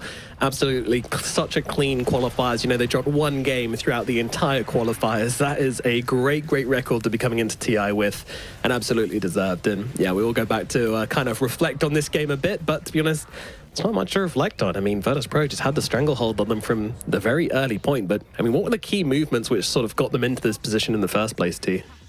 Oh, of course, it's got to be FNG, just on his Trio Protector, moving, utilizing that Twin Gate, putting that pressure on the Monkey King from like that 4 or so minute mark, and then the Squad X takes the reins into the mid game with this Blink Dagger. As soon as he saw Quap, had a number the entire time, Echo Slam follow up. It was really good stuff. And yeah, Sai on the Willow, this combination, the Bedlam on the Earthshaker, it's Echo Slam lockdown plus Aftershock damage plus Bedlam. There is no way you're getting a BKB off from that, so it was just a layering of aggression from Virtus.pro, and of course it helps that Kiritich behind all of that is just your constant factor of farm. So yeah, VP, they are just looking like a polished team going through this qualifiers, and I don't think you ever want to get through TI qualifiers dropping a lot of games, looking like that shaky, because then you get to TI and it's like the best in the world, right? So for VP to look this clean, it puts you in good stead to have some confidence moving in. It's not just, we survived, now we look again. So yeah, it's looking good for them. It really is, yeah, it really is. And in this game especially, I want to give a shout out to Natus, who I'm going to put forward as MVP. You know, we're going to discuss it this time, but I honestly think the DP did the most work in this game when it comes to taking the early objectives. You know, like, Natus was really the one doing what we've seen Kiritich do on the Sven, where you say, this is our timing, get behind me, let's go. And as an offlaner, that's really nice to have on your team. You know, it's like the most comfortable hero to have on the front, because even if they do throw everything at her, A, she's probably going to survive. She's got pure survivability items, and B, you know, you can just reset with your 2 other cores and you'll be good with it. So what do you think? Yeah, I'll give it to him. I'll let you have it. You know what, I was going to say we're going to pick together, but I think you sold it so nicely that I'm just going to let you have your choice. Okay, I think Congratulations. you're going to make a case for Sayu as well, because Sayu also hadn't made on the Willow, but she basically... Nah, he did have it. Yeah. That's what she... Ooh, congrats. No. No, I'm down to give Natus some light for sure. I think Natus, especially with like this Death Prophet pick, it's not too conventional, I think, nowadays. And also in, like, early in the series, going for like some 4-star, some Underlord, picking up the Death Prophet. There's like a lot of mini innovations, not even innovations, but cool like decisions you have to make. So yeah, happy that Death Prophet and Natus was the valuable player of the 3rd game. And yeah, very good stuff. Absolutely. Alrighty. Well, that'll be that then. Natus will be our MVP for game number 3, the final game of the series, and well deserved at that as well, putting on an absolute performance on the DP. But yeah, only so many times we can say it, but absolutely a group performance here from Virtus.pro. They just looked like a team which can attend TI. It looked like a team which deserves to be there. All 5 heroes just playing their roles absolutely perfectly. FNG securing the early game, getting that vision advantage, being where he needs to be.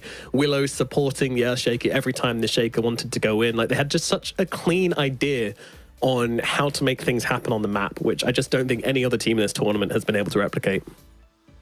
Yeah, no, again, very stable. Like, the fact that their run to get here has just been what? They dropped one game to Navi, but it's a 71-minute, 48-second back and forth. Like, sure, you can lose those. Like, the rest of it, completely undefeated. And yeah, we've seen teams before do very well in regional qualifiers to then play out at TI.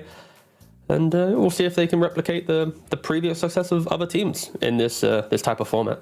Yeah. I mean, CIS Underdog's always very scary at TI time, so one to keep an eye on, that's for sure.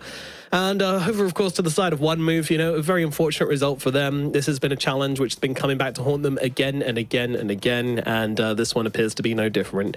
I think, you know, we're looking at particular weaknesses in this team. The ability to get through the early to mid game kind of cleanly is definitely the first thing to bring up here, because they just weren't able to ever get into this game. They were never looking like a team which were able to take a fight to Virtus.pro, and that is worrying. You know, like 1 or 2 fights where they managed to go around the backlines, find the profit to start the fight out, it looked all right, but then anything else they tried just didn't really come together. Yeah, I think unfortunately for One Move, they just weren't up to scratch from kind of their draft and how they're trying to approach Virtus.pro. And I think especially when you get to this point of a tournament, you need to understand your opponent, but also yourself. And I think One Move, they understood themselves, but just didn't really understand why or how VP were winning their games. And in doing so, it was just very one-sided. And that is what excites me about the qualifiers, because you get to see these teams that never had international experience throughout the year suddenly then rock up to TI, and it's like now these tier 1 teams have to fight up against new concepts, new strategies, and how they would have beaten them potentially with this, you know, Sven or whatever strategy. Yeah, and it's like, what is your concept? You know, are you going to stick to what you know? Are you going to try and adapt quickly and out-adapt everybody else? I feel like those are the two things you can bring to TI, and ultimately, you have to do a bit of both. That's what it's going to come down to. But you've heard enough from us. I think it's time to start our interview, and we get to chat to the lovely FNG from the side of Virtus.pro. FNG, congratulations. You have just qualified to the International. How does that feel? Hi, well, it feels very nice, especially doing it through qualifiers, despite the fact that it's always hard actually to play qualifiers, but you know, you kind of prove a little bit of a point that you're good enough at least in your region. But actually, I mean, we are lucky because all of our bad opponents, I would say, were like stronger teams from our region already qualified, so yeah, we are lucky a bit. Okay, well, yeah, I was going to ask a question about that, actually. I mean, when it comes to the grand finals and you're waiting for your opponent, you know, who were you hoping was going to come up? Were you hoping to face Navi? Were you hoping to face One Move? Or did you just not really care who it was? Well, actually, I don't think we really cared too much because Navi and One Move, they are similar teams when it comes to playstyle. They love to play around mid and play with active mid laner. So, you know, it was kind of same preparation, I would say, to what we need to do in order to beat them and what we need to look for in games, or like what communication we need to have, especially against such playstyle.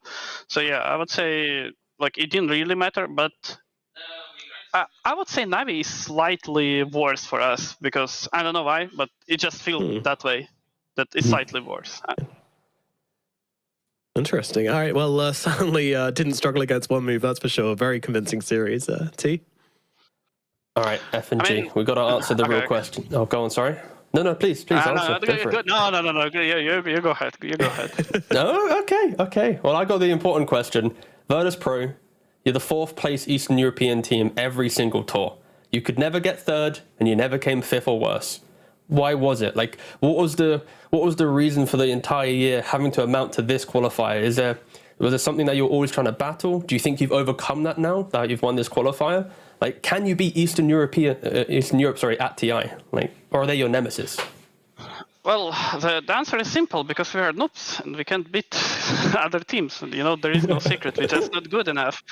Did we overcome it? I don't know. I mean, we definitely made some changes when it came to preparations. If we look at the Riyadh Master and TI qualifiers, but I still can say that we did something special because we didn't play the same teams that we lost before. So, you know, yeah, it worked now, but I can't compare it because it's just different level of teams we are playing. Sure. And as a player, obviously you were at TI 10 with Alliance, and then last TI you weren't there, you didn't qualify. How does it feel for obviously a seasoned career like yourself where you've been to so many TIs? Like, what was it like not getting to attend last one, but now qualifying again? Like, how do you keep that kind of motivation going each year, having such a kind of up and down kind of trajectory in your career? I mean, put it simply, just like competing. I can't say that I like Dota so much as I liked it 10 years ago, because I would say everyone started playing with your friends, playing against your friends, and it was hella fun. But when you come to the pro scene or like high level of competition, you stop enjoying the game itself so much because you already know so much about this game. You actually, some people, you even say that you throw up when you play the game because matchmaking sucks, everything sucks, but destroying people you respect and just doing something with your team, this is what I truly enjoy when it comes to competing. Very cool, very cool. Thank you.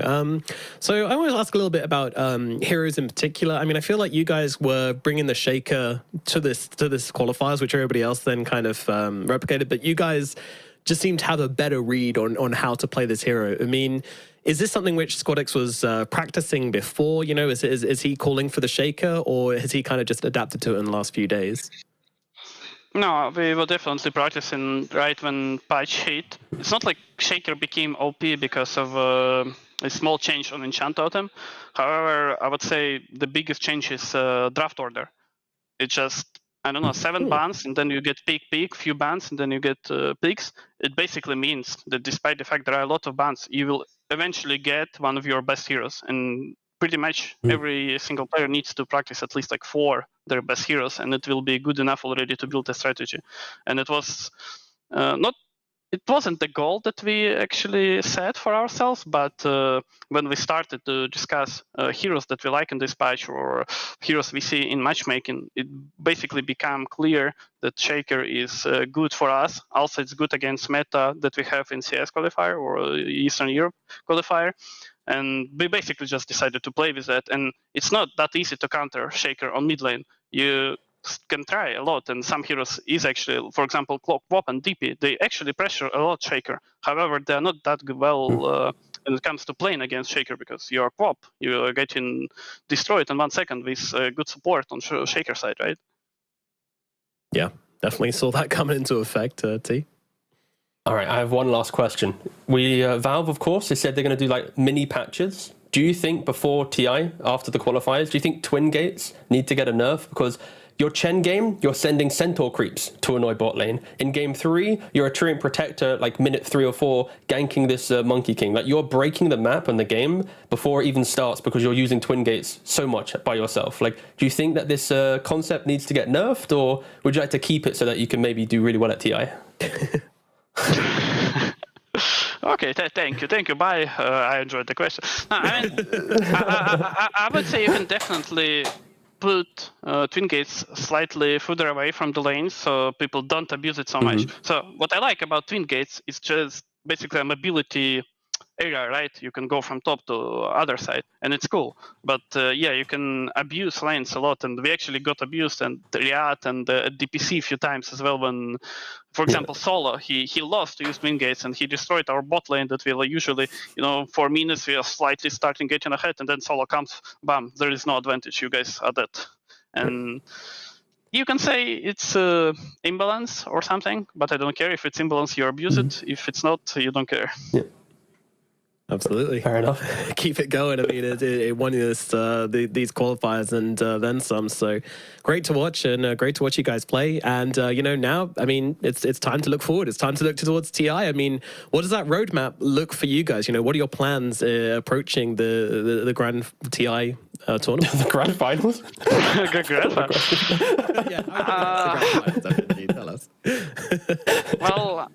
First of all, we need to discuss as a team how we like this way of preparation for qualifiers. And it was actually mega rough because we played like 6 scrims per day. We talk about 3 hours usually per day about Dota. Then we have 1 day off, but it's not day off. It's actually a day that you need to spam 15 or even more matchmaking games. And obviously, it was extremely rough and extremely tough for us. So basically, we take some rest and then say, yes, we want to win TIs, and we do it the same way or even harder. There is no other way. All right, get that rest and then come back stronger than ever. FNG, I'm going to end it there, but thank you so much for coming to talk to us. Congratulations once again on making it to TI, and I can't wait to see what run you guys can make there at the International. Thank you, and goodbye. Thank you. Bye. Cool. Congrats. Well, amazing stuff. And yeah, I mean, there we go. We're over there. We're over here. We're all over the place. Twin gating around, just like FNG was in that series. But yeah, I mean, Tia, you know, definitely the right mentality. You know, the conversations about just insane amounts of preparation, no days off. You know, your day off is the day of playing 16 pubs. I mean, what a grind. Yeah. Yeah. I mean, you have like 4 days of this tournament, right? 4 days, which amounts to the entire year of your DPC, right? So if there's ever a time to put in those workouts, to try super hard, it is going to be in this 4-day span. Of course, you'd like to think they're doing 2 weeks of prep maybe beforehand, but you get the point, right? So VP, they clearly put in the hours. They put in maybe a little bit extra than everyone else, understood things that other teams were still trying to chase towards. And yeah, they are the victors. Yeah, congratulations. Yeah, and I think there's a big thing to be said about, you know, probably being one of the favorites coming into this. In fact, almost definitely being one of the favorites coming into this and still working as hard as you possibly can. You know, they're not taking days off. They're not saying, you know, it should be a pretty easy qualifier. They're going to put in as much work, if not more work, than the other top teams in this qualifier. And that is why they made this hell of a run. 2-0 over Matreshka, 2-1 over NAVI, 2-0 over one move, 3-0 over one move. You know, they just absolutely rocked this qualifier. And yeah, again, definitely kind of cementing themselves as one of the top EEU teams, at least in the top 4. Maybe they can push themselves even higher and beat out some of their EEU brothers at the International, which looks now a little bit like this. Yeah, I think if anything, our qualified teams, it's like Virtus.pro kind of expected. Azure able to qualify from China over the likes of Asta, who kind of bombed out in the lower bracket. Nouns, you expect them to qualify being the consistent 3rd place team. And then suddenly we get to see some Brazilian Dota with like King RD coming back into the mix from South America. So hell yeah. Yeah, some kind of expected qualifications, some slightly less unexpected qualifications coming through. And yeah, we still have one more South American slot and then SEA and Western Europe in the upcoming week. Very nice. Yeah, they get to find out these bottom 4 slots, which is going to be very exciting indeed. And yeah, a hell of a journey, a hell of a qualifiers here at EEU. I mean, you know, it was fun watching everybody scrap it out, fun watching some of these small teams play it up and put in a good performance. But at the end of the day, you know, it was only ever going to be Virtus.pro, and they absolutely proved it today. And yeah, I'm very much looking forward to seeing them on the TI stage. T, closing thoughts before we throw it away? Yeah, not as many upsets as I expected. I was hoping to see some more blood drawn in the region, but overall, looking good. I guess the VP, consistent 4th. Maybe if they're 4th in the region, does that translate to 4th when they finally get to international tournaments? Probably not, but who knows? they're just a 4th place team in my eyes, so good on them. Hey, 4th place at TI is a lot of money. I don't think they'd be upset about that, but obviously, you know, them, like everybody else, will be aiming for that top spot, and that's what's going to make it so damn glorious. Well, guys, we are all done with the EU qualifiers now. Thank you so much for watching us and joining us on this journey. I hope you enjoyed it as well, and of course, we'll be back for the Western Europe qualifiers, and of course, we've got SEA starting up tomorrow as well, so 2 very exciting regions, plenty more Dota to come at the TI qualifiers, so stick around. But from today, thanks a ton for watching. We'll see you next time, and goodbye.